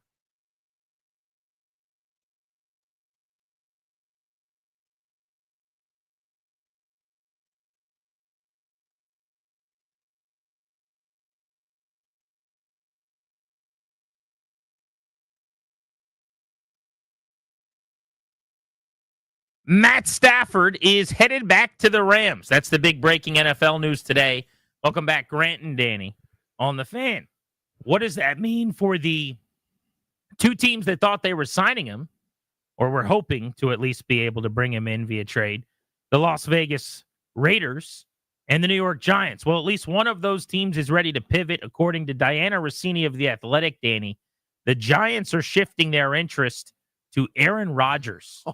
They've been discussing it all week in Indianapolis internally, according to Diana's sources. So what could go wrong? A desperate coaching staff in New York trying to save their jobs by bringing in aging Aaron Rodgers. I think this is going to go swimmingly. The Bob Churchill about they did quite a lot of stat buster, Bruce. I mean, that's what it is. I mean, we're like, this is why this should just never happen. This sort of phase of a team that never was, but the talent evaluators have convinced themselves that they're close. They are not close. They're close to just a different kind of disaster. They're basically going, let's start a controlled fire and leave the room and see what happens. I love this, by the way. I hope it happens so badly. Well, I want more. Did they not see him with the Jets the last 2 years? I hope they didn't. How could you possibly, in your own city, your roommates at your own stadium, how could you possibly have seen at 40 this guy tear his Achilles, and then at 41 him play poor football? Because he did. You know, the counting stats were okay: 28 touchdowns, 11 picks, 3,900 yards. By the way, in 17 games, which is not that great, but still. But if you look at any of the metrics, the really advanced numbers, I mean, we're talking about a bottom 7 to 10 starter in most categories in the NFL in terms of full-time starters last year, Rodgers, and they go, yeah, we'll sign up for that. Now, this is what happens when you bring guys back that you probably shouldn't have, by the way. This is why, even though it might have been a year too early, if you're John Mara, you've got to fire these guys a couple months ago, because they are in CYA mode at this point. They are desperately trying to keep their jobs, and they're now going, okay, how do we win 9 games this year? How do we get to 500-ish? How do we show enough growth that then we can, at our exit interview, after we go 7-10, say, but look at the progress we made. We are now. I bet you they don't think they're close at this moment. I'll disagree with you that they think they're on the verge of anything. What they're trying to do now is, how do we go from bad to mediocre so that we can just talk ourselves into having another shot at the end of this season? And that's when you make really bad decisions like this, where you go get a quarterback who has proven over a couple of years now that he is a shell of what he was, and you hand him the keys. And it's not like this is a guy that'll come in there and be a good soldier either. You got to build everything around him in his image and deal with all his, rock petting and whatever other weirdness comes with it. It's just a disaster in waiting for me. You probably have to sign Randall Cobb and a couple other guys from Green Bay. Time's gone. Oh, I love it so much. Has he lost that privilege, do you think? I don't know that in his mind, he ever does. Like, who knows? I mean, it's going to be a fight. And if he doesn't get it, is it temper tantrum time? Is it, I'm not coming to training camp time until you sign, I don't know, that Alan Lazard to be my number 3? Like, I have no idea what it's like to deal with that guy at this point. Again, you do it when he's the MVP of the league a couple of years ago. You don't now, but again, when you're desperate, you make bad decisions. I mean, I wonder if Ron Rivera can share the analytics of football or whatever spreadsheet that said in Indianapolis that Carson Wentz was a good idea. Maybe there's some good numbers there for Aaron Rodgers that those boobs could read. Seems like Indianapolis is where a lot of bad ideas get cooked up. I know, seriously. It makes sense. I mean, it's the beginning of the offseason. You swing and miss on whatever your plan A is. And Rossini said that this was their plan B. Like internally, they wanted Stafford. They thought maybe they could make it work. Although as of late last night, we started to find out if he's leaving, it's probably to go play for Brady with Vegas. So the Giants were going to be left missing out on him anyway. At this moment, their quarterback room is Drew Lock, Tommy DeVito, and Tim Boyle. And Joe Shane and Brian Dable's jobs are on the line. That's how you get fired. That's how you make sure that you will not be back next year. So that's where the urgency is coming from. Mm-hmm. Whether it's Aaron Rodgers or Russell Wilson or, if somehow Kirk Cousins was released by Atlanta, they're going to have a veteran starting there, I would think, rather than trading up for one of these young guys. And now, here's the thing. There's a decent chance, too, by the way, if quarterbacks don't go 1-2 in this draft, if Abdul Carter goes, if Travis Hunter goes, the Giants could draft one of these young passers, which is probably the most prudent thing to do. Whether or not you love them or not, you're up at the top of the board. You've got a chance at a young quarterback and a chance for a fresh start and maybe build around this person to see if they're great or not. But if you've got to win right now this second, you may not view that as a prudent course. Again, you already said it very well. When you're this much of a disaster, you can't have desperate people that are there to try to make something work, kind of. The whole point is to be great. The whole point isn't to show marginal improvement and turn in a report card. This isn't remedial English. You know what I mean? Like, it is such a gong show, and I'm here for it. I love it. They also just have so many needs that, again, what they should be doing in their best interest no longer matches the best interest of their decision makers. But I don't think taking a rookie quarterback should even be allowed. And this is not how teams operate. Owners don't think this way. But I would say, no, you're not doing that. Oh, because the nest is such a mess? Well, because they're going to get fired at the end of the year when they go 4-13 with the rookie quarterback or 6-10 or whatever it is, 6-11. And then the next guy comes in and inherits a quarterback he didn't pick. And it is the death sentence for a new GM and a new head coach to come in here and have to inherit somebody else's decision. I'm also just not sold on Shedeur Sanders. I like his game a lot. He actually is a lot more in line with like what I'm looking for in a quarterback in terms of an athlete and a pocket passer who wants to stay in the pocket. But the makeup and the flashiness, and he's doing his own podcast from Radio Row. And today at the podium, he's talking about loving the haters and wanting the haters. And I don't know, his demeanor is just not my favorite for a young quarterback coming out, but his dad's Deion Sanders. So, we don't have a lot in common on how we're going to carry ourselves publicly, probably. But I think he can play. I think he's got a chance to be a really good quarterback in the league. But I don't know if I'm putting my career in his hands. I think they go veteran QB on a bridge deal 1 or 2 years, and then probably that veteran quarterback and this staff are all out at the end of the year. Is it Rodgers? Yeah, probably. I mean, if that really is their plan B, I've said all along, I do not know where Aaron Rodgers is going to end up because I don't think anything makes sense. I still don't think the Giants make sense, but if they're actually interested, I think he'd be fired up to start anywhere. He doesn't have a lot of options. Yeah, so I always thought Vegas was where he would end up just because they're kind of screwed. They're in the perpetual lower middle class where you can't finish bad enough to get in the top 3. You can't be good enough to have anything meaningful happen. And they were destined to do this bridge to nowhere thing in perpetuity, a la Washington or Cleveland or Detroit or, some of these teams that just sort of always seem to be in this terrible spot.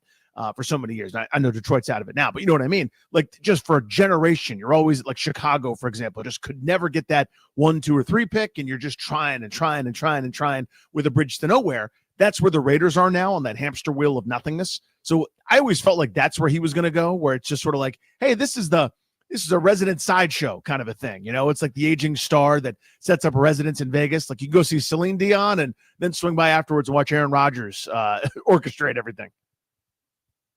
I guess I could see that. A lot of the veterans don't make sense there. Like, to me, they hired Pete Carroll to elevate their floor. I don't think Pete Carroll's going to be there in 5 years. He's the oldest NFL head coach. I think Tom Brady went and got him for the same reason Dan Snyder thought it would be a good idea to bring in Ron Rivera. And you could actually make the case that this worked a little bit. which is to say, bring some decorum, bring some legitimacy, hire some grown-ups, and let's win or lose, let's compete every week, and let's not be a joke. And I think that's like Brady's idea is before we can sprint, we got to be able to stand up and jog. And I think Pete Carroll will help them to do that. And then when you're able to stand up and you're walking at a decent clip, you're doing the bit where you put some cans in bags and walk around the elementary school like that ladies group on a Wednesday morning. Now you can hire a Ben Johnson or somebody like that in a few years who is the hot shot coordinator that everybody wants, and maybe you can be the it team. But I think this is the first of a couple moves in the big picture plan. So that's why a veteran linked to Carroll to just immediately help raise the tide would actually make a lot of sense to me. But I guess Rodgers could be that guy. I mean, like Russell Wilson and Pete Carroll have a past. I don't think they're getting back together. You wouldn't think. Right? I was thinking like trading for Derek Carr, had he not have already played there, is the kind of thing I'm talking about, right? That tier, yeah. That's not happening because there's history there. So yeah, I mean, who's left? It's Rodgers, it's Cousins, like guys like that, and the free agent pile is Jacoby Brissett, Marcus Mariota, who's already played there, by the way. If I had to guess right now what the Raiders do, I would say Sam Darnold ends up starting in Vegas. That's a good one, too. And that Aaron Rodgers, I guess, ends up with the Giants, which is hilarious. If he goes from the Jets to the Giants and stays in New York, this league, which is already hysterical, got funnier. I love it. Now, here's the thing. There'll be a handful of games he plays well. Probably be against Washington, and it'll be annoying, but whatever. That's just destined for a plane crash. Like that's just destined for a disastrous situation there. If those two combustible situations end up together. By the way, the Jets are the most snake-bitten, just kind of downtrodden team probably in the league. Their fan base. I mean, you could tell them that they won a game, and they'd ask you how much time's left on the clock. You're like, no, it's over. It's over. And they would still fear somehow that the game would be taken away from them. Like, that's their fan base at this point. They get Rodgers, everyone threw a big party, and then they fell on their face for 2 years.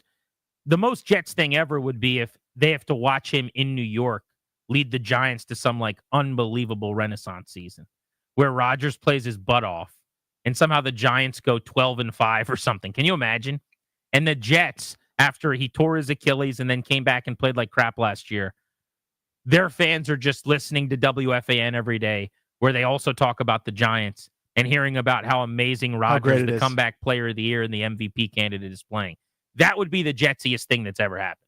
I mean, like, so everybody's, juju's on the line here. So that you're right. Like, what's the most powerful? The Jets' negative forces and how bad it could be for their fans is the most snake bit. That would be something. I mean, it would frustrate the hell out of me. Obviously, he's a Washington fan because I care about us, and if they're good, that's annoying. I like them down there in fourth place where they can't get right. But yeah, that would be the Jetsiest thing of all time. Well, you don't have to worry about it, I don't think. I mean, we'll talk about a lack of overall talent. Malik Neighbors is a star at wide receiver. Wan'Dale Robinson, the former second-round pick, will be back. Okay as a possession guy. Darius Slayton, the former fifth-rounder, who's been around forever for them as a free agent, as is their starting right guard, Greg Van Roten. There's just not a lot there. I like Tyrone Tracy in the backfield. Good little player. Him and Neighbors is a nice starter set in terms of weaponry, but they need a lot. Defensively, they got okay players, and they're going to have to probably, make more headway on that side of the ball, depending on what happens at quarterback, if they're going to win any football games this coming fall. Adam Peters knows a thing or two about winning. He's been a GM for 1 year, and he has been in the NFC Championship game already. He spoke at the NFL Combine with NFL Network. Quick conversation with a couple of really interesting anecdotes you'll want to hear if you're a Commanders fan. We'll get those to you next, right here on Grant and Danny.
With Danny, I'm Grant. This is The Fan at 4 o'clock, about an hour and 10 plus minutes from right now. We'll be giving away the final pair of Caps tickets that we've got for you this week. So make sure you're listening at that time. I am rocking a Caps hoodie. It's a red Caps hoodie with jeans and some black and white kicks. I got some sweats per doctor's prescription. Said to dress comfortably, especially from the waist down. I've got my Nats. It's not a pullover. It's a cardigan. Thanks for noticing. It's one of those. It's a zip situation. Remember we got these in like 2016? Of course. I want to say, give or take. Yeah, but very comfortable, very good for this versatile weather, which we're having. Gorgeous outside. Perfect as I stepped outdoors a moment ago. It's sunny. It's pleasant. It was very chilly this morning, and now it's very comfortable. So That's a right, nice hoodie or a jacket, or in your case, a cardigan. Thanks for noticing. Thanks for noticing. That's going to do the trick. Adam Peters did the trick all season. A lot of the buttons he touched were the right ones. The Commanders go from a 4-win team without him to a 14-win team and an NFC championship game contender with him. He was on NFL Network yesterday. This was the interview he did with some nuggets on falling in love with Jaden Daniels at the Combine last year. Washington Commanders General Manager, Mr. Adam Peters. Adam, we're in our second year now as GM. Everything last year was coming fast at you. Does it feel a little different in year two? Oh, it's very different. I remember we were right up there. I was really nervous talking to you. I didn't know what was going on, but now it's we've had a year. We've pretty much done everything in this year once, right? So it's been really cool. We have a great staff, and it's been awesome to come and see these guys perform. Last year at this time, so many questions about the Commanders. Jaden Daniels didn't perform. He didn't throw. He didn't do it. And yet you guys met with him here. Do you remember that interaction? Was there a feeling of this might be the guy?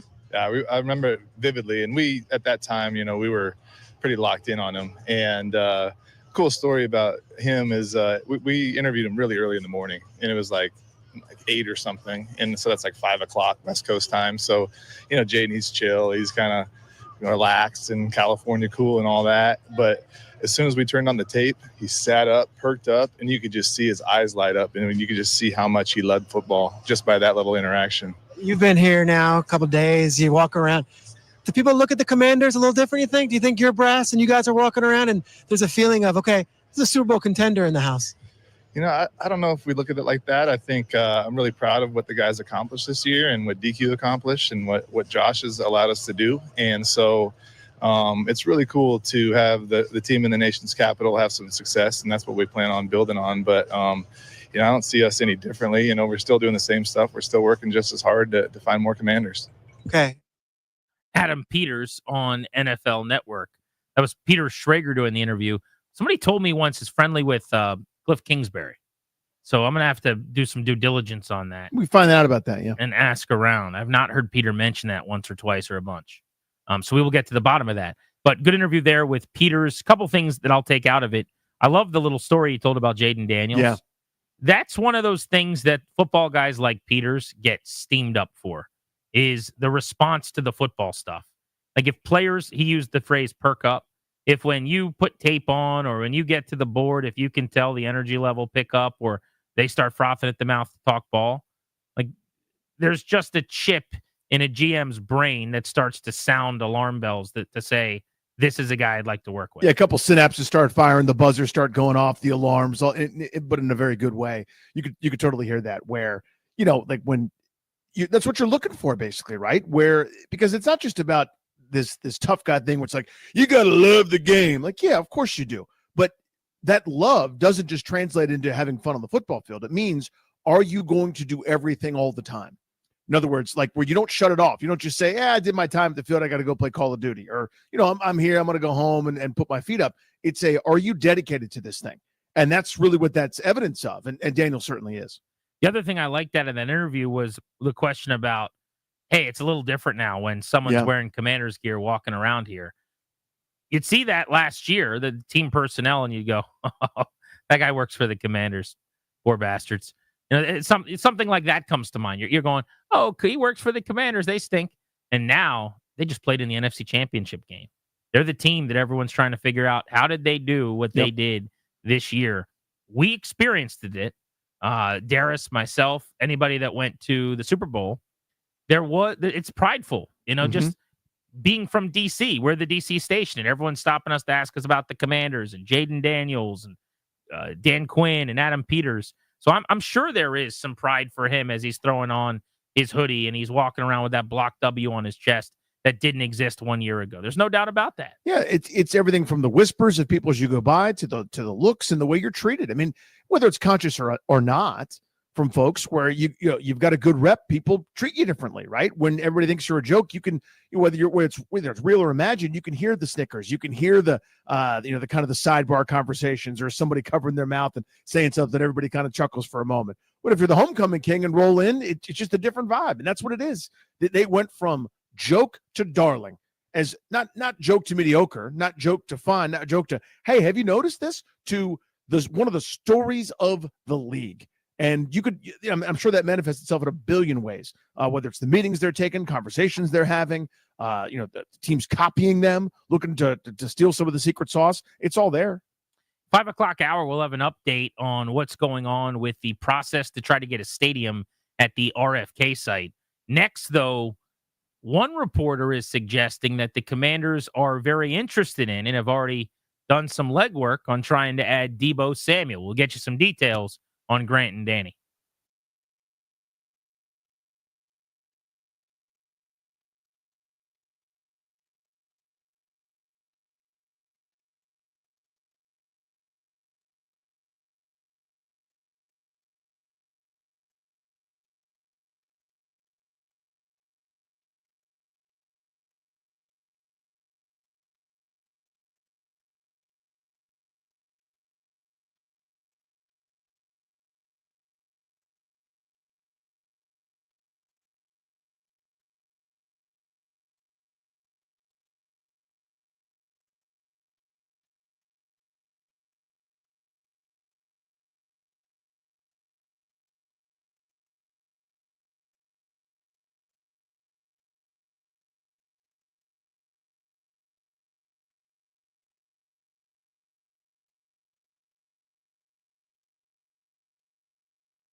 I'm Toby Altizer with your sports update on the Fan, and this update is brought to you by Main Street Bank. Cheer local, bank local, Main Street Bank. In the NFL, the Commanders and the Texans have significant interest in trading for wide receiver Deebo Samuel, according to Jordan Schultz. Two other teams involved, the Steelers and the Broncos, but the two leading teams with interest in trading for Deebo Samuel are the Commanders and the Texans. Also in the NFL, Matthew Stafford and the Rams agreed to a rework deal. He's going to stay in L.A. In baseball, the Nationals taking on the Mets today. They trail 7-0 in the top of the seventh. James Wood in his spring debut, 1 for 2 with a walk.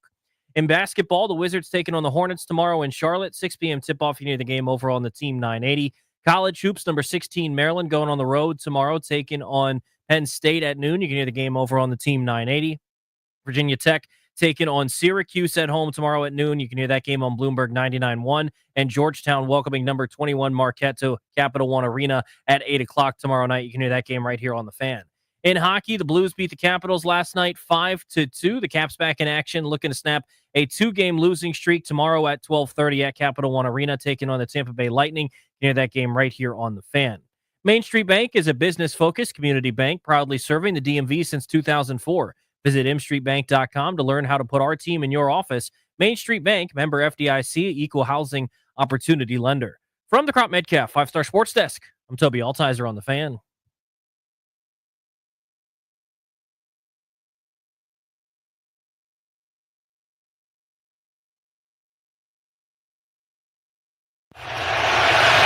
Purdy dancing wide open, making the grab. Samuel, the tackle is missed. Deebo off to the end zone. Touchdown 49ers. 76 yards. Al Michaels on the call. Amazon Prime gem, I'd imagine. Welcome back to Grant and Danny on the Fan as we get you set for the evening and weekend it will be in sports. We're taking you up to 6:30. You can watch us on the 106.7 The Fan YouTube page. You can listen to us wherever you are on the Odyssey app. We are all over the DMV on 106.7, our flagship. And, of course, we're in Richmond right now for 3 hours on AM 910 and FM 105.1. The show is exclusively sponsored by the law firm Kandorian Murad, estate planning, elder law, real estate transactions, probate administration. Their attorneys do it all. They are here to help protect you and your family's assets. Schedule a free consultation with their team today by visiting kmlawyers.com. Tell them we sent you for a discount. That's kmlawyers.com. The highlight there was played because we're going to talk Deebo Samuel and the possibility of him coming to Washington. But I just saw a clip from the Combine that I had not previously seen, and I wanted to discuss it and bounce it off of you. This is Travis Hunter, who's one of the most incredible athletes I've ever seen and many of us have ever seen in our lives, right? He's a two-way player. He's an astoundingly talented corner and wide receiver at Colorado. He's the best player in the nation, a Heisman Trophy winning player for a reason. If you just drafted based on who's the best football player, like he'd go number one in this draft class. Absolutely. But we value quarterbacks, so we probably won't. Travis Hunter, though, Danny, thinks that what he does is harder than what Shohei Ohtani does. He was asked about the juxtaposition of him playing both ways in football as opposed to Ohtani in baseball, and this is what he said at the Combine. Probably me what I do in football because it's a lot on your body. You know, Ohtani, he's a great player, but you got to do a lot in football. He's saying that playing on offense and defense in football more difficult than Ohtani, who hit 50 bolts as a position player, but also has finished in the top 5 in Cy Young voting as a pitcher. And I'm here to tell you respectfully, playing football on both sides of the ball, while amazing and an unbelievable athletic feat, does not hold a candle to what Shohei Ohtani is doing. And that's sounds like it's disrespectful to Travis Hunter, and it's not meant to be at all. I will, of course, rubber stamp that. And you can't triple stamp a double stamp, by the way, Grant. So don't even try to do that when I'm done talking. But there's no, it's not even the same stratosphere. Respectfully. Again, Travis Hunter's incredible. Doesn't change the fact that he is incredible. And he could probably do both at the NFL level if teams would let him. I mean, he's that good at both. It would be, the equivalent would be if he played cornerback and also offensive line, or if he was your right guard and then lined up at nickel slot. See what I'm saying? Like you can't. Unless the only way to know is to know. His only argument that's a good one is the toll it takes on your body. Absolutely. Physically the demanding. physical demands Yep. of you're adding, if an offense has 60 plays and the defense has 60 plays, you're getting in a car wreck as a corner and a receiver on 30, 35, 40 of those, the blocking, the physical engagement, totally a thing. And yes, that is different. Throwing 100 and going 50-50. Nope. Sorry. Respectfully, it's not the same. You need its own subcategory or its own, like the Ohtani category, then miraculous for everybody else. So the argument I would make is, while it's exceptionally rare, there are players in the NFL who could do it. And I don't mean like at maybe the level of Travis Hunter, but if you wanted to, you could slot a guy out and say, go do this. Like the examples I'll give you are, and he doesn't have to be one of the best players in the league, but like Adoree Jackson, who was a first-round pick by the Titans back in 2017, played some receiver in addition to playing cornerback. He actually had a game where he had 4 rushes for 50 yards in the NFL, I'm pretty sure. J.J. Watt is a good example. J.J. Watt was one of the most talented defensive tackles in the history of the league. Remember, at the goal line, they would put him out and throw him the football. And we've seen this with big defensive tackles who play fullback. And I know that's a little more gimmicky than what Travis Hunter is, which is to say he could go in the top 10 as a corner or the top 10 as a wide receiver. And it's why I don't want to take anything away from him. He is amazing. He is a specimen. This is, 99.9th percentile human being on the planet for athletics, right? It's crazy. But there is no comparing what he's doing in football and what Shohei Ohtani is doing. Because as long as we live, we will never see anybody do what Shohei Ohtani is doing. And we might see a handful of people do what Hunter's doing. Maybe not as skilled or as talented as him, but like Charles Woodson's an example. Champ Bailey played some receiver and some DB. Deion Sanders, his coach, did as well. The Ohtani thing in this era where it's not just, long stuffings McGee hitting off of, Green Woodbank or whatever. Like in this world, nobody does that. You're not allowed to. You can't. It's too hard. It just doesn't exist. Yeah. So growing up, I had these heroes that I would see on television at the collegiate level who would do both. Like Brooks Kieschnick from Texas or Darren Dreifert from Wichita State. And they were able to hit at a high level in college and hit and pitch at a high level in college. None of those guys were able to really do both at the major league level, or barely even do one at the major league level. Like Darren Dreifert was a journeyman reliever basically for the Dodgers and a couple other teams. And you go through a handful of guys. There was a guy drafted out of Louisville a couple years ago that they thought could be a two-way player. Wrong. You simply cannot. The skill set, the muscle build, the what's needed for each individual thing is so dramatically different. Like, just again, I'm not talking about myself as that high of a level, but like at our mid-level D1 school, the pitchers and position players, during the offseason, we'd barely see each other. We had to have completely different sets of workouts for the different skill sets. And the occasional guy that did both, my teammate Adam Ballistic wound up getting drafted, I think, by the Orioles after his junior year, basically had to quit doing one where he was with the hitters. He became a pitcher exclusively, even just because it's so different. In order to be really good at one, you have to sacrifice things for the other. And I know you're probably saying, well, that's the same as football, but it is such an elite skill set at the highest level that there possibly is. Again, I'm trying to keep going with my analogy. It would work for me if Hunter was the quarterback and also a defensive lineman. You know what I mean? Like, it's a totally different body type, physicality, different set of demands other than super fast twitch, reactionary, great hands, a super athlete kind of person. It doesn't change the fact that he's the rarest of rare specimens. We just happen to have a space alien living among us here named Shohei. Yeah, and it's probably football's closest version, I guess, to Shohei Ohtani. Yeah. But also I would mention that the skill sets are so different, just to double down on what you're saying, that, playing offense and playing defense, the football traits are very comparable, and you just have these different specifications. Whereas it's almost like two completely different sports when you're pitching and you're hitting. They don't have anything in common. There are hitters who don't pitch all that much better than a really good high schooler in the crowd. There are pitchers who may not hit a whole lot better than a D1 college player in the crowd. Like, they are very, very different classifications of what you're doing. But I heard that comment, I saw that video, and I said, okay, this is worth us bringing up here on the show. If for no other reason than it helps us get to our Shohei Ohtani quota, because you and I really like talking about him. Let's pivot, though, back to the Commanders, because there is some news on Deebo Samuel. This is from Jordan Schultz, so I guess was not picking a fight at the Fully Starbucks caffeinated, today. yes, when he got this Yes, report. he had not needed to go get some coffee and yell at Ian Rappaport, but he does have this nugget for us.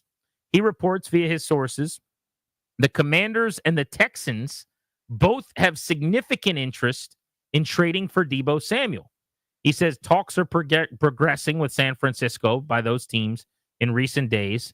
Other teams include the Steelers and the Broncos, who have checked in, but Houston and Washington are believed to be the most aggressive. I totally believe this for two reasons.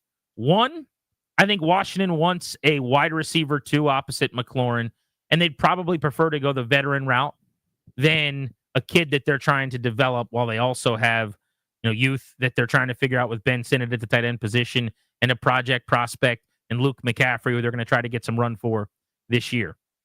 2, Deebo Samuel and Adam Peters have a connection. Peters was there when they drafted and developed Deebo. He knows him very well. So assuming they have a good working relationship, and I have no reason to believe that they don't, then that familiarity should make this a easier transaction. So when I hear Washington's in on Deebo, not only does it not surprise me, but I go, yeah, that makes a lot of sense. Yeah, it fits, right? For a myriad reasons. You touched on some of them. I would also add this isn't the superstar wide receiver 1 that's going to command $35 million in the open market. It's not replacing Terry McLaurin with a Justin Jefferson or superseding him with a Jamar Chase. This is a clear sort of, I don't want to say a tick below, but a totally different kind of player. Right? There's very little overlap in terms of their skill sets. Yes, they can both catch and run, make plays after the catch, but this is I'm lining him up in 15 different places. It demands defense's attention. The instant you don't pay attention to him, he takes that bubble screen, that tunnel, that little hitch route, or catches a pop pass or something like that, and is now breaking tackles and he's going. The easy factor that he provides, I think, is essential for this offense going forward. I don't think you can rely simply on Kingsbury being a genius and out scheming people, not with better opponents coming, not with enough time for the league to have studied and figured things out. You can't just get away with De'Ami Brown, Olamide Zaccheaus, Luke McCaffrey, whatever he turns into. This is a perfect fit to me. Now, contract-wise, what kind of shape is he going to be in? Injury-wise, there's a lot of things you got to be concerned about. And Peters has the inside track there in terms of knowing the guy and being able to see or predict accurately which version of this guy's going to show up. The dude that's a threat all the time, or the dude that, according to some reports, wasn't in the best of shape last year and was a little bit disgruntled. Who knows how it's going to go? But again, I would trust Peters' evaluation with the background that he's got. So I think my interest in Deebo is probably more than the average person's, if I had to guess, based on the fan base. And we can open up the phones on Deebo Samuel at 800-636-1067 for the MGM National Harbor listener lines. You guys can hit up and discuss Deebo with us, but I think he is kind of exactly what they need if he's healthy. I have concerns like everybody else. Number one, he never is 100%. When the season starts, he's a battering ram. He's super physical. He plays a really violent brand of ball. He's never run around, or kind of avoided anybody. Like, he is just a wrecking ball cage fighter mentality wideout. He's got some Pierre Garçon in that way. And he's a big target. He's 6 foot and 220 pounds almost. And because of that, he takes huge shots. So from the beginning of the season, you're just not going to get him at 100%. But look at how valuable he was for the best team in the NFC for years. What are you trying to be? I mean, you just played in an NFC title game. And what was I'm not going to call it a fluky run, but it was an unlikely run. And you're probably not authentically a perennial NFC power yet, right? But he's coming from that team in San Francisco. Do I think he'll ever have 75 catches and 1,400 yards again like he did in 2021? I don't know. No, he's not going to be the first-team All-Pro wide receiver. That was kind of a one-off. But could he be a 60 to 70 catch, 850 to 1,000-yard wide receiver? I think he could be a couple times. And that's not to talk about what he gives you running the football. Cliff Kingsbury would be interested. Yep. Because he's just one of those wild cards, as you referenced, that an OC is going to salivate about based on multiplicity and versatility and the differential options that he gives you to just move them all over the place. So I'm sure Kingsbury would be in. I'd have a hard time believing Jaden Daniels at the, players. That's like the real recognized real thing. Players like dudes who have been stars. Yeah. I would think he'd be on this. He's just had such a good career. The idea of, well, he's going to be 30 years old in January, so you're getting his age 29 season, and the injuries, that's not something like players worry as much about. But while I didn't necessarily want to trade for him, I was hoping he got cut. If it takes trading for him, I could be really interested as long as you don't have to give him a juicy extension. That's my big question is, what kind of payment has to come? There's only 1 year left on his deal. The cap number's under $17 million. That's awesome. I would do that in a heartbeat. Yeah. But if I'm giving up a pick or two, and if it's two, it's probably later round picks, whatever. But now I got to pay him too? Like, what's that look like? That's a great question. And that's the part that I don't know. Because I think part of this is, I'm sure Deebo wants a new deal, and San Francisco's going, it probably doesn't make sense for us as the guy with your injury track record, given what happened this last year, given our reinforcements coming, whether it's Pearsall or, we might have to not be able to pay, a huge, another allocation to the receiver room. You may want close to the top of the market money. So in other words, if you've got to trade, I'm making this up, a fifth rounder for him, knowing that you're going to have to extend him to a mid-20s next year and the year after with the injury risk, that becomes a little bit more scary to me. Now, I'm in a position here with Washington where I'm going, I may have to pay a premium because this is not a great receiver class. This is not a great free agent receiver class, especially if, Higgins stays put with the franchise tag and, a couple other guys don't really shake out, that I may have to do this just sort of given, I'd call it not the most sound decision, but sort of given where I am, I've got to have a talent upgrade in a few different spots, even if I've got to hold my nose and pay a little bit more than I want to for it. So I wonder where the walkaway point is for them and really for me. I don't have a great answer to that in terms of where I go, you know what, that's too rich. I can't sign you to that extension. Yeah, I wouldn't have much interest in giving him a whole lot more than Terry McLaurin makes in that $23-24 million a year range, right? I could probably be talked into low 20s per year. But if you're starting to say he needs to make $24 million, $25 million a year, that's where I'm out as he hits 30 years old. By the way, do you know what Brandon Ayuk's cap number is going to be in 27 and 28 with his new extension? Not off the top of my head, no. So that deal's super backloaded. He has an $11 million cap hit this year and a $16 million cap hit next year. Then he is owed cap hits of $43 and $44 million in 2027 and 2028. Wow. Kind of clearly a window is right now sort of move, right? Where we're going to have to pay the piper on the back end. But as they get ready to play Purdy, Purdy's going to get, what are they paying him? Maybe 62, 64 million a year or something. 50, 60, I mean, there's going to be cap numbers in there down the road of 70 million plus, right? Before you start reworking his deal, renegotiating and pushing back money in void years. They just cannot pay Deebo Samuel. Even if they wanted to, the moment they paid Ayuk that deal, it was over with Deebo, in my opinion. Agreed. Because you can't have a cap number of 40 plus million for Ayuk and then have Deebo making at that time a cap number up around 30 million with a quarterback who makes 60 plus. Yeah, and then drafting the rookie receiver out of Florida, Pearsall, it just the writing was on but the wall. But he would still be on a rookie contract. But I'm just saying. That's what I mean, saying like I'm not paying Deebo. I got his replacement ready. Sure. Unquote. Yeah. But I just mean financially the math doesn't match. Totally, so 100%. A lot of people are saying them moving on is indicative of he's definitely done. I just disagree with that. Same with the Cooper Kupp thing.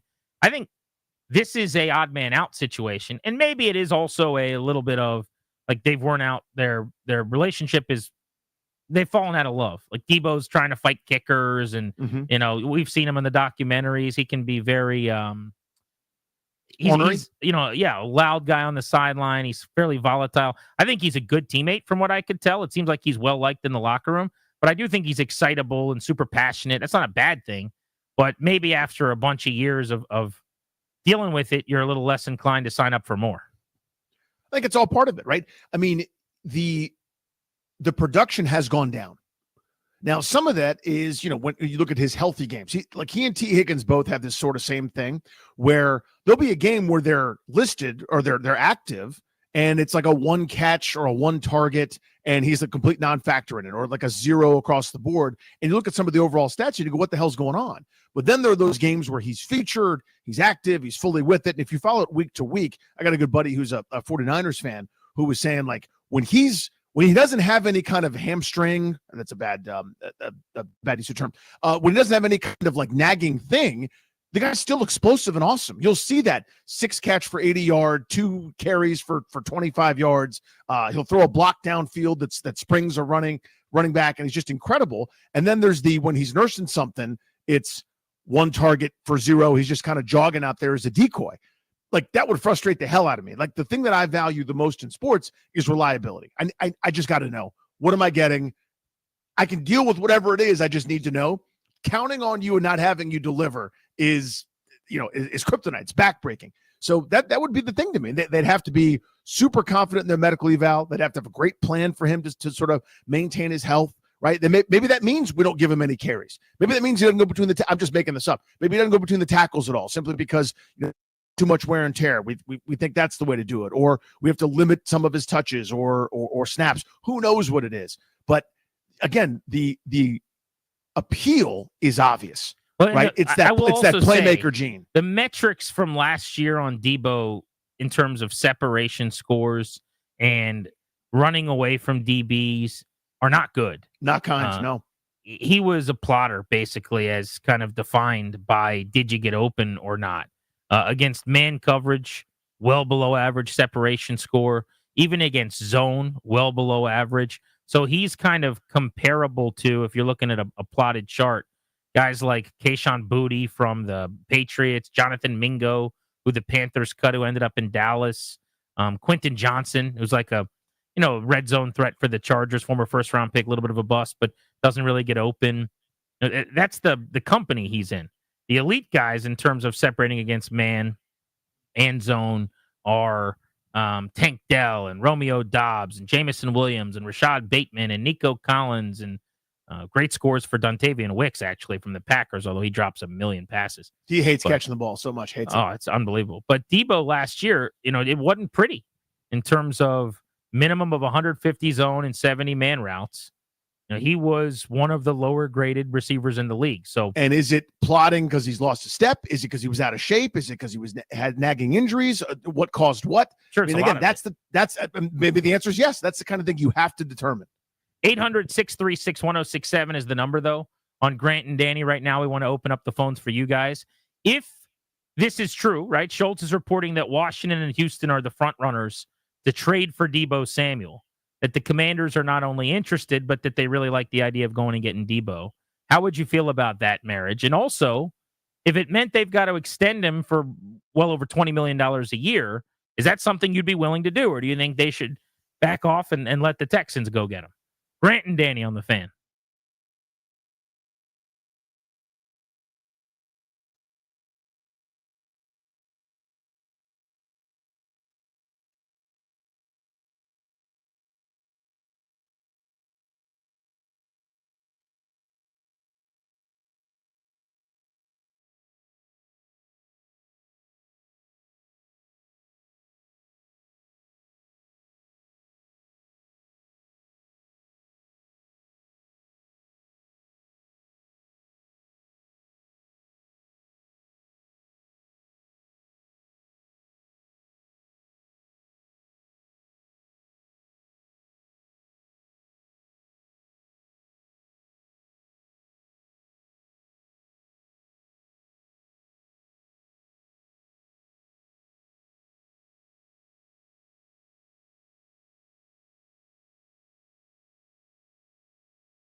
I'm Toby Altizer with your sports update on the Fan. In the NFL, the Commanders and Texans have significant interest in trading for wide receiver Deebo Samuel, and it's grown in the last couple of days, according to Jordan Schultz.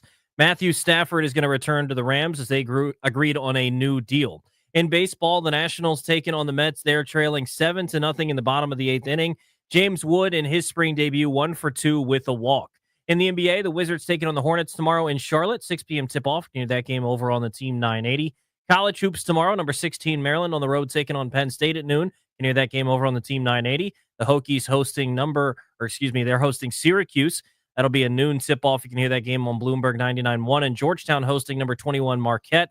8 p.m. tip-off at Capital One Arena. You can hear the game right here on the Fan. Hockey last night, the Blues beat the Capitals 5-2. The Caps looking to snap a 2-game losing streak tomorrow as they're back in action against the Tampa Bay Lightning at home. 12:30 puck drop right here on the Fan. From the Crop Metcalf 5-Star Sports Desk, I'm Toby Altizer on the Fan.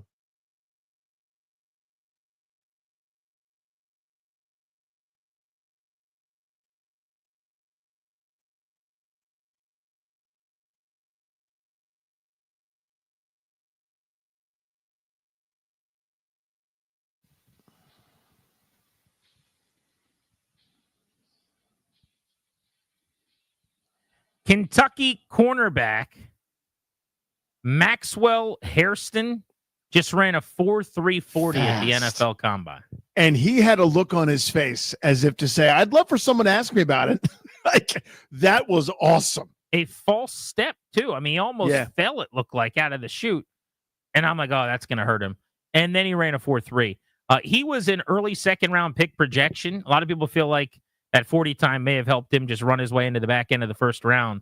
Depending on how free agency goes for the Commanders, they will be looking for cornerbacks in the NFL draft in that range.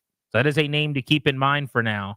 Maxwell Hairston from Kentucky, who just ran a 4.3. I want more team speed on both sides of the ball. I think Washington's going to make it a priority. So, look, there's a lot more to football than running fast. But based on the tape and the skill set, a lot of people felt like he was kind of a tweener, late first, early second type prospect anyway. And he just showed that he's faster than people thought he was. So I would look, and Washington did this last year. The only exception, I think, was Mikey Sanderstill, who I think has enough attributes in other areas where he plays bigger, faster, stronger than he actually is. But they had a type. Are you among the elite athletes at your position? Then you got that Washington tag. Like you're looking for the Venn diagram. Team captains, really high athletic scores. That's what they were looking for with their first draft. And that would certainly fit a guy that ran a 4.3 with those long arms and a little bit of toughness to him, it seemed like. Right now, the topic at hand on Grant and Danny for the Commanders is actually not the draft, but it's Deebo Samuel. Jordan Schultz of Fox Sports reporting that it's the Commanders and the Texans who have separated themselves as the leaders in any kind of a trade conversation for Deebo Samuel. So if you want to weigh in, you can call us at 800-636-1067, or you can go vote on our poll of the day presented by Metropolitan Moving and Storage. Local, long distance, residential, or commercial. 3 decades of best-in-class service and experience. Our polls of the day on Grant and Danny are always over on our 1067 The Fan Twitter page. And so the question we're asking you on Deebo Samuel right now is, with reports surfacing that the Commanders are one of the favorites to get him, what's your interest level? Are you very interested, not interested at all, or indifferent? I guess of those 3 options, because I am more, I have limited interest. But if it's very, not at all, or I don't care, I'm going very interested. If I'm forced to jump into one of those categories, where would you be? Very. I mean, this is my thing. I'm desperate for this. Whatever, whether it's Cooper Kupp, whether it's T. Higgins somehow. I think that would probably be too expensive. But a legit weapon opposite Terry McLaurin, doesn't matter what kind they are. It could be, more closer to the line of scrimmage, running, short to intermediate routes like Kupp or Samuel. It could be something else, a deep threat, whatever. I am desperate for a consistent, bona fide pass catcher opposite Terry McLaurin. So now here's the thing. I'm not just doing this sight unseen. I've got to understand, and again, I trust Peters to have this insight. No, is he going to be in shape? Are some of these nagging injuries recoverable? Is he going to be better than he was this past year? If I believe in that, sort of assuming that that's the case, then yeah, I could even get down with giving up a late round pick and maybe even sign him to an extension that'll make me cringe a little bit when I have to start paying it out. Let's go to the phones. Chris is in Hyattsville on Grant and Danny. What's up, Chris? How are you? Good afternoon, gentlemen. Buddy. My basic take is that, there's so many high quality wide receivers coming out of the SEC in the Big Ten every year, and they're having a huge imprint on their team that in order to acquire a veteran receiver, the deal has to be in favor of the team acquiring him. So I'm not going to shell out huge draft capital or extend Deebo Samuel unless we think he's the missing link. And his injury history recently and lack of production makes me think that I could do better in the draft, even if I'm drafting late rounds. I mean, Ladd McConkey was one of the most productive rookie wide receivers last year. I think was drafted late first or early second round. So there's plenty of wide receiver talent year after year, and it's only getting more. So in a couple general, of things. go ahead, Grant. Yeah, a couple of things on that. I would generally agree with you, and I think you're making a good point. But every single guest that we've had on the show about this year's draft class so far has said that the wide receiver group is down for the first time in a few years, and it is not on the same level. I would be really careful about looking at what teams were able to get and where they got it, last year especially, which was a pretty historic and unbelievable class. Marvin Harrison will make several Pro Bowls. Malik Neighbors will be in the Pro Bowl every single year. Roma Dunze is going to be a Pro Bowl player. Brian Thomas Jr., like Neighbors and Harrison, has a chance to be a multi-time All-Pro. You mentioned Ladd McConkey. That guy's going to be, and already looks like, a star. I think A.D. Mitchell with the Colts will still come on. Troy Franklin had some huge moments late in the year with the Broncos. Danny's been talking about my favorite sleeper in last year's class, Ricky Pearsall. Is going to take over the Deebo role maybe for San Francisco. You saw Keon Coleman, who was up and down but did some good things for the Buffalo Bills. Xavier Worthy became the best wide receiver for the Kansas City Chiefs as a rookie. I mean, I just rattled off 10 or 11 names for you from last year's class. That is a different world than the one we're in now, where it's not like you're devoid of talent, but Tet McMillan from Arizona, Matthew Golden from Texas, Luther Burden from Missouri are all probably going in round one, and then it does fall off fairly considerably. You might be able to draft, like, if you're Washington at 29 and you want to go wide receiver, Emeka Egbukpa from Ohio State if he's there. But the transition period for him compared to just plugging and playing Deebo is pretty substantial. So I don't know. I don't think the second and third and fourth round wide receiver talent is going to rival the last couple of years. Danny, you probably got to do it really early if you're going to do it. Yeah, and again, this is prognostication stuff. This is the best science we've got or the best data we've got. People are proven wrong year in and year out, and the draft is a crapshoot to a degree. But just in general, to the point that Chris is making, I actually would sign up for that. I agree with you. Normally, I'm going, you got to draft one high. Let's invest in this. Let's do it. I just don't know that this is the year for that. Again, according to the experts, but again, we're betting a 550 clip, a 480 clip, depends on kind of the year. But this class is not viewed in the same way that previous classes, especially last year, were. In terms of difference makers, you kind of setting foot on campus and being studs for you. Yeah. Also, do you want to deal with first of all, it's a 50-50 proposition at best, number one, at wide receiver, and then whatever kind of waiting game you've got to play, or developing and project that you have to work out. See Luke McCaffrey, who was a third-round pick. He was a top 100 guy. That might be what happens is, I know he's a little bit of a unique and interesting case because he had been a former quarterback, but it might be that it's a year or two before a guy really gets to the level where they're helping you. Well, now you're at the end of Jaden Daniels' rookie contract. I mean, they're trying, in my opinion, to throw immediate contributors at him to try to win something sooner after you get to the NFC Championship game. Let's go to Bill, who's in Lorton on the Fan. Hey, Bill. Hey, Grant. How you doing, Funny Danny? Hey, buddy. GP, are you with me? I'll take Deebo Samuel. Deebo is an explosive player. You can line him up all different kind of ways, throw quick screens too. He'll take it to the house like was played. He ran that 76. Man, that's a guy. I like him. Appreciate you, buddy. Yeah, sign me up. I mean, I don't care how the kind of playmaker, right? I'm just looking for something on that side of the ball opposite Terry McLaurin. Just, to me, defenses have to respect whatever it is, right? If I got a deep threat over there, if I find my Xavier Worthy, take the fastest receiver in this class, and he slips to the second round and I just have him run 9 routes, fine. I just need something to keep defenses honest. And somebody, when they're not honest, when they cheat another way towards McLaurin or otherwise, I could beat the brakes off you by just going to Samuel or going to McLaurin, whatever it is. I need to make defenses more accountable more often, right? And especially the good ones. Again, you could scheme stuff up against Cleveland when they're moribund and they're all looking for golf vacations. When you're trying to beat Philadelphia and you can't out-scheme Vic Fangio, you can't just find some flaw in the system. You need some ballers and playmakers who can turn a little into a lot, and that's what Samuel is to me. I think there's 3 questions you got to be able to answer before you trade for him if you're Peters. One, is his skill set significantly declined? I don't think it is. 2, do you think he can stay healthy? And that's actually the variable. Yeah. The one that I have issue with. I don't think he can stay healthy. And then 3 would be, what kind of teammate is he? And what kind of player would he be in your locker room? And Peters should have excellent intel on that, by the way. I mean, he was around him. There's a little bit of baggage. There's a little bit of the oddity from afar where you see him trying to go after the kicker after missed field goals, and I don't love that kind of stuff. You didn't have any of that in the Brotherhood last year on the sideline. That doesn't feel like a Dan Quinn type guy. But Peters has to know that from his time there. But of the 3, I feel pretty good about 2 of them. It's the injury history that would scare me away some, as interested as I am. Steve in Germantown, you're on the Fan.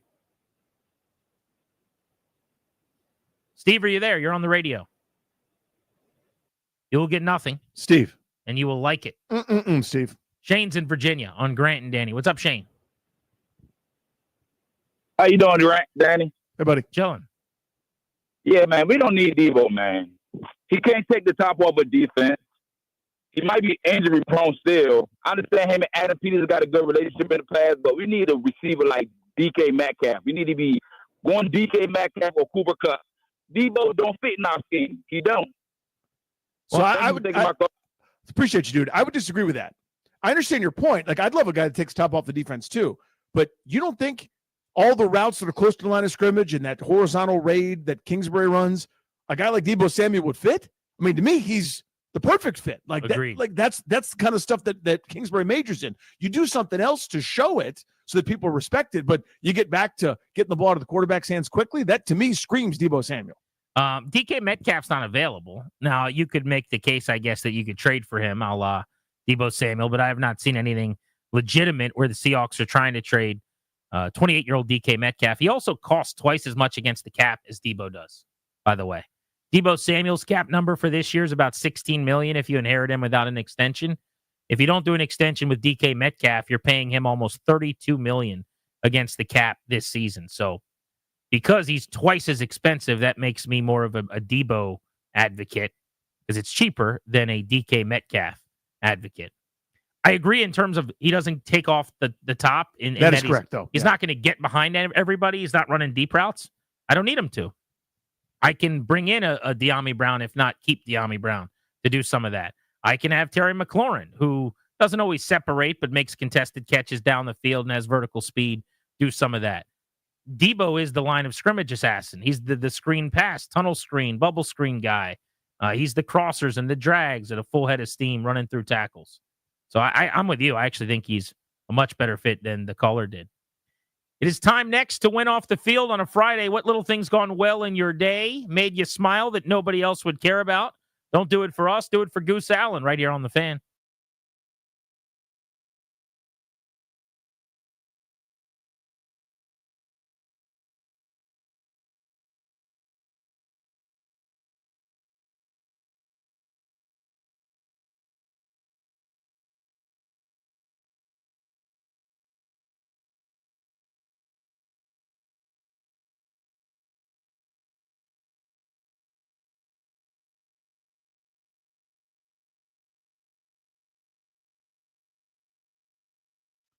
Hey, guys, it's GP. When the game tips off, the NBA action is just beginning on FanDuel, America's #1 sports book for good reason. I love this app. It is really easy to use, and when you win, this is the best part, you get paid instantly. Second the game ends, boom, money's in my account.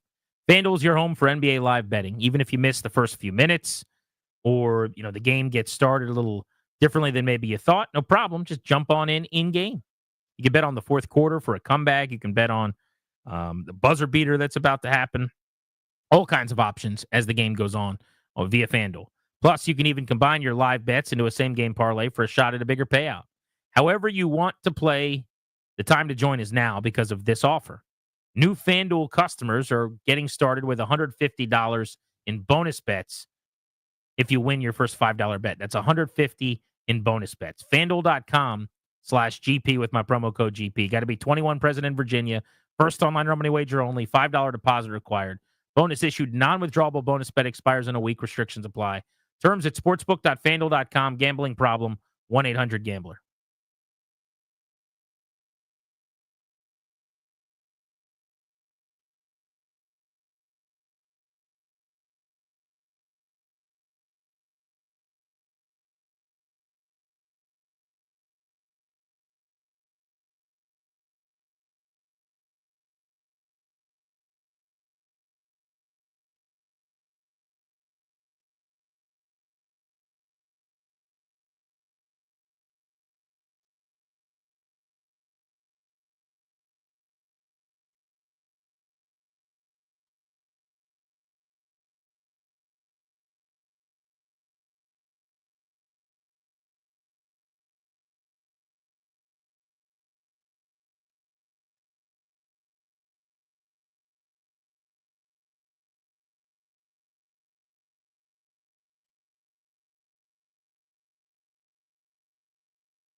And then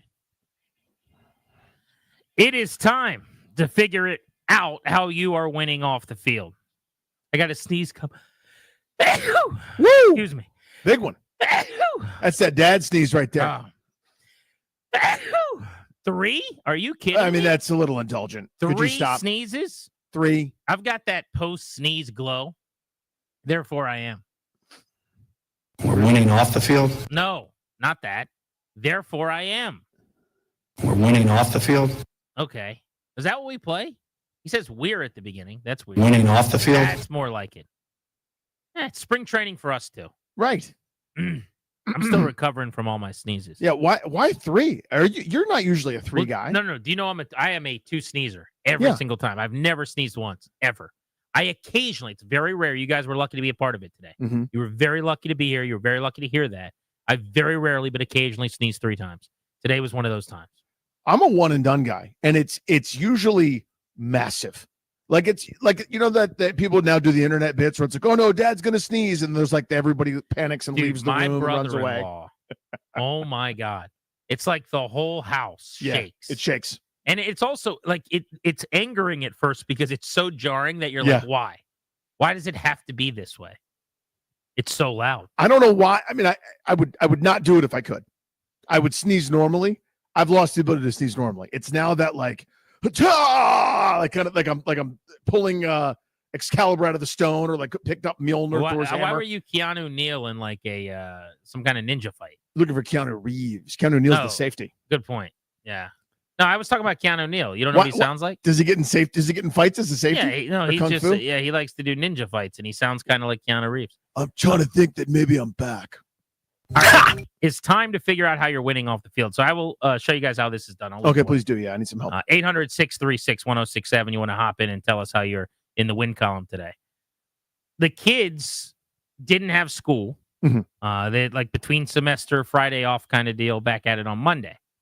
So we were trying to figure out an activity, and I brought up the possibility of letting them come to work with me and getting a job.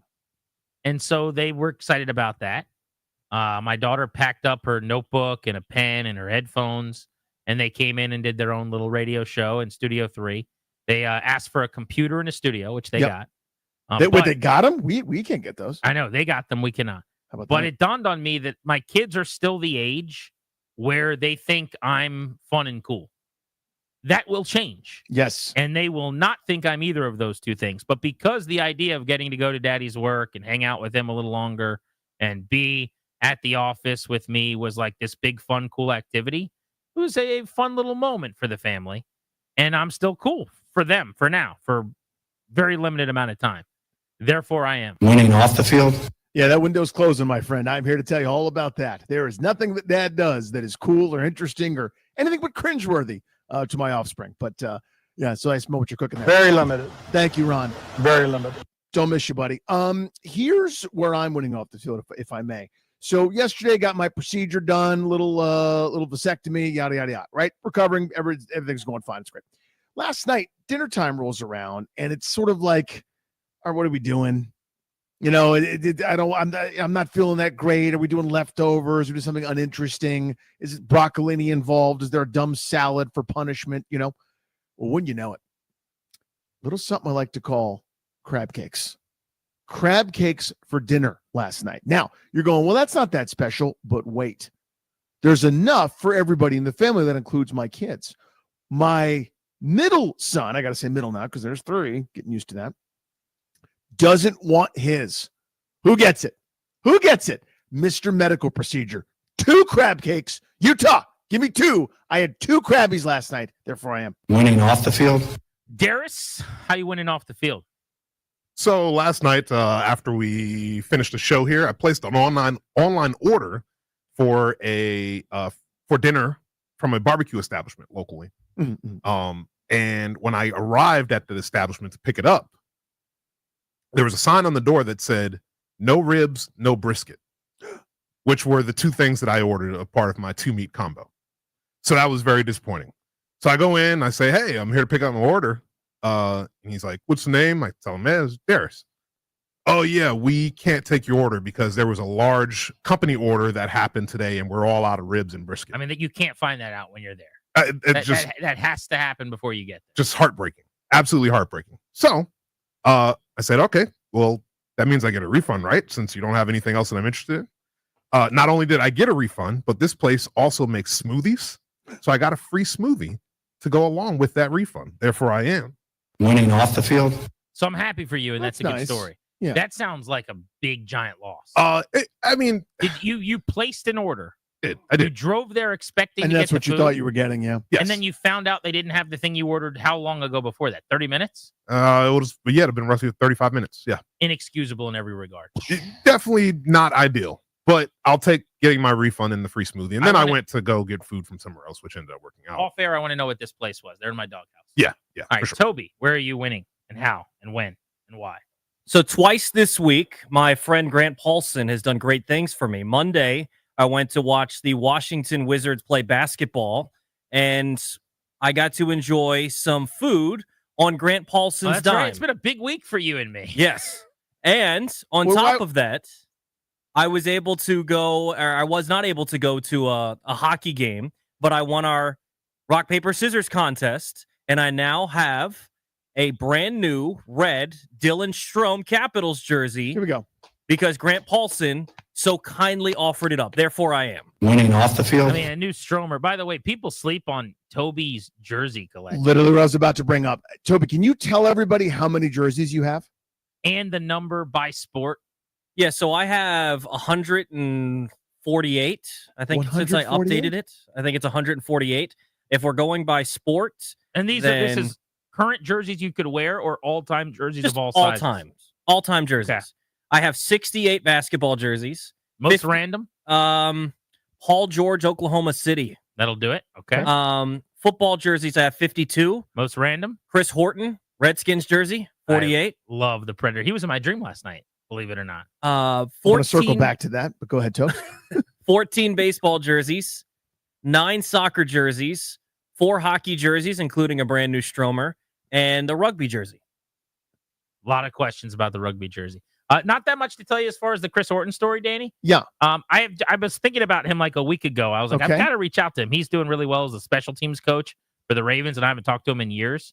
And I'm assuming because I was thinking about that and just like saying hello to him, that last night I had a dream where I bumped into him at an NFL event, and he like came up. The weird part was we have not we were very close when he played, and I was a little young guy, media member. He was really, really nice to me, but we have not talked. We don't really have a relationship now.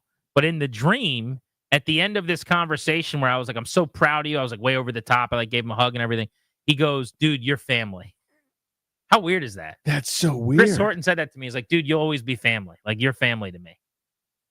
Wow. That's really strange, right? You and Chris Horton are bonded. Yeah, special teams coach from the Ravens. In your subconscious, right. That is. He goes, dude, you're family. You'll always be family to me. Your family. I don't know if we were that tight ever. We did some interviews in the locker room. Do you have any dreams about other part-time, small-time safeties for Washington? Wait till you hear my dream about Kareem Moore. I was going to say, anybody from Nichols State enter your dream? Shimago Atagwe and I had a real good time a couple nights ago. Let's go to Rich and Only. Hello, Rich. Richard. What's going on, boys? How you feeling today? Buddy. Good. So the other day, my son, and by the way, happy birthday, Nicholas, 12 years old now. My son is walking through the kitchen, and my wife's on some kind of work call, and she's got to give her work address. So she said, blah, blah, blah, Democracy Boulevard, Bethesda, Maryland. My son pops his head out and goes, from Bethesda. And my wife froze in her tracks, and the look on her face was so priceless. Therefore, I am winning off the field. That's outstanding. A new generation of Grant and Danny listeners is born. So good. From Bethesda. The Beltway Blitz is next, and more importantly, we're giving away Caps tickets. As soon as we return, you better be listening on The Fan. From Bethesda!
I'm Toby Altizer with your sports update on The Fan. This update is presented by PVI Office Furniture. Fast, excellent, affordable business grows with PVI.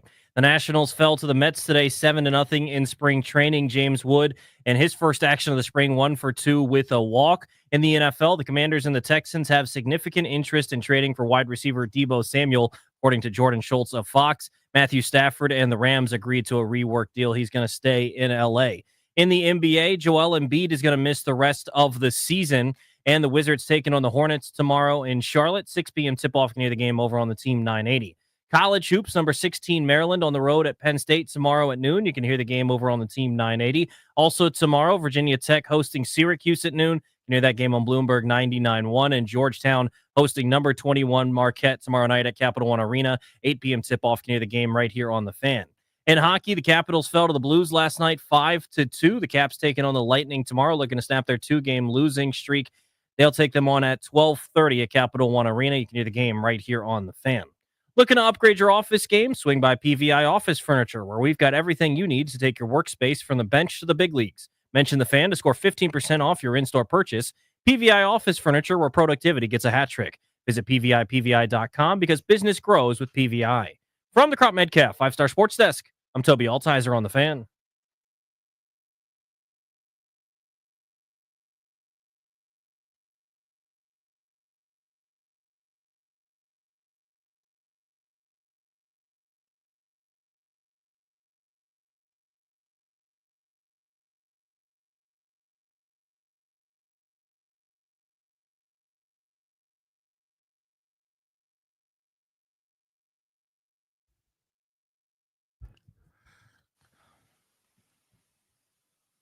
As promised, caller number 10 right now at 800-636-1067.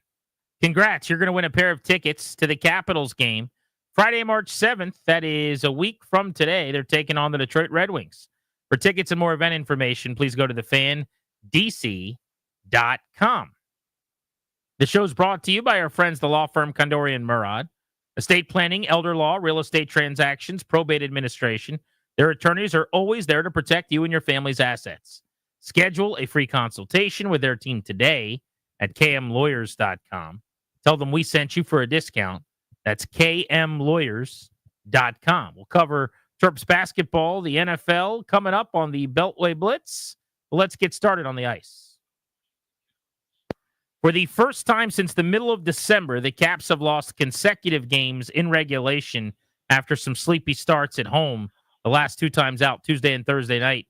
John Walton of the Caps Radio Network, you hear him on the call of all their games here on the Fan, joins us now. John, what's gone wrong these last couple of times out? I think it's been some slow starts. I think it's been a little bit of the dog days of winter. It's pretty much like August in baseball season where the playoffs are a little too far away and the team's pushing 60 games in, and they were probably due for something like this. But it's a little surprising, I guess, just because of the way they came out of the Four Nations break when they outscored Pittsburgh and Edmonton 15-2.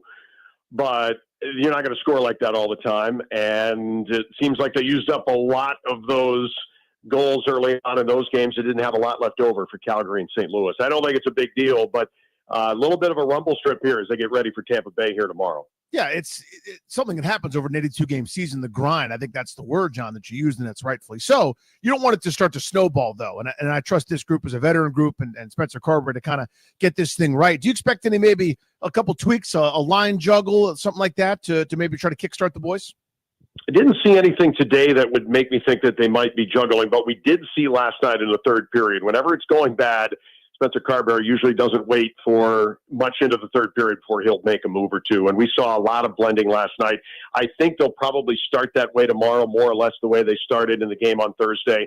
But I think there's going to be a little bit more urgency. They haven't lost 3 games in a row all year. That's why they're at the top of the Eastern Conference with a lot of standings equity right now. But to your point, Danny, you don't want that to snowball. And I think that when you've got a very good Tampa Bay team, the best team that they played on paper this week, hopefully that will elevate their game a little bit. 12:30 starts always a little bit dicey in those first 10 minutes, but come out strong against Tampa Bay, get back in the win column, and keep rolling here on this homestand. When they are playing their elite brand of hockey, and we all know what it looks like, What's the biggest difference from nights like last night? I think defensively they made a few more mistakes last night than they have really made throughout most of the season. They are generally a very good defensive team. There were some gaps last night that led to goals for St. Louis that, while in and of themselves is like, hey, this is going to happen over an 82-game season. A little bit disturbing. That's something that we haven't seen a lot of. One of the things, guys, I think, and I asked Spencer Carberry this today after practice, was regarding forcing pucks a little bit to Alex Ovechkin. It is not at all a distraction, the chase for 895, but his teammates are obviously, I thought last night, trying to assist in that endeavor and sometimes forcing pucks and getting outside their structure that they really shouldn't be doing. It's human nature. We all want to see it. We all want to see it this regular season. We don't want it to go into October. We want to see it in April. But I think that's something that will be cautioned against. When I asked him about that today, he said, yeah, I know that's definitely part of it. And I think that's something that, especially on the power play and the Strome line with Ovi, they had a little bit of a rough night last night. They were both a -4. So getting back to their game and putting aside the chase, they first and foremost have got to win hockey games. So, John, it felt to me, and you've obviously got a much more trained eye than I do, they were still getting their scoring chances. I think both of these past couple of games. So from that perspective, I'm sort of not overwhelmed at like a sluggish offensive performance because the puck didn't go in the back of the net. To me, there's still the waves crashing on the shore. It's the breakdowns in the other areas, maybe some of the turnovers, puck battles that are lost maybe in the neutral zone, and some of those defensive things that I'm not used to seeing from them. Your thoughts there?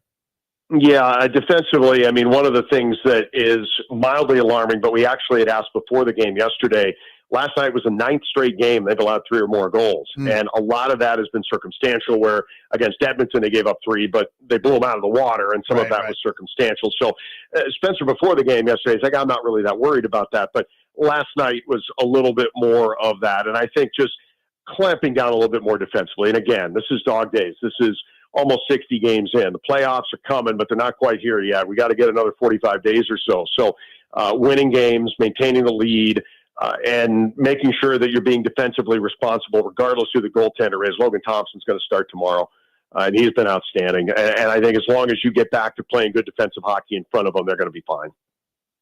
John, excellent. Thank you. We appreciate you, buddy. All right. Thanks, fellas. We'll be listening to John Walton, Caps Games, right here on 106.7 The Fan for the duration of the campaign. Make sure you check him out. And a lot of the potential games where Ovi could break the record, by the way, at the end of the year, are not going to be televised locally. It's going to be the national broadcasters who haven't cared about Ovi for a lot of years. So maybe the best way to enjoy him breaking the record will be right here on The Fan with Walton. That said, let's keep the blitz moving. Maryland basketball, what a heartbreaker going back to Wednesday night. A buzzer beater from beyond midcourt as they played number 8 Michigan State. Gene Wong of the Washington Post joins us.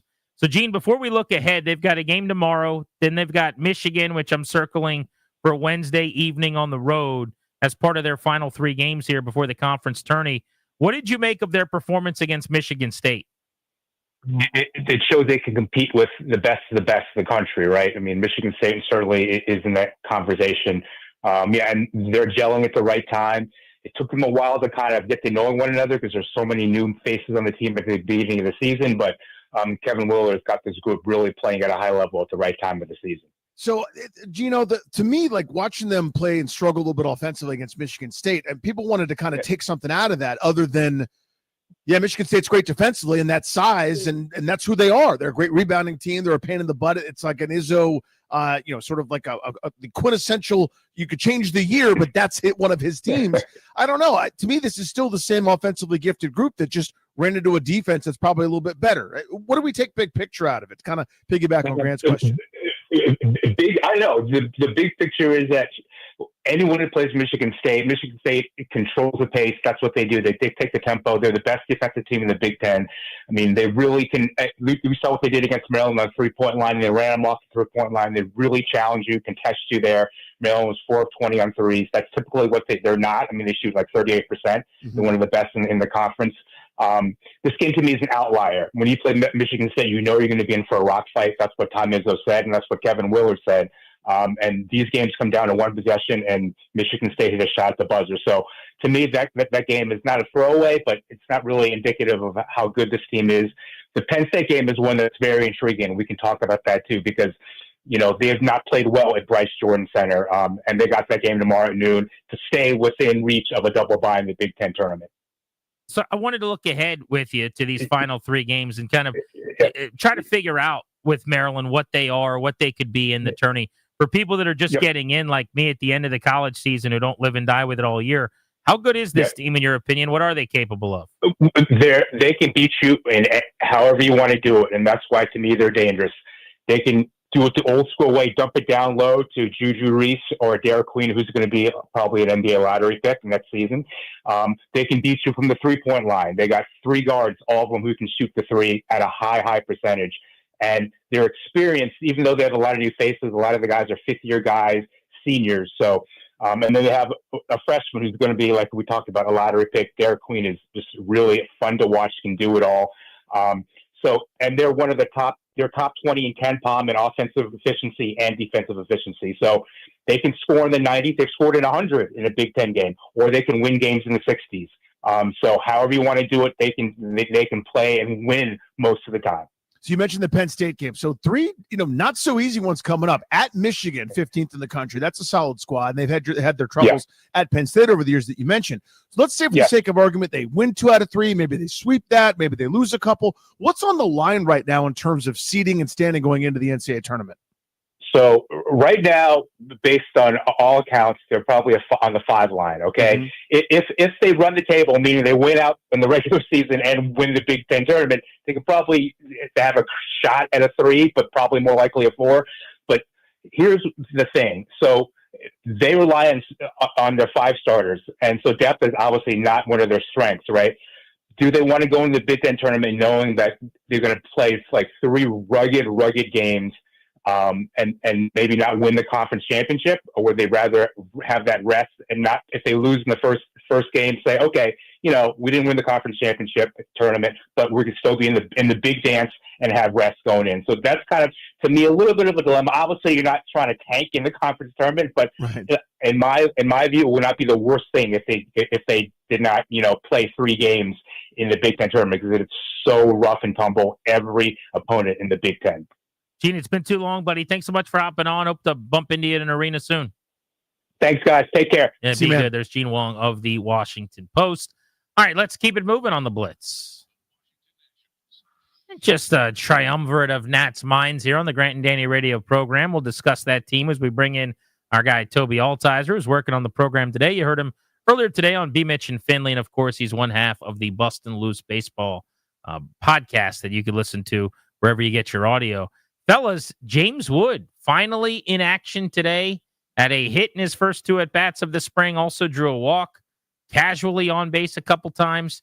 Cannot wait to see what he does this year, Toby, for the Nationals. Yeah, I mean, it's nice to see that he's back out there playing. You want to see him in the field dealing with that quad tendonitis. Don't love that that's flaring up, but it seems like it's pretty minor. Good to see him back out there doing his thing, hitting the ball hard, drawing walks, a 5-pitch walk today. Looks like he's already doing well. So hopefully see him in the lineup a little bit more. Eventually want to see him out in the field, but good to see him back out there. Tobes, what's a reasonable expectation both for him, for Cruz, and maybe even C.J. Abrams by extension? It's kind of the triumvirate of really young players, all under 24, that is, the core of the team. They don't go out and spend a lot in free agency, maybe counting on violent leaps forward from these guys. Yeah, I mean, the interesting part is I don't know what the number is, because we talked about this on BLB. Like, what do you expect out of Wood for homers? Is it, if he gets to 20 home runs, are you going to be disappointed because you expected 25, or do you need him to just reach a certain number? I don't know the exact number, but I just want to see continued improvement. Like, for me, when you look at maybe CJ, because he's been in the bigs a little bit longer, you need to see some of that actual production. But for Dylan, I just need to see some improvement. You've seen some of that early in the spring, and can that carry over into the regular season? And, there are going to be ups and downs of a full season. Can you see some consistency there? For James Wood, it's limiting those strikeouts instead of taking some right down the middle for strike 3, finding a way to put the ball in play and maybe pulling the ball a little bit more over the fence. So I think just maybe numbers-wise, you want to see 20-25 homers at least for James Wood. You'd like to see a lot of doubles for Dylan Cruz. And for C.J. Abrams, the main thing for me is, can you avoid the terrible months where his OPS is around 500. He's going to have those hot stretches where his OPS is over 1,000, but can you limit the bad stretches? I am not overly impressed early with the stuff of Shin. I guess we're calling him Shin. Ogasawara, the lefty who came over from Japan. He got hit around a bit today. 4 hits, 4 runs, 2 earnings, a walk, a couple strikeouts in less than 2 innings. I don't care about spring training results, but the contact off him, boys, has been very, very loud. Yeah, I mean, he gives up a lot of hard contact, even in his first outing where he went a clean inning, giving on 8 pitches, not giving up any runs or anything. It was still loud contact right at guys. The one would have been a home run, but there was a lot of wind, Wrigley-esque style blowing in, so it didn't get out. Didn't look great today. Had a nice curveball to Soto that he got him on early in his first at-bat. Second at-bat did not get the better of him. 91 away. Juan Soto taking a 380 to left center field. So I don't know that you're going to see this guy being maybe exactly what they were expecting when they signed him. Yeah, I could see him getting assigned to the minor leagues to start the year, to kind of build up, get used to American baseball. We've sort of taken it for granted that guys come over from Japan and are right there, in the 5-man rotation. Everything's different over there in terms of you throw once per week. The baseballs themselves are different. It wouldn't be the craziest thing in the world to have him pitch at Rochester, Tobes. But in terms of the starting rotation, where do you see the pecking order now for Tobes, and where do you see it for the Nationals? Do they maybe have a different view than you do? Yeah, I'm hoping that DJ Hers is that guy. Mitchell Parker pitched today, went 2 1/3, gave up 5 hits and 2 runs. So not like he's the most sharp. DJ Hers gave up a 2-run shot in his first outing of the spring. I'm hoping that DJ Hers ends up being that 5th guy. They're going to roll with Soroka, which I don't necessarily love, but that's fine. They're going to roll with Trevor Williams, Mackenzie Gore, and Jake Irvin. So those 4 are kind of locked in. To me, it's between Parker and Hers. Shin's in the mix, but I don't really view him as someone that's going to take that spot. So between Parker and Hers, I would prefer Hers. I don't know that they have a preference. I think it's going to go off of how these guys pitch in the spring, and so that's going to be something to monitor down the stretch. Danny, get your pitch whistle ready. DJ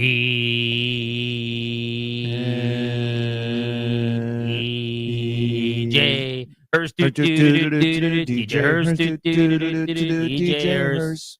DJ Hers, DJ Hers, DJ Hers. Thank you, Toby. Absolutely. Thanks, bud. Enjoyable as always. Boston Loose Baseball, available wherever you get your audio. All right, next on Grant and Danny, position group breakdown of the day. We're going to the offensive line on G&D.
I'm Toby Altizer with your sports update on the Fan. In the NFL, the Commanders and the Texans have significant interest in trading for wide receiver Deebo Samuel, according to Jordan Schultz.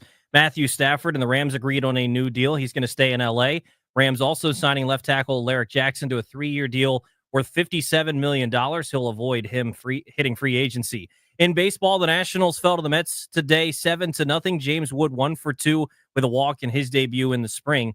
The Yankees are shutting down starting pitcher Luis Gil after he felt some shoulder discomfort. He'll have an MRI tomorrow. In the NBA, Joel Embiid's going to miss the rest of the season with a knee injury. The Wizards back in action tomorrow, taking on the Hornets in Charlotte. 6 p.m. tip-off. You can hear that game over on the Team 980. College hoops tomorrow. Number 16, Maryland taking on Penn State at noon. You can hear that on the Team 980. Virginia Tech taking on Syracuse at noon. You can hear that on Bloomberg 99.1. Georgetown hosting number 21 Marquette. You can hear that game right here on the Fan at 8 o'clock. In hockey, the Capitals taking on the Lightning tomorrow at 12:30. From the Crop Metcalf 5-Star Sports Desk, I'm Toby Altizer on the Fan.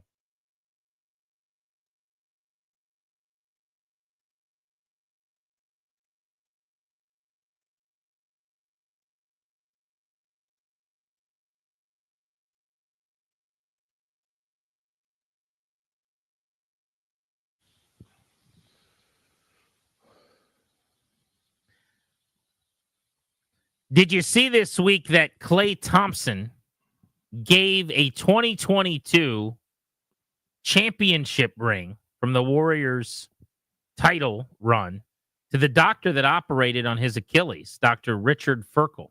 In the locker room after the game, he presented him with the ring. He said, "Without you, I would not have been the second leading scorer on a championship team.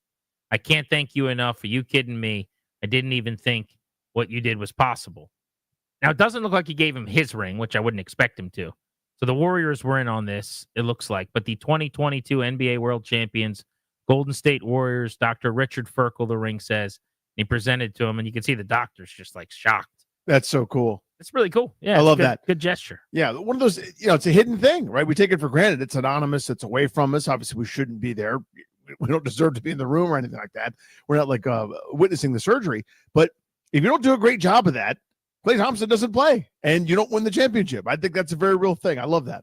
Thanks to all the listeners who swung by last night. We were broadcasting on the Altcast from the concourse, and a bunch of folks stopped through and said they'd been listening to the show on the way down to the arena. So thanks for everybody saying hello. I ended up last night, late night, Danny. I was thinking about you at Yard House over by Capital One Arena. Oh, hello there. Doing a little late night chat with Tony P in D.C. Seriously? At Yard House downtown in D.C. Just hanging out late night at Yard House. Yeah, me and old Tony P. So, yeah, I went over to Yard House. He hit me up. He's like, "Where'd you go?" I'm Yard House, man. He came on over. We sat there and had a late night snack. Now, interestingly enough, he's not a cheese guy. So I got him some cheeseburger sliders. Okay. I noticed he didn't eat any of those. And then later, he offered that he doesn't eat mac and cheese because he's not a cheese guy.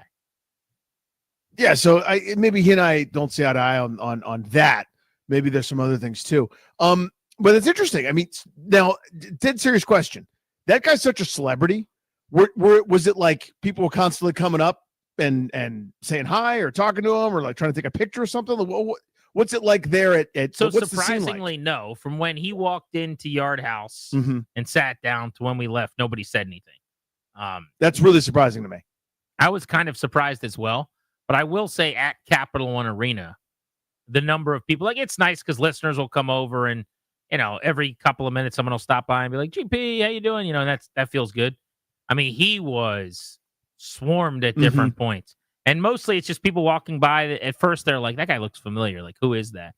And then they'll stop. But you know what was amazing to me? The number of young females that wanted pictures with him was astounding. Yep.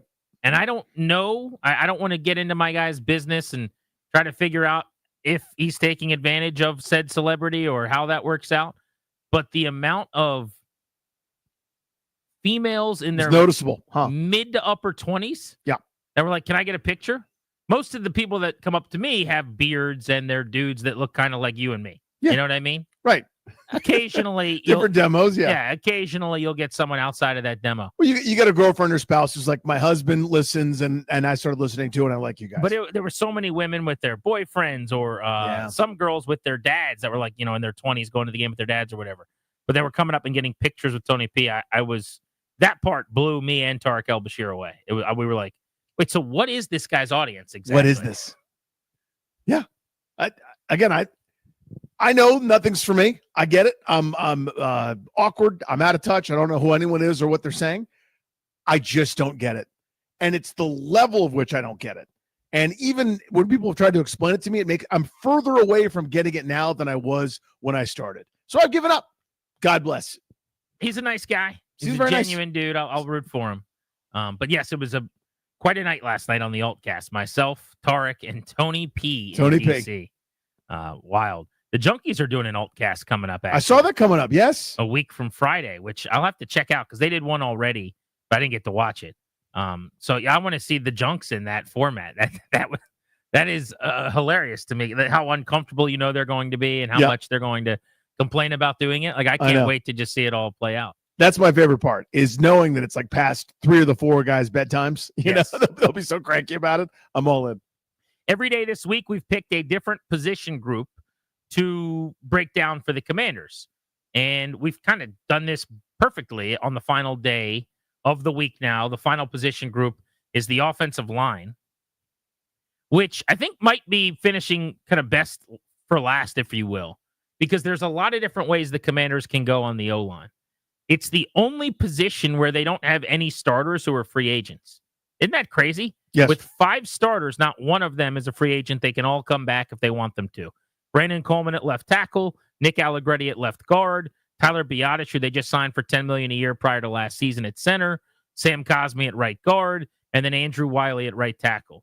In terms of reserves that are free agents, Cornelius Lucas, who we actually talked to at the Super Bowl on Radio Row and had a great interview with here on the show, and Michael Dieter, who they signed to the 1-year deal from the Houston Texans, who played some center and guard for them. Both of those guys are free agents, but Trent Scott, Chris Paul, both slated to be back as well. And then obviously they've got young guys on their practice squad who could mix into the conversation. So there's a lot of different ways we can go with this, but where do you want to start? So I'll start this. Here are my sure things, right? Here's what I believe in. 2 guys are going to be starters on this offensive line next year. One of them I don't know where. So Tyler Biadasz, that was a win, really solid signing, really important, good player. I mean, I know he was banged up a bunch, but I'm hoping that's not the start of something, and those are just kind of one-offs. You could put him in Sharpie at center. You don't have any questions. As long as he's healthy, he'll be your starting center. Yes, and that's my feeling. I think he was maybe one of their, non-Jaden Daniels division, maybe one of the most important signings. Yeah, he was really good. Unheralded, that's to a degree. One of the few spots, to your point, up front where, again, work in Sharpie, that's fine. It's locked in. And the other guy's Brandon Coleman. Now, where Coleman plays, I think, is the billion-dollar question here. That's the variable. If they think he's shown enough at left tackle that the arrow is trending up and there's more ceiling here, great, awesome. You solved left tackle with a 3rd-round pick. Or you could have solved a line position with a 3rd-round pick. You found a starter. I don't know if he's a guard because he was a guard for most of his time in college. And a lot of the whole league, not a lot of the whole league, much of the league thought he was a guard as well going to the next level. I thought he handled himself pretty damn well considering, right? I mean, you've seen good tackles in this league take a long time. I mean, think back to Morgan Moses when he had to play as a rookie as a 3rd-rounder, was unplayable. Then he morphed into a really good, solid tackle and who has had himself a really outstanding career. Coleman was better than that from Jump Street last year to kind of start things off. Are you good? Are you all set with him at left tackle? Are you 100% confident that you've got a star there, that you've got a great player that if he was up for an extension next year, or maybe the year after, you'd go, oh, yeah, you obviously pay top of the market money to keep him? I don't know the answer to that. I don't think you need to have an answer to that right now either with a 3rd-round rookie. I mean, it's early. The question on Coleman has less to do with him for me and more to do with who's available at what price. Like, can you upgrade? Probably. Is that something that you need to do or want to do? If I had to bet right now, I'd say Coleman will be their left tackle in week 1 next year. Me too. There's really no reason to not move forward in that way. I think left tackle is one of those spots that you either draft really early, like 1st round, middle of round 1 or up. When you're picking at 29, there's no left tackle left that can start right away generally, or you trade for that guy or sign that guy for a lot of money. And so knowing that it's that valuable a position, when you've got a solid solution there who could turn into a good solution, I think you should see that out. But I go a different way. Seems like we view it pretty similarly. I'm looking at it not from like the what I know and instead of the what I don't know. Starting with Sam Cosmi at right guard. I got to work back from when is he ready? Sam Cosmi tore his ACL in the playoffs in Detroit, which was in mid to late January. Mm-hmm. How sure am I that that guy's going to be ready to start the year? I think I have to probably sign a guard at this point to start at right guard for Cosmi when he's not yet ready in September. When Cosmi comes back, supplants that player, ideally that guard's good enough to move over to the left side, and then Allegretti becomes my third guard. That's the world I want to live in at that position. So I'm probably signing one starting guard with the flexibility to play on the right or the left, who is a safety valve for the Cosmi recovery, and probably I pencil in as a starter for a few games until Cosmi is back at the end of September or something. And then they can compete with, or if they played really well, they could start over Allegretti. Allegretti could come off the bench. I think that would be fine. Then my next spot that I got to figure out is right tackle. That's an area where I'd like to upgrade from Andrew Wiley, move on from him. I don't have any problem even releasing him outright if that's what has to happen. I'd like to bring Lucas back as my swing tackle, but I would like to spend a little money and or draft a player, whether that's at 29 or at the end of the second round if I think that I could find somebody there. Maybe I trade up from end of the second round to the middle of the second round and take my new starting right tackle. But I do want to have two new starters at least on my offensive line. Yeah, so I agree with you. I want 3 new players, and some of them might be the same players reshuffled. And here's what I mean. I want an upgrade at left guard. I want an upgrade at right tackle. And I'm concerned about Cosmi coming back, so I probably need a right guard. One of those positions might be solved, again, by kicking both respective tackles inside the guard. Andrew Wiley has played some guard. Maybe that's my answer at right guard for a while, and I get my upgrade at right tackle.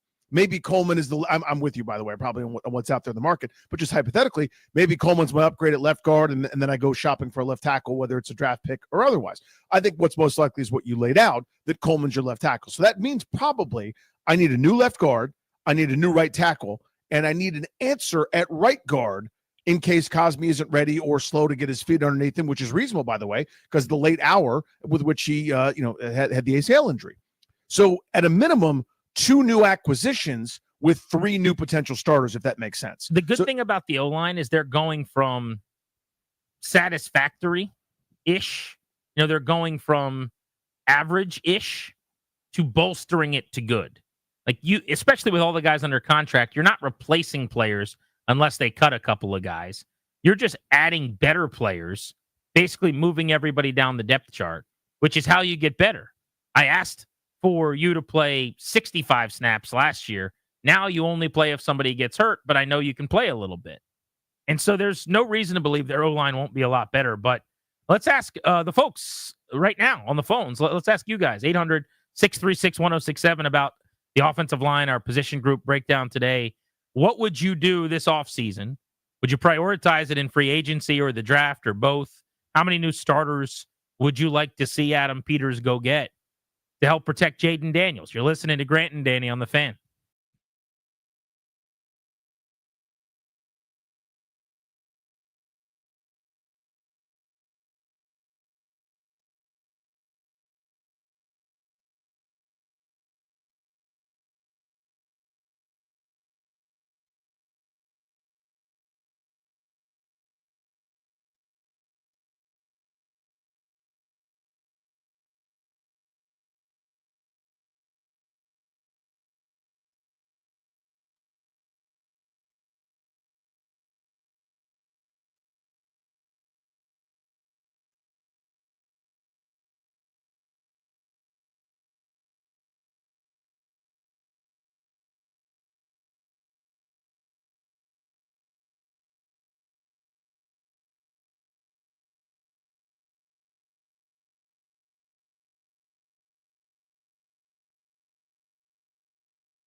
Today's position group on the docket, the offensive line. Every day this week at this time on Grant and Danny, we've taken a deep dive into a group on Washington's roster. We'll put the spotlight on the defense next week. What would you do to fix the offensive line? Sounds like Danny and I are pretty close to an agreement here. I would have a new starting guard that would probably have to in week 1 be on the right side for Cosme until he's back, but would eventually likely start over Allegretti on the left side. And I like Nick a lot. I think he's a great locker room guy. I think he's a good little player too. But he would be an awesome kind of extra piece to play some guard. I don't know if he can play center or not, but he can play at least multiple positions up front. And then I am going to have a new right tackle. And maybe you go big there. Maybe it's a tackle who could play both sides. And who knows with that versatility, if Coleman gets banged up, maybe they have to swing over and Lucas plays on the right side. Like you could sort that all out. But at least 2 new starting players brought in here would be a big, big deal. That's where I'm at. And I'm looking for, again, because I don't know about Cosme. Now, you may have that ahead of schedule rehab stuff that always seems to be the new norm, but it's a big ask to come back from your torn ACL in January to then be ready and be right as rain and be sound at the right guard spot, this coming fall. So to me, I'm basically thinking about 3 new starters. One of them could come internally, whether it's kicking somebody that's a tackle inside. But I need to do upgrades. I need to do better there, quite frankly. I think their struggles running the football, non-Tennessee division down the stretch, they struggle in every other game pretty much.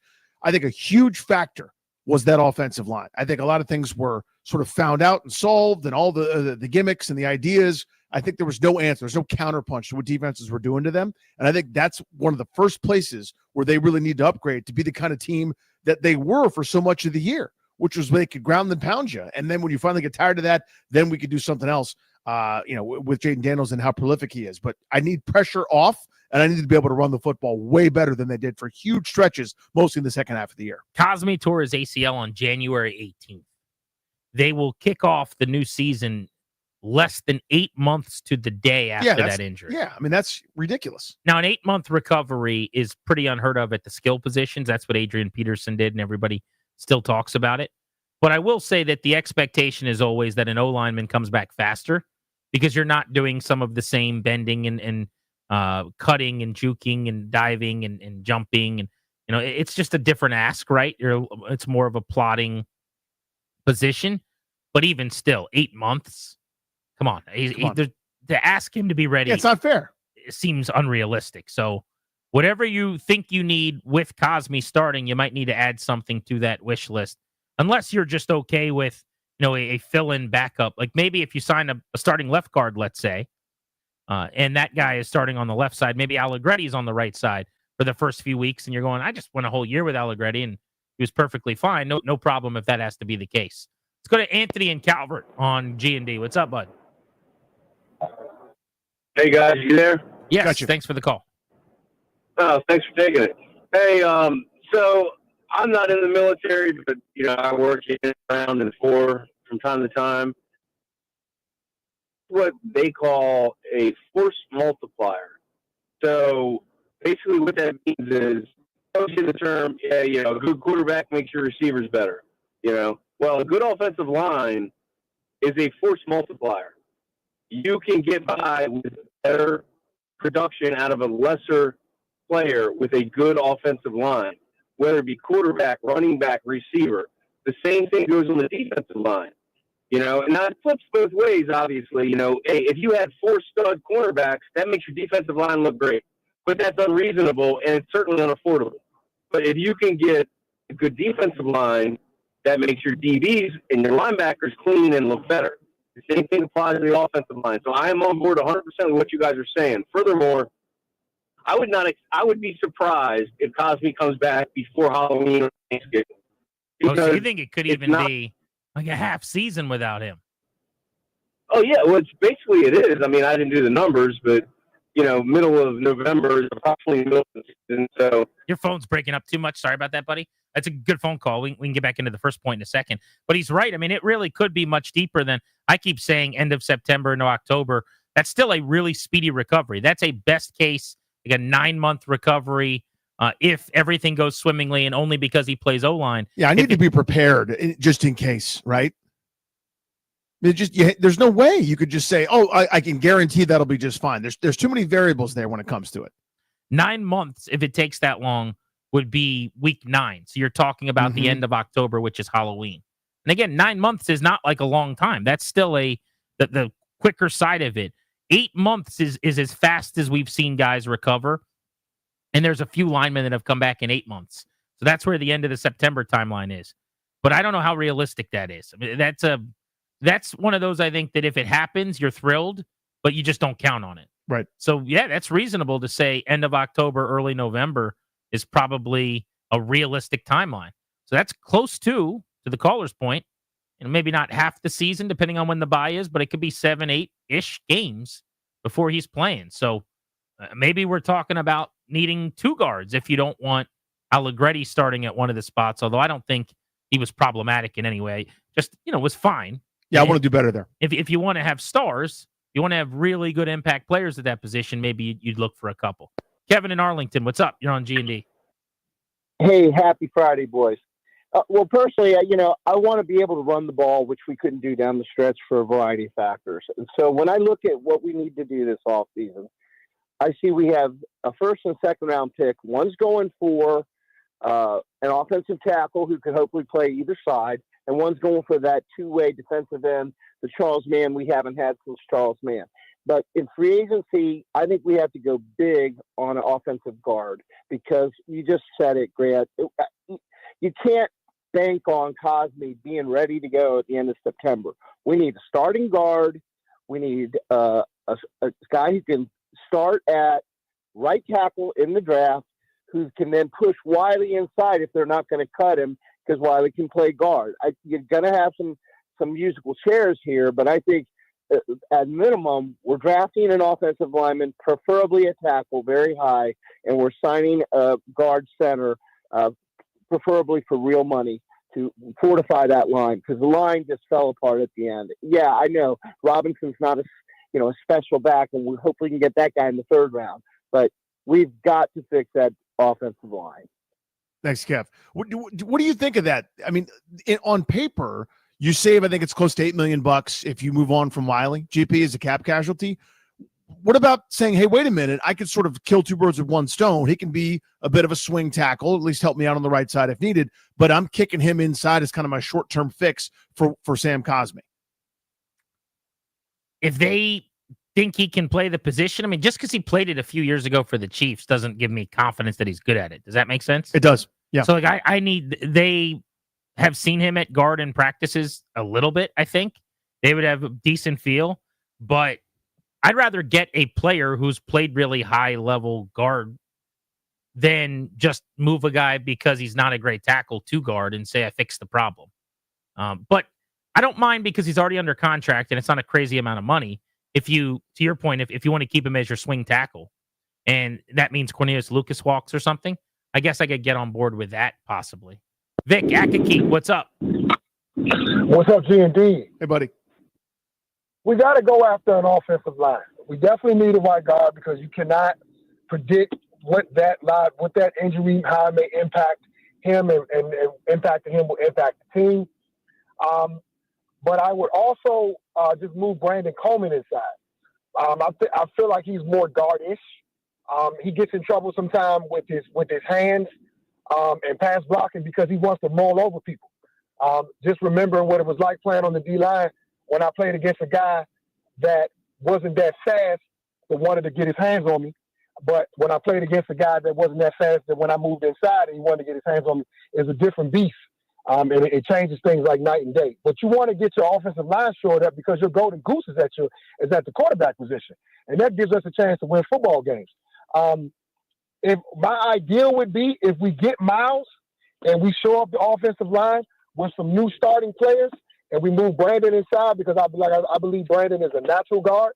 I think we get back to the NFC Championship and then we can see what we can do from there. That'd be nice. Thanks, buddy. Now you're talking about, though, you said Myles Garrett, I think, which right now is unlikely because the Browns don't want to trade him, but it would cost a ton. I'm on board with doing it, but still less than a 50% chance of that happening considerably.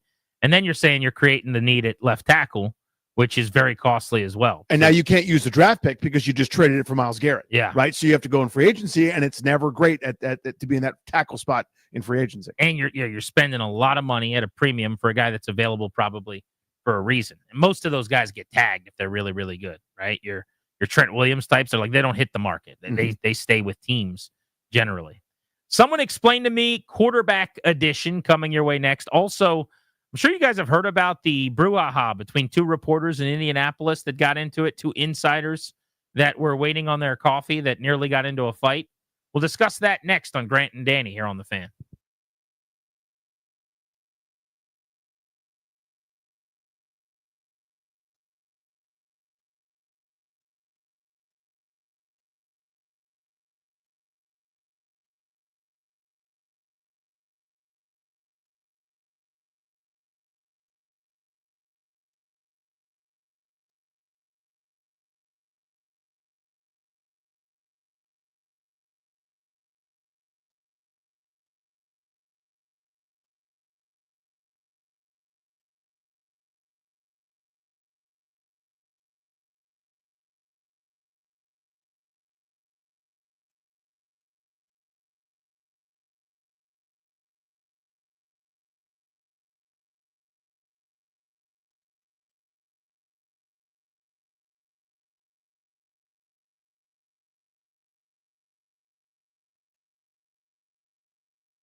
I'm Toby Altizer with your sports update on the Fan. In the NFL, Jordan Schultz saying that the Commanders and the Texans have significant interest in trading for wide receiver Deebo Samuel that has grown in the last couple of days. The Broncos and the Steelers also in the mix, but the Commanders and the Texans, the top two. Some moves for the Rams today. They redid their deal with Matthew Stafford. He's going to return to L.A., so he's not going anywhere. The Rams are going to be signing left tackle Alaric Jackson to a 3-year deal worth $57 million. That'll avoid him hitting free agency. With Stafford returning to the Rams, the Giants are reportedly looking at getting Aaron Rodgers. In baseball, the Mets beat the Nationals today 7-0. James Wood, his first action of the spring. He DH'd today, 1 for 2 with a walk. The Yankees are shutting down starting pitcher Luis Gil after feeling shoulder discomfort. He'll have an MRI tomorrow. In the NBA, Joel Embiid is going to be done for the rest of the year with a knee injury. The Wizards go on the road tomorrow to take on the Hornets. 6 p.m. tip-off over on the Team 980. College hoops. Number 16, Maryland, going on the road to take on Penn State at noon tomorrow. You can hear that game over on the Team 980. Virginia Tech hosting Syracuse at noon. You can hear that game on Bloomberg 99.1. Georgetown hosting number 21 Marquette at Capital One Arena. 8 p.m. tip-off tomorrow night right here on The Fan. In hockey, the Capitals fell to the Blues last night 5-2. They'll look to snap their 2-game losing streak tomorrow as they host the Tampa Bay Lightning at 12:30. You can hear that game right here on The Fan. From the Crop Metcalf 5-Star Sports Desk, I'm Toby Altizer on The Fan.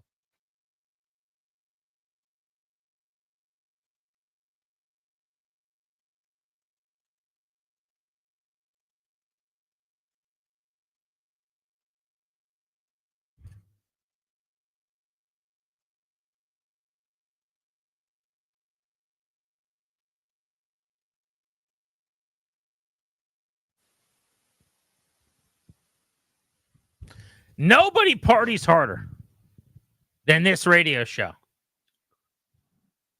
Dry Danny and very rarely not dry me. We are partiers. It's what we're known for. Yeah. Partying.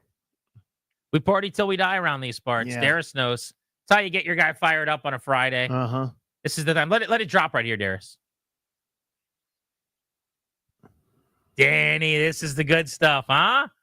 Waiting for it to be over. It is almost done.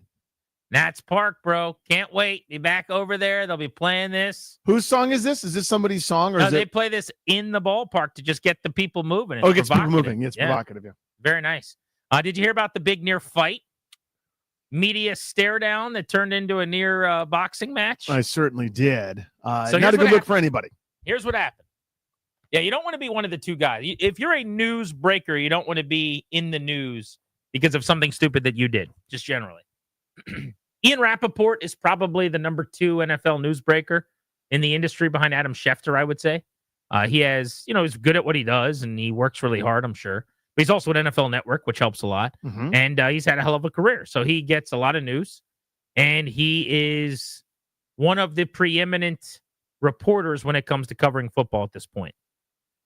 I would say the it club, like the jacket wearers of national newsbreakers, would be Shefty at ESPN, Rap Sheet at NFL Network, maybe Pelissero. Would you put him in there? Tom Pelissero, yeah, at NFL Network. Is there anyone else you would allow behind the velvet rope as far as the top newsbreakers in the NFL? Because there's another tier down where you've got Mike Garafolo and some other guys like that. But is there anyone else that you would say is at that top tier? No, that's the tip top club, and certainly there are other names that have broken news in the past. Yeah, whether Diana Rossini or one man blanket Super Bowl guest from Fox, Jay MMA Glazer. trainer Jay Glazer. Thank you. I mean, there are plenty of guys and gals that have broken Glazer news. might even be in that top group. He's although close. He was, I think, maybe not as much now. Yeah, he's like a whole different category because Yeah. he's like friends with all these guys and going to dinner with them and training them in MMA and all this stuff. But I only bring up the hierarchy because it's a very cliquey thing. Having been a reporter before, it's ultra competitive, even on the local beat, you're buddies with all the people you're competing against. So I was on the beat, and it's John Keim, and it's Mike Jones, and it's Rich Campbell, and all these folks, and you're all fighting for the same stories, but you're going out to dinner, and you're mingling, and then one person checks their phone, and everyone else starts firing off the same text, and it's very, very competitive, right? Because of that, it can get cliquey, and everyone wants their credit. When you get a story, you better cite me. You better say I got it first. which can be a little bit exhausting, I think, as a consumer on the outside for a lot of people. Yes. But you trade in that. Like, that is the business, is that I got the story, not me personally, but whoever did, and then I need the credit for it. On top of that, what you can sometimes get is some cattiness, for lack of a better word, some infighting over a report that you got that isn't good, or that I don't like, or that I don't think is accurate. And that brings us to this week. So the new kid on the block is Jordan Schultz of Fox Sports, okay? Jordan Schultz is a fast riser in the reporter game. He is a hard charger who I think works really hard, works the agents well, works the teams well. I've had very limited interactions with him. He's come on our show a couple of times. He has, yes. But just as an example, like when he's come on our show, and this is not me joning, I'm just giving you some background on, like, this guy gets it. He's really working at it. He's trying. Like, he's like, hey, man, make sure you follow me on social media. And I don't think I did. So I'm like, oh, my bad. I'll follow you. And then he's like, hey, can you get your station to follow me? And there's little things like that where he like cares about. He's grinding, yeah. He's putting in the work, and he's trying to become a dude, right? And he is getting a lot of stuff, to his credit, this offseason. If you notice, he's gotten a lot of stories. There are more bylines, more, according to Jordan Schultz there's a lot of things, yeah. So he is in the game now, and he's gone from the outside to the inside, and I'm sure there's a little bit of, like, the Mean Girls Club where, the top reporters kind of poke their fun and make jokes. Now, for people that don't know, I just think it's important for the story. Jordan Schultz's dad is Howard Schultz. Yeah. Who is a billionaire many times over because he founded Starbucks. He's the guy behind Starbucks. That's his dad. Yep. So, if so facto, then Jordan Schultz is probably also a billionaire in waiting. Is that how that works? You would think. I mean, unless you did one of those things where the heir apparent. Yeah, like I'm not leaving my kid anything. He's got to make his own way or something. And who knows what they do? We call that the Mr. Deeds, right? Yeah, at some point you would think Jordan will be doing just fine. Maybe there's an nest egg there. But remember, when you hear Starbucks, that's interesting because his dad started Starbucks, right? Okay. So now let's get to the story. Jordan Schultz reports this week that Matt Stafford and Tom Brady got together in Montana at Brady's place and talked about Matt Stafford becoming the quarterback of the Raiders. Immediately, Rap Sheet comes out, and he does not acknowledge Schultz's report. He doesn't acknowledge that he's talking about him at all, but he just shoots it down, essentially. He says, hey, they didn't meet. It was a, accidental bumping into at a ski resort where they both were, and this was not planned. And they weren't talking specifics about Stafford playing with the Raiders. Now, for the record, on this specific story and example, Danny, I actually think Schultz is probably way more right than Rappaport. That's what I think, too. Did it happen at Brady's house? It sounds like maybe not. So maybe all the details weren't perfect. But do I think for 1 second that Tom Brady and Matt Stafford had a chance encounter where neither of them knew the other was going to be there, and then in said encounter didn't actually talk any specifics about Stafford playing quarterback for the Raiders, all in the 72 hours right before he went back to the Rams and supposedly had a deal worked out with the Raiders for $45 to $50 million a year? I do not believe that. I believe that they did have a meeting, that it was planned. Maybe they do both live in Montana. I'm sure they do. Maybe they do both belong to that ski resort. Well, that might be why they met there then. But I would imagine that it was not a chance encounter. So I guess by definition then, I'm kind of more on Schultz's report than Rap Sheet's report, which felt like a little cleaning up after the fact to say, oh, come on, these guys just bumped into each other like you always do. You bump into everyone at these Montana ski resorts. You guys know that. Yeah, this isn't as important because I don't think anybody's lying here. See what I'm saying? Like, I believe someone told that to Ian Rappaport, and he's reporting that. Of course. I happen to think it's bogus. I think it's nonsense. I think it takes 1 second of third grade and above logic to go, well, that's absurd. But I also think that that's pretty a tough look a little bit. Like the putting out immediately what someone told you just to pour cold water on something. That one's tough. Like, if it was more believable, maybe it wouldn't be. But hey, guys, it was a chance encounter, and it was like in all caps. I mean, not all caps, but it read that way. You get what I'm saying? Right. It was no. They didn't talk about anything specific, and they never talked about him. I don't believe you. Yeah, look with their shared love for moguls. Like, no, they didn't. But it was obviously him just pushing back against Schultz and saying he botched this. This is wrong. Whatever. So this brings us to their encounter, which happened at a Starbucks. At a Starbucks. You just can't make it up. In a nice hotel in Indianapolis. I believe it was at the JW Marriott, which is where I would stay when I would go cover this event. It's actually one of the big hangs for like all the media people and some team people. You'll meet with agents or team people at the bar or whatever. But so they're getting their coffee, or at least Rap Sheet was. And the way the story is reported by Mike Florio, Jordan Schultz, who's over 6 foot and like 225 pounds, comes up to Rap Sheet, who, according to the Pat McAfee show, is 5'5", 140, which is hilarious, by the way. I'm going to say he's probably like 160, but he's definitely very short. I've been around him. They would not be in the same weight class were they to fight. Exactly.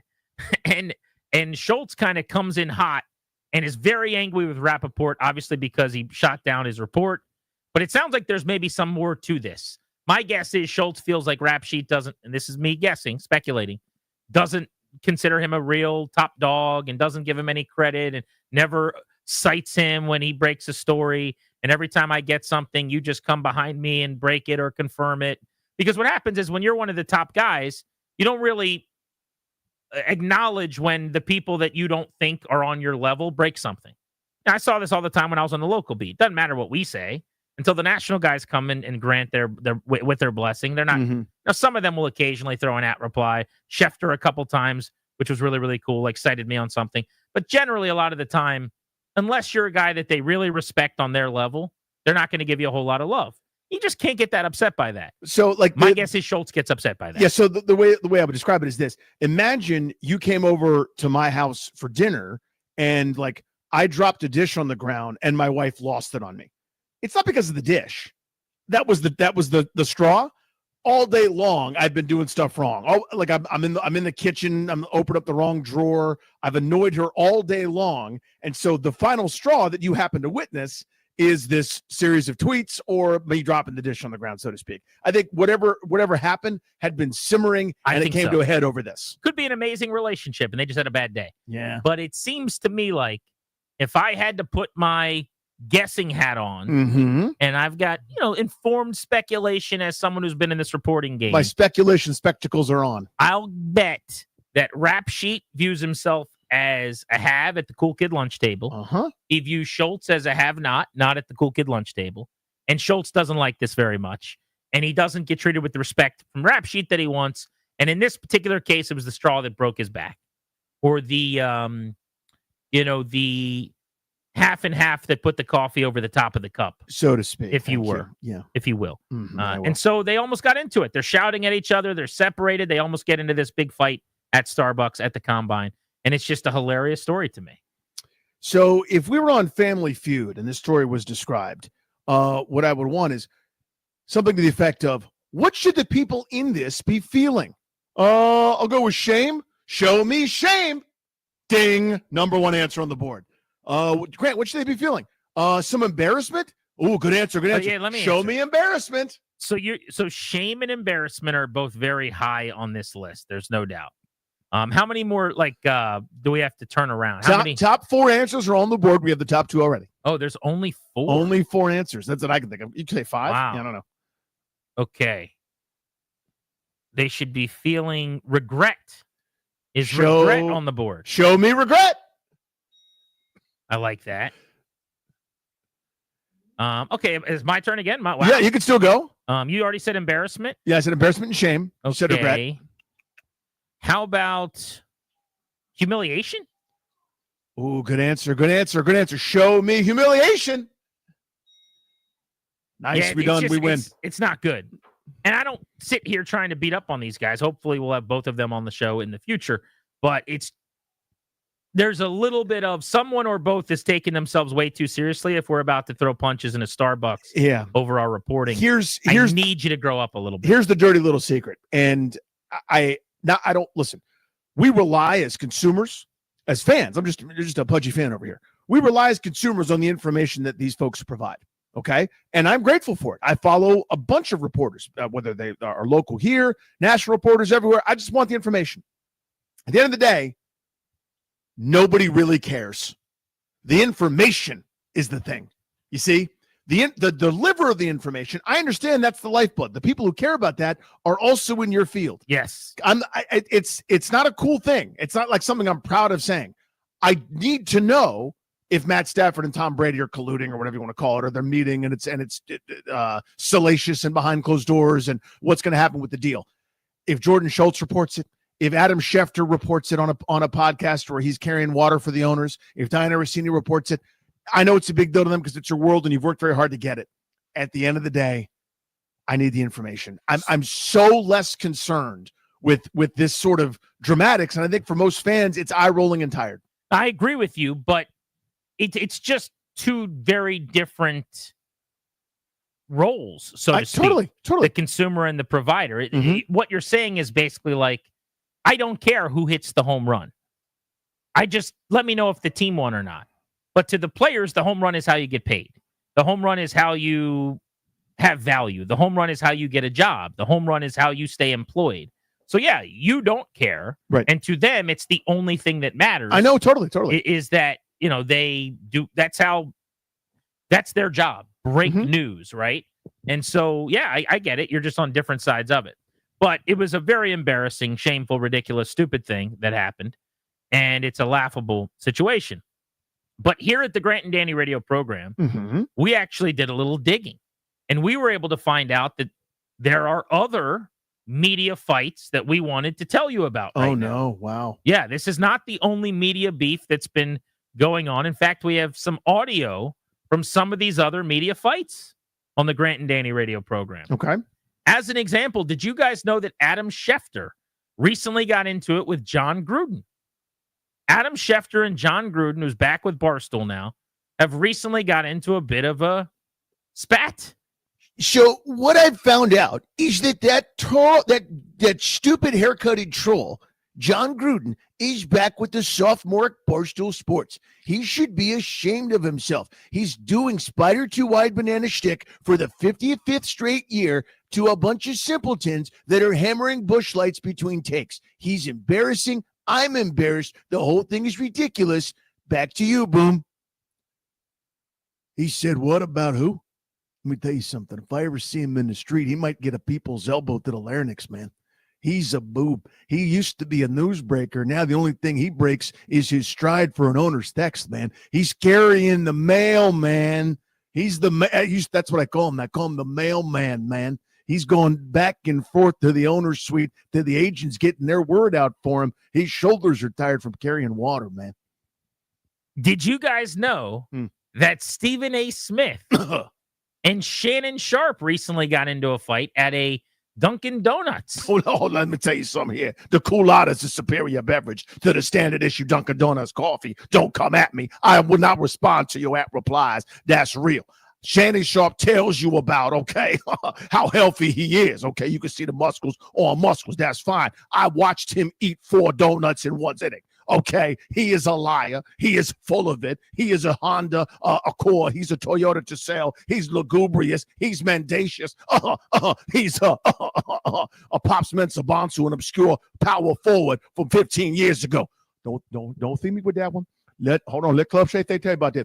If I see Stephen A. Smith, it will be this hand to the side of his dome. I'm going upside his head big time. He is a little goblin. I'm going to send him into next Monday where he'll be shouting at somebody else. Don't play with me.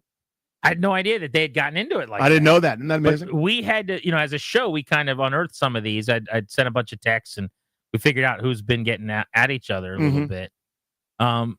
Did you guys know? I had no idea about this. This is crazy.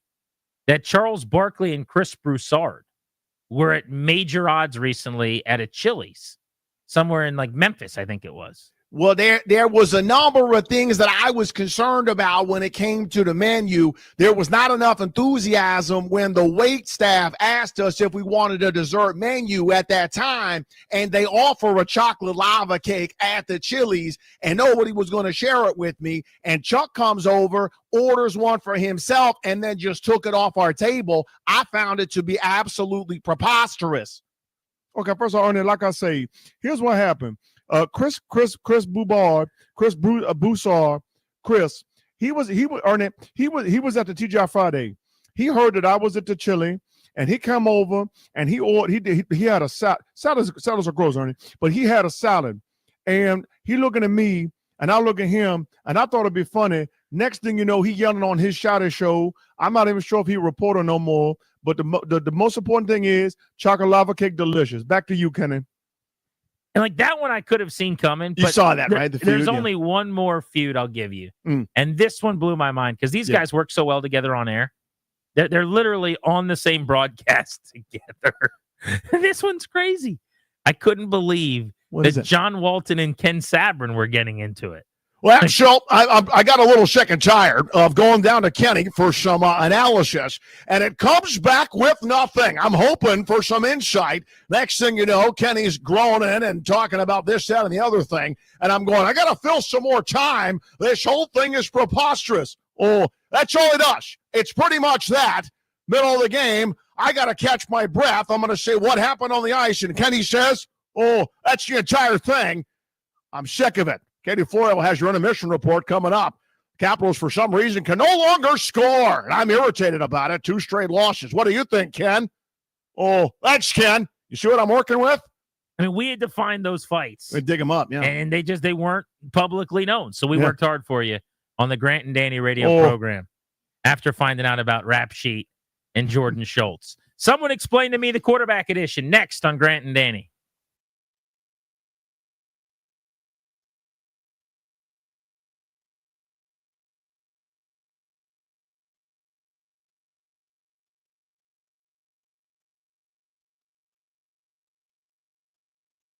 What's up, guys? Danny Ruya here from my pals at Ted Britt Ford. Oh, I'm a Ted Britt guy. You should be too. Some great deals going on right meow at Ted Britt Ford. I'm at an F-150 from Ted Britt, your F-150 headquarters in Fairfax and Chantilly. Close to $12,000 off the MSRP. Plus, super low 3.9% APR for 60 months. How about a new 2024 Bronco Raptor? Does that tickle your fancy? $16,000 off the MSRP. Take it and love it. 2025 Explorer, $6,400 off the MSRP. Plus, it's a plus now. No payments for 90 days. How about almost $11,000 off the MSRP on a new F-150 Lightning, or up to $7,445 off that MSRP, or a car just like mine. How about a Mustang Mach-E? I love that ride. 0% APR for 72 months. Plus, how about this? They'll install a new home charger covered by my guys over at Ted Britt Ford. They want to take care of you. Just let them the way they've taken care of me and so many families for more than 60 years in the DMV. Go see them and tell them Danny sent you.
I'm Toby Altizer with your sports update on the Fan. In the NFL, Jordan Schultz reporting that the Commanders and the Texans have significant interest in trading for Deebo Samuel. Matthew Stafford and the Rams agreed to a reworked deal. He's going to stay in L.A. Rams also signed their left tackle, Eric Jackson, to a 3-year, $57 million deal. He'll avoid hitting free agency. The Chiefs placed a non-exclusive franchise tag on offensive guard Trey Smith.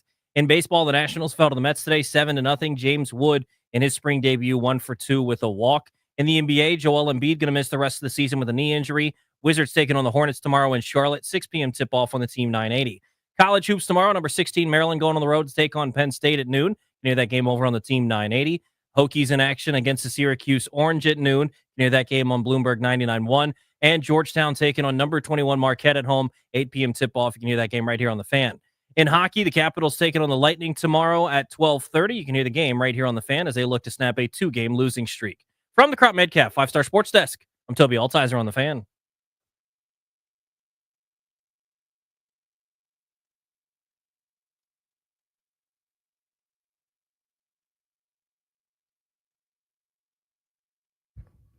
So I botched something last segment. Welcome back, Grant and Danny on the Fan. I got to thank Robert, one of our listeners, who sent me this note. And you could always tweet me at Grant H. Paulson or hit me up on Instagram, DM, or otherwise Grant H. Paulson there too. But he said, respectfully, Howard Schultz did not create Starbucks.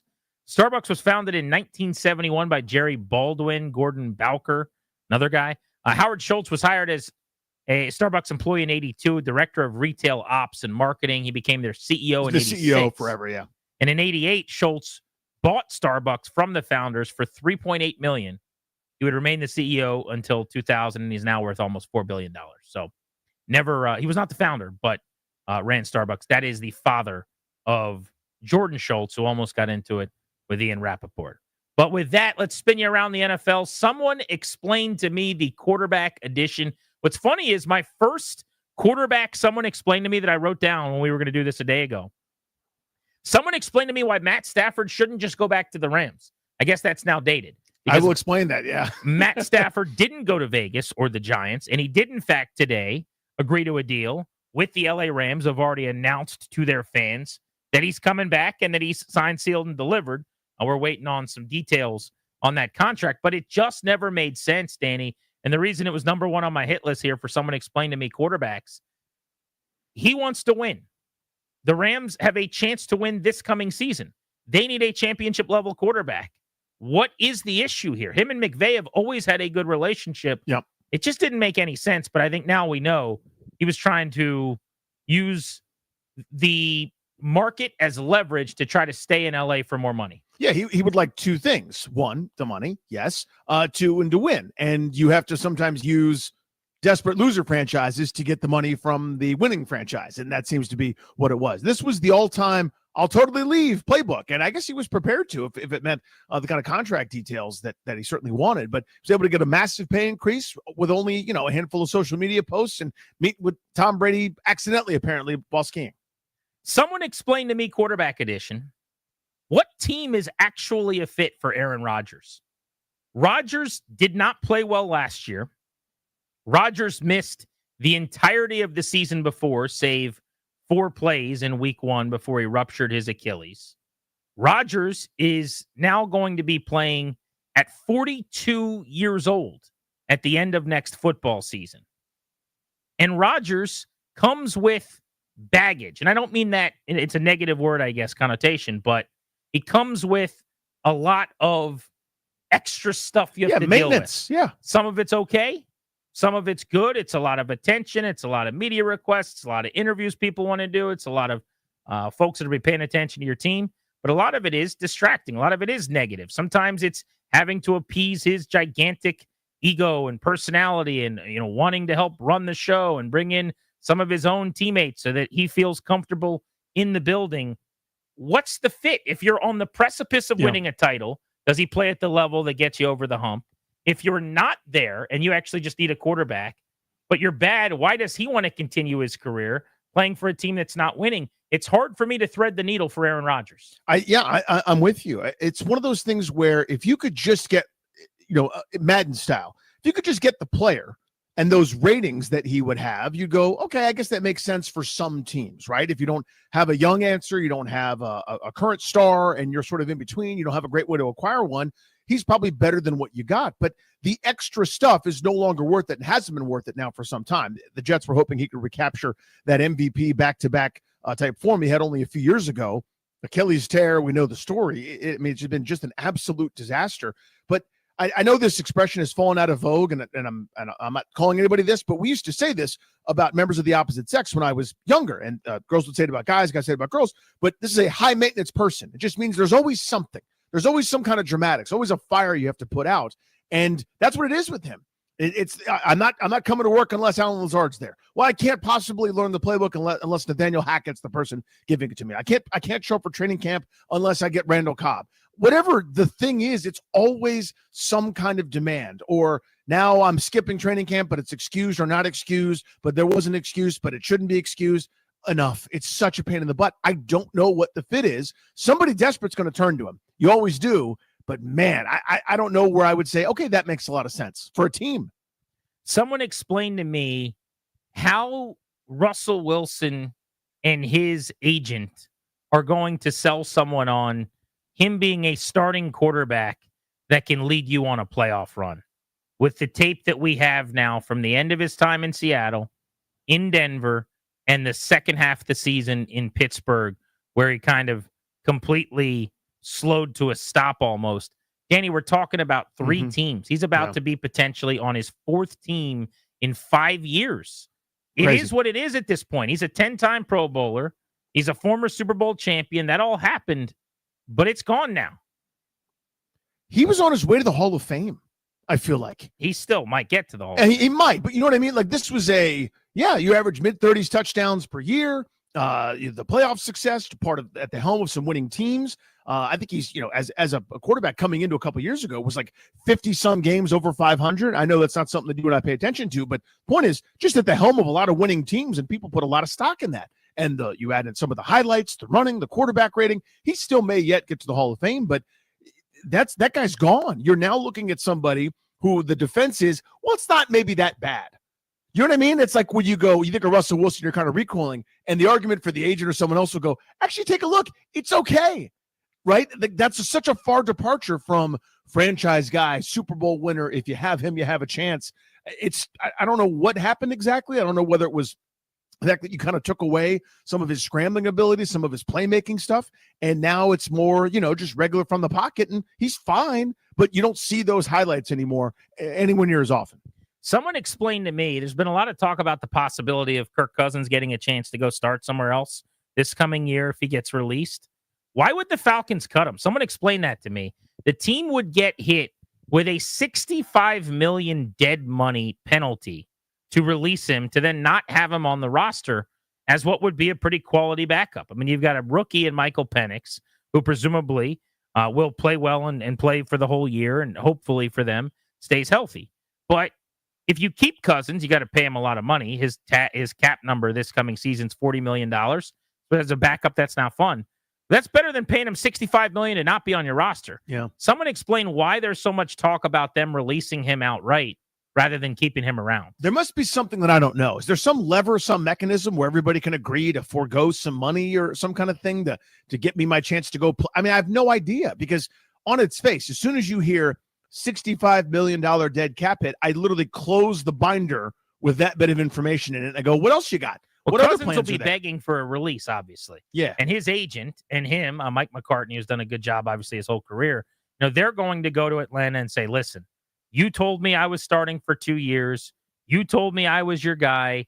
Now I'm on the bench. I don't want to be here. It's only fair. Release me. And I'd imagine Cousins as the backup now, not having to be the team leader and all that. Maybe you don't have to show up for some of the early off-season stuff or mini camps or whatever, and you could try to force your way out of there.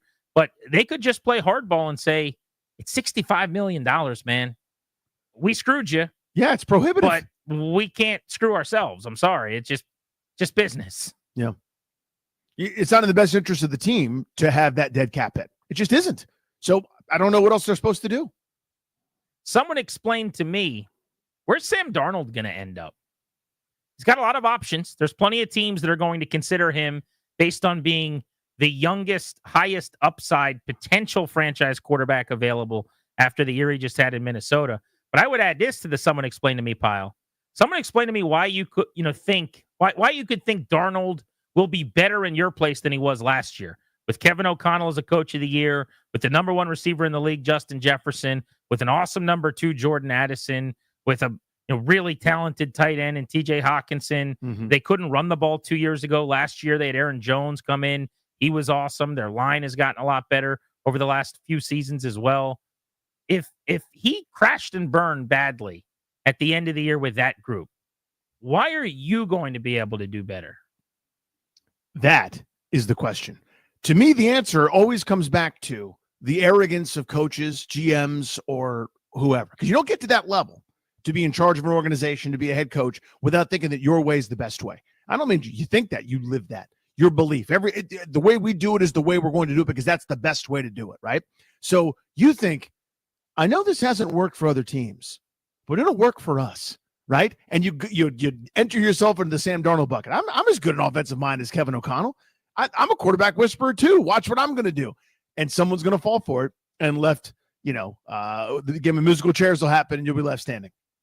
He's Danny. I'm Grant. You're listening to The Fan. We'll take you up to 6:30 this evening. There is food that will shorten your lifespan each time you eat it. How much time ticks off your life every time you eat a hot dog, as an example? Got some interesting foods and how much time they supposedly cost you on this spinning rock. We'll get to that next on Grant and Danny.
Grant and Danny taking you up to 6:30. It is a Friday evening.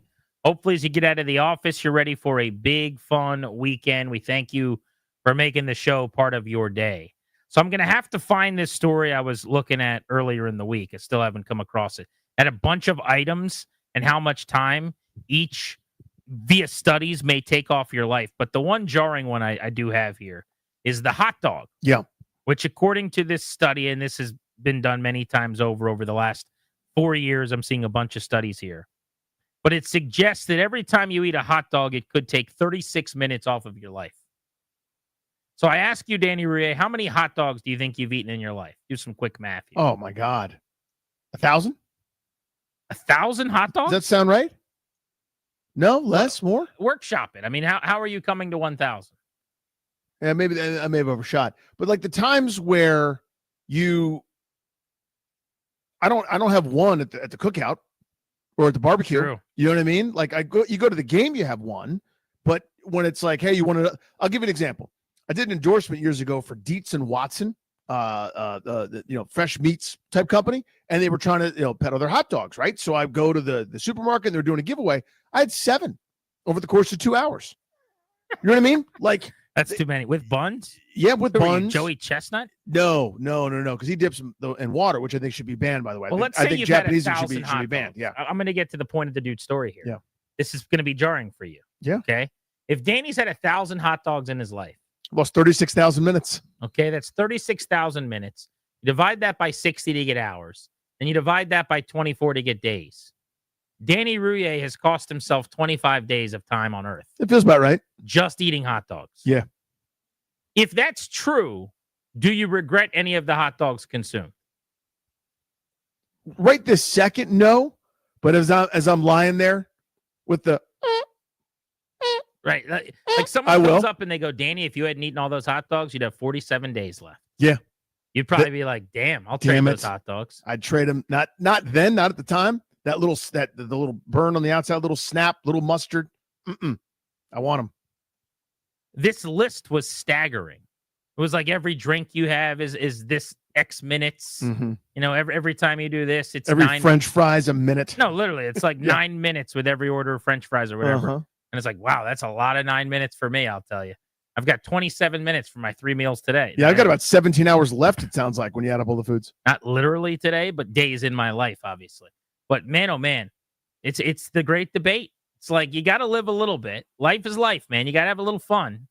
We're trying to do the healthy thing right now with our friends at CoPair. Mm-hmm. But it's got to be sustainable. It's got to be realistic. You got to change your habits in a way that, to me, I don't want to, like, people will say, oh, you can never have that again. I'm not interested in that. That's not living. It's not realistic to me to suggest that I'll never eat a chocolate chip cookie again. And frankly, if we're being honest, you're the Cookie Monster after all. I am the Cookie Monster. If I can't have a chocolate chip cookie again, then none of this is worth it. What is the point of any of this? Yep. It's cool that I have some kids that I love. It's great that I get to watch football on Sundays. If I can't eat cookies again ever, thanks for the time. It's been lovely. What's the point? You got to enjoy yourself some. You just can't enjoy yourself like 96% of the time, which is what I like to do. Yeah, pretty much. It's like you got to flip the ratio. Yeah, you got to be 4 to 96 instead of 96 to 4. Yeah, that ratio, I'd like to get to a healthy like 10 to 15% of the time. I live my life every time. But 95%, let's see, 99% probably for about most of the last several years when I'm not on a health kick with our buddies at CoPair. That's not going to do it, and I get that. But a hot dog, added up over your lifetime, taking 25 days away from my guy Danny Rouillet, that's pretty jarring. Yeah, it feels like I mean, you think about the things that are probably as bad or worse. Like, remember we had that conversation with Nick Ashew, who's like so handsome and smells like berries, about donuts. He's like, yeah, guys, I don't even think I've had a donut this year. And I'm like, what? And it was like November. You know what I mean? Like you've been around donuts. You've seen the donut. You may not go out of your way to get them. You may not have stopped at Krispy Kreme because the light was on. You may not have walked into a Dunkin' Donuts or gotten something for kids or bits of. You didn't go to a single meeting with the donuts just sitting there and you hold off for about 45 seconds and you go, bleep it. And the donut's just calling to you. What do you mean you haven't had a donut this year? You know what I mean? Like that. Those are the ones where I set out to do the right thing. And just here in the home, there's donuts. Like you walk in the kitchen, you're in another room, and you smell the air of the donut. And next thing you know, you've had 6. Well, I'll give you another one. Yeah. The most impressive thing to me is people with children who eat really healthy. With respectfully to Nick Ashew, it's still amazing when you're able to just prioritize your abs and not eat things that are bad for you. But my kids go get donuts, after church or whatever, and they come back, or they'll have a snack, or the foods that they eat, whether it's, you go out, it's chicken tenders or little burgers or whatever. If you can have kids in your house, which inevitably means you've got snacks and all kinds of things to keep them happy and eating, and you can still be super healthy. Yep. You're Thor. You're Iron Man. That's your superpower. Yes. I don't know how you do it, but God bless you. If you're single, like when I was single and living in an apartment, I just wouldn't buy the stuff. If I went on a heater where I'm not going out and getting it, if I don't have it, I can't eat it. It's way easier to do. But I don't call the shots on what we have in my house anymore. And we have to have stuff for the kids. But if it's there, now I need this little thing called willpower. That's where it gets difficult. If my Madden rating on willpower, turn down as a prospect. It's not a 99. No, it's not. I don't know if the Jets ownership's going to like you very much. Seriously, yeah. If your Madden rating isn't very high. Grant and Danny on the Fan, taking you up to 6:30. John Gruden back in the media and apparently now back in a Ring of Honor. We'll explain next.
I'm Toby Altizer with your sports update on the Fan. In baseball, the Nationals fell to the Mets today 7-0. James Wood made his spring debut. He DH'd, went 1 for 2, and had a walk. The Yankees are shutting down their starting pitcher, Luis Gil, after feeling shoulder discomfort. He'll have an MRI tomorrow. In the NFL, the Commanders and the Texans have significant interest in trading for wide receiver Deebo Samuel, according to Jordan Schultz. Two other teams in on the mix are the Steelers and the Broncos, but the Commanders and the Texans are the front runners for Deebo Samuel. Matt Stafford and the Rams agreed to a rework deal. He's going to stay in L.A., and the Rams signed left tackle Alaric Jackson to a 3-year, $57 million deal to avoid him hitting free agency. College hoops, number 16, Maryland taking on Penn State tomorrow on the road. Noon tip-off on the Team 980. Other college hoops action tomorrow, Virginia Tech taking on Syracuse at home. That'll also tip off at noon on Bloomberg 99.1. Georgetown hosting number 21 Marquette at 8 o'clock. You knew that game right here on the Fan. In the NBA, Joel Embiid is going to miss the rest of the season dealing with a knee injury. The Wizards taking on the Hornets tomorrow in Charlotte. 6 p.m. tip-off. You knew that game over on the Team 980. Jordan Poole's going to be out for that one after he hyperextended his elbow in the last game. In hockey, the Capitals beat the Blues, or fell to the Blues last night 5-2. Caps taking on the Lightning, looking to snap a 2-game losing streak tomorrow at 12:30. You know that game right here on the Fan. From the Crop Metcalf 5-Star Sports Desk, I'm Toby Altizer on the Fan.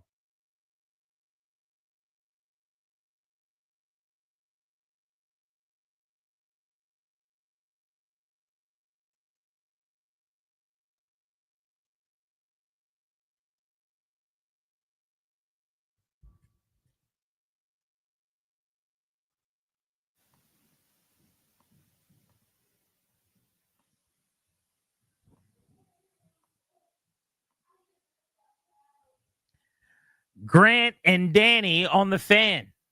Stretch run of the show on a football Friday. Sponsored by Kandori and Murad. Estate planning, elder law, real estate transactions, and probate admin. Their attorneys are always there to protect you and your family's assets. Schedule a free consultation with their team today at kmlawyers.com. Tell them we sent you, get a discount. Those are our guys. kmlawyers.com. They're big sponsors over at the George Mason University, where we got a good basketball team this year. A little bit of a squad here. The Patriot in me is beaming with some pride as the boys barrel down the stretch second in the A-10 right now. They've done some good things this year. Danny, we just decided behind the scenes you're not here. Right. You are at home on your couch because you had a vasectomy yesterday. That's true, yes.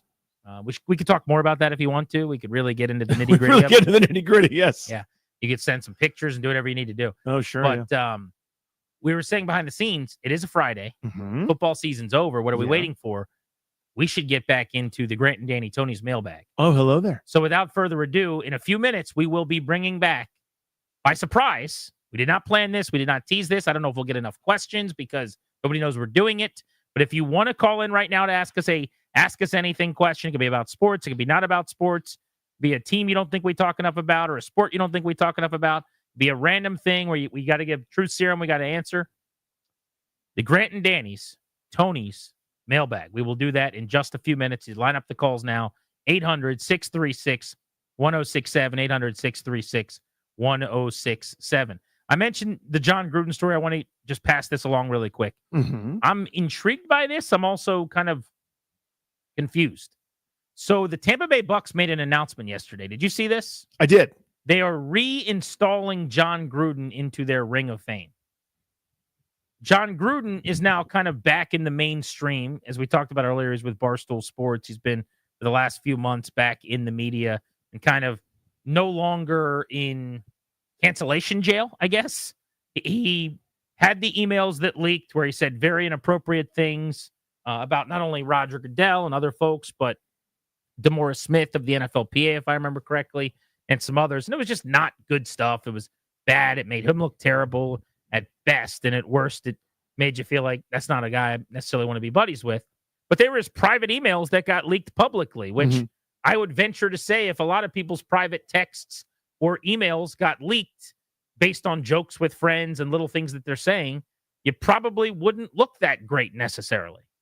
I think that's a fair assessment. I mean, listen, as a guy that's, working at that point, I think was not even a coach. I think this was when he was with ESPN and then back into coaching, whatever, over the time, the specific details of the story, I don't remember exactly, but of course it was unflattering. But the point you made is the one that I would make as well, where inside jokes with friends or otherwise, while, if you read a transcript of what I might say on a comedy stage, you'd be mortified, but there's a time and a place, right?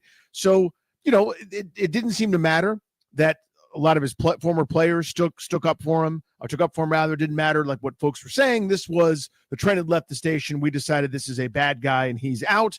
And I guess some time has passed and now maybe he's back in.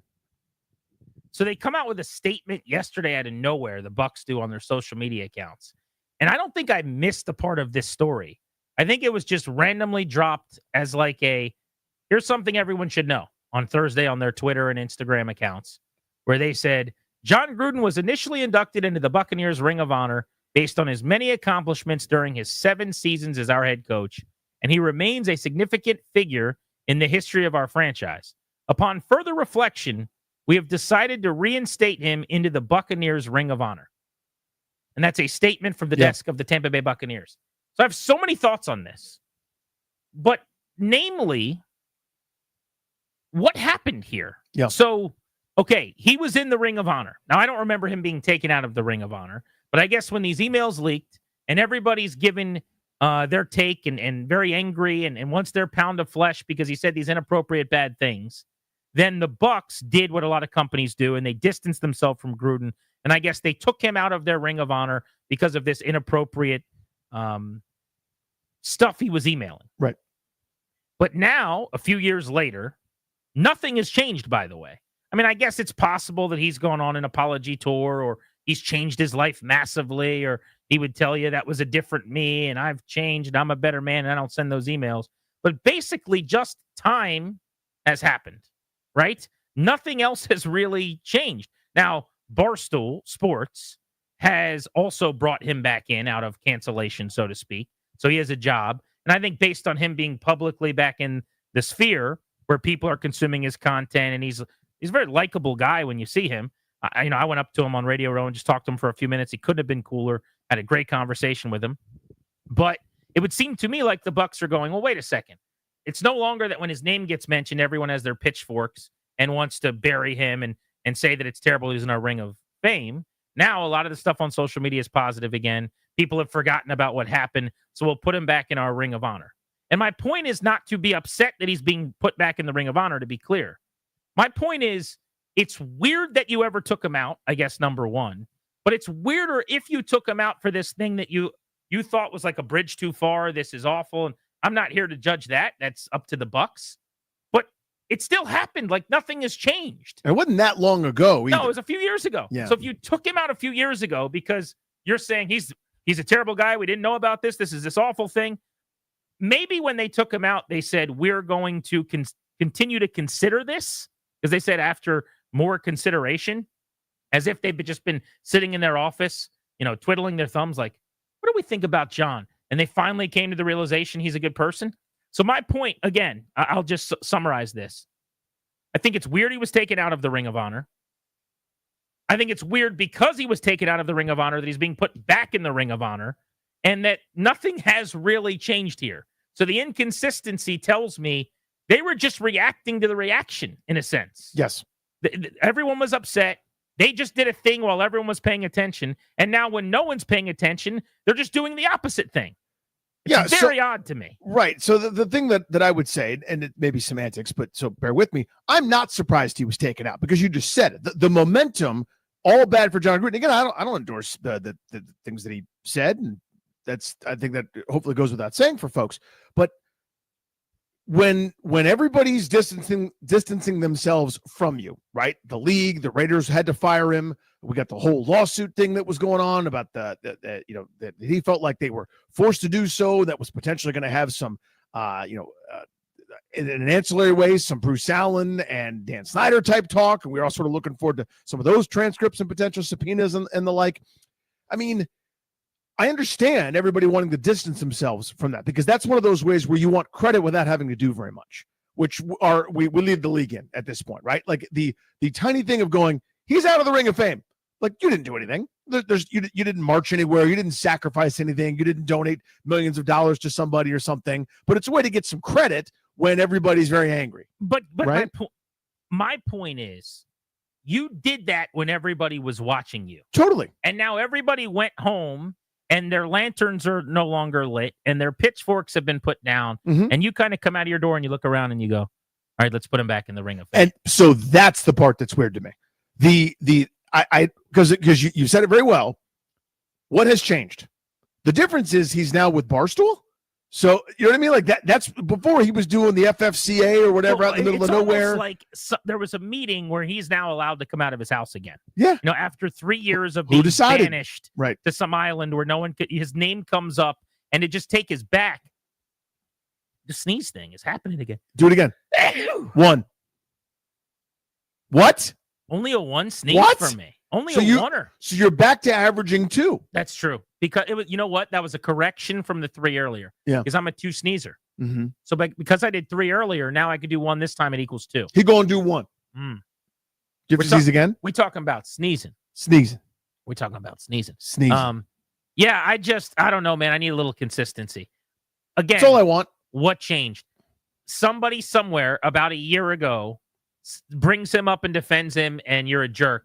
Then he gets a gig, and now he's back in the Ring of Fame. And I'm not pretending like he shouldn't be. I'm saying I probably never would have taken him out to begin with. Yeah, I mean, he's now doing a whiteboard describing plays to Fightsy or somebody, like some nickname dude, and like Fightsy, now he's fine. I'm sure it's Fightsy. I have no idea who it is, but Fightsy, Feidelberg. I have no idea who's who, but now it's fine. Like this is the thing that is always amazing to me. Like all I want in general, it's all. I just want to know what the rules are. I just want consistency. I want balls and strikes. That's what I want. To me, it's just all so performative all the time. It just feels like that to me, right? Where it's just, and I view these things as museums. Like unless we're going through Cooperstown and Canton and we're finding out who the good people were and who the bad people were and who treated everybody with respect and who didn't. When you're in the Ring of Honor, like there's people that have done some bad things. Oh yeah. There's some bad guys in those Ring of Honors that they're museums, essentially. It's about their accomplishments. I'm not suggesting that, I mean, if something really outrageous and egregious, like at Penn State or something happens that, there should be no re-legislating of who we honor and who we're deifying. But generally speaking, museums there's good and bad. Stories get told. Larry's in Oxon Hill. What's up, Larry? Hey, how you doing, man? He shouldn't have been taken out the Ring of Fame. I think John Gruden fell on the sword, not just for the NFL, but for Dan Snyder and whatever he had going on. I mean, well, it wasn't just for Dan, right? To your point. I mean, there was those emails come out and they're part of why Dan Snyder's no longer here. So I guess in the grand scheme of things, they're a gigantic win. I mean, there were thousands upon thousands upon thousands of pages, and that's what came out. You know what I mean? It's Gruden was right to be a little bit upset about that. Weird, right? The NFLPA, the NFL, the people he's taking to task, those drop. Mm-hmm. All right, it is time for a very special Friday segment that we have not done in an extended period of time. It's been a minute, yeah. Ladies and gentlemen, we reintroduce you to the Grant and Danny's Tony's Mailbag.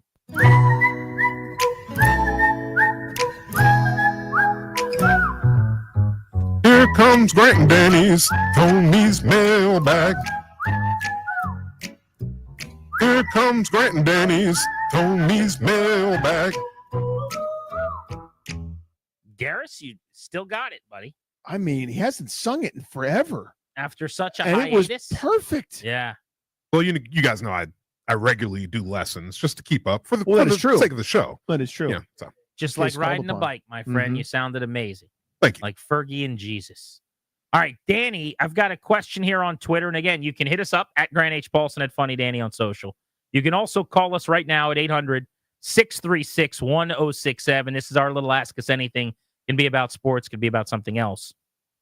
Matt wants to know what defensive lineman in the draft would be available and is the best fit for the Commanders. Is there a defensive lineman, Danny, that you like for Washington if they go that route in the NFL draft? Ooh, yeah. So you got to start going down the list of edge rushers, right? So you can forget about Abdul Carter, Mykel Williams, maybe guys at the top from Georgia. I've seen various mocks here. I don't know where this guy's going to go. Some people are saying top 10. Others have him way lower. But Shamar Stewart out of Texas A&M is a badass. He just scored a perfect 100 on the raw athletic score. I want that. I'll take my chances. Sometimes you get a Jadeveon Clowney where the rubber never meets the road in terms of athleticism to the production. But if he's still lingering around for whatever reason in the upper 20s, that's a guy I'll take my chances on. Yeah, I don't know that he'll be there, but I would love that. I think Mike Green from Marshall yep, could make some sense. James Pierce, I like too, out of Tennessee. Marshall, 6'4", 250, pretty explosive pass rusher. Looks like he could be a late 1, early 2. So if they end up going edge back of the first round, I think that's possible. Free agency is going to dictate terms on what they do. They need a receiver, they need a corner, they need an edge, they need offensive line help among the areas they're going to be trying to grab. I don't think they go running back there because Genty's going to be long gone. But I would not mind a running back at the end of round 2 or end of round 3. But in free agency, they might address several of these needs. Adam Peters made this point when he met with the media the other day. He said, we have 24 free agents. And I actually think it's higher. I think it's like 27. But his point was, with 24 free agents, we're going to have to re-sign those guys or sign a lot of guys. So his point is, we're going to be active. We're going to have to sign a lot of players. When I say, are they going to be aggressive, I don't mean are they going to sign a quantity. They have to, because half their roster's a free agent. What I'm saying is, are they going to reel in big fish? Are they going to go big game hunting? And I'm not convinced that they're necessarily going to. But it's a good question. Got another tweet here, Darius, on the Grant. Here comes Grant and Danny's Tony's mailbag. Darius is a little rusty, obviously. But hey, when you start singing, I shut up. I do not want to interfere with you making the people cry with your brilliant words. The crooning, yeah, it's beautiful. Here's one from Commander Stud, who asks, is pro hockey on its way to becoming more popular than pro baseball? Danny? No. I don't want to say ever, because who knows, right? It just, to me, there's so many places where it can't be ubiquitous. I know that the rink is indoors, but when you go to Texas, Florida, Arizona, Southern California, New Mexico, Louisiana, these places where it's warm almost all year round, baseball fields are packed. You know what I mean? Like, the youth participation in baseball is still outrageously high. Now, you got more attrition than you did before, where more guys are quitting and it's more specialization, more travel ball. And I know hockey's on the rise, but I think that, to me, is what ultimately drives it, right? It's relatable content to people that played the game. So I don't know that it takes over. I do think it's going to continue growing in popularity, though. Yeah, I think your answer's spot on because of the youth baseball element. How many kids do you know that play T-ball, Little League? It's just kind of a rite of passage at a certain age. There's also the fact that baseball's every night nature and the ubiquitous element of the game, where it's 6 months where it basically is on TV constantly. It's just kind of a soundtrack to the summer. I think there's just a romanticism that, while it's dissipated, it will not go away. So I think hockey's making some strides, making some progress, and in a lot of important cities, especially. But I don't see it catching baseball anytime in the near future. We do this all the time with lacrosse, or NASCAR Soccer will have a big summer, or soccer will have a World Cup, and we assume that the momentum's just gonna be insurmountable and it'll catch other sports, and it's hard to upset that order a little bit. Here's a really interesting non-sports question from Michael Darris. Here comes Grant and Danny's Tony's mailbag. Danny, Michael wants to know if we had to add 2 more people to the show to do a Junkies bit where we had to go 4 deep in the booth, who would you want to add to the show? Now, are we choosing from the available pool here at the radio station? He did not say that. He didn't say that. I think you could add whoever you want. Interesting. This is actually really hard. So I'm sounding this out on the air, which is probably not the greatest thing to do, but I haven't thought about this. I just saw the question. Sure. You and I both love the sound of our voices. Like, there's barely enough oxygen in that room for both of us to get all of our thoughts out. And we're both usually left like with more things, but wait, my thing, So you can't have somebody that talks too much. You'd need like a sniper. You need a guy that could zing every now and again and be willing to sit out like 2, 3, 4, 5 plays. Who's the guy that comes to mind when you think of that? guest wise, I'm thinking from our station.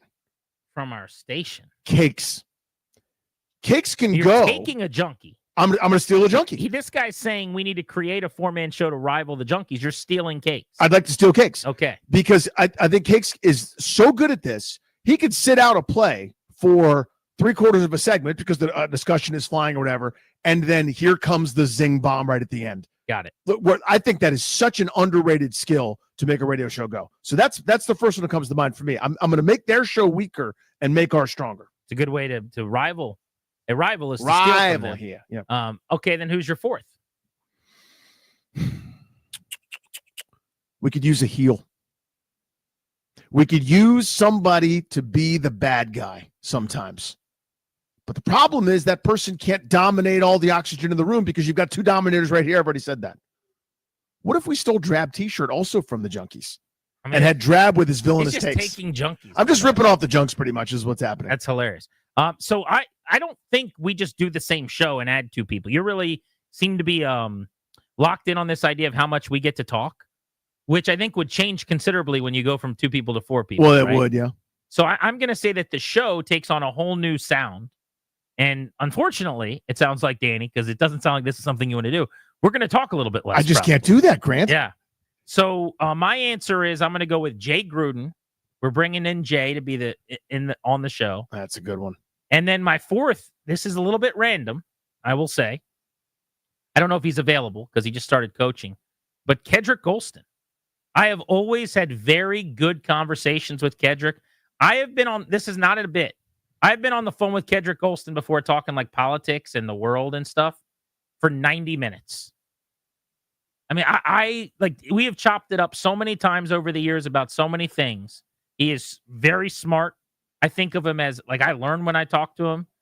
He's seen some stuff. He's lived, man. This guy has lived a life. Thoughtful dude. I like Kedrick a lot. So I would say Gruden, Golston, Grant, and Danny. There you go. A 4-man show, and we will 3 G's and a D. How about that?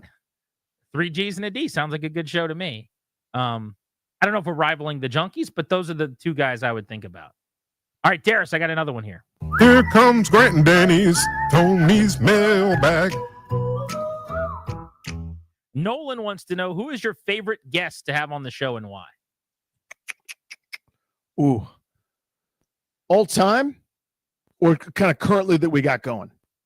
I'm going to say, I'll do all time. You could do current. Sound good? Sure. All time. I loved talking to Max Scherzer.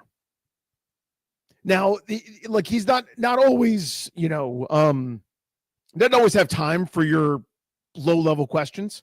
Like he could be a little short, little impatient. Ready is like he's always calling from the car. He's like, "What time is the interview?" And it's like, "Dude, we're on from 2 to 6:30 every day." Like you kind of know the rhythm of it. But he's so busy. But he was so thoughtful, so smart, so cerebral, so interesting, and so competitive that he was just one of those guys that I go, "How cool is this person to talk to?" Someone that quite literally is among the 2 or 3 best in the world at his thing at this given time. A Cy Young Award winner on our program, a guy that threw a no-hitter or carried one into the 6th inning 15% of the time he was here in Washington. I'll say that was my favorite guest. All time, Nolan clarifies. So now I got to go with that as well. Max is definitely up there. Cousins is up there. I loved having Kirk on every week. Same. He was always really good. I'm going to go with maybe Sean Doolittle. I really liked Do because he could talk about anything. He was really smart.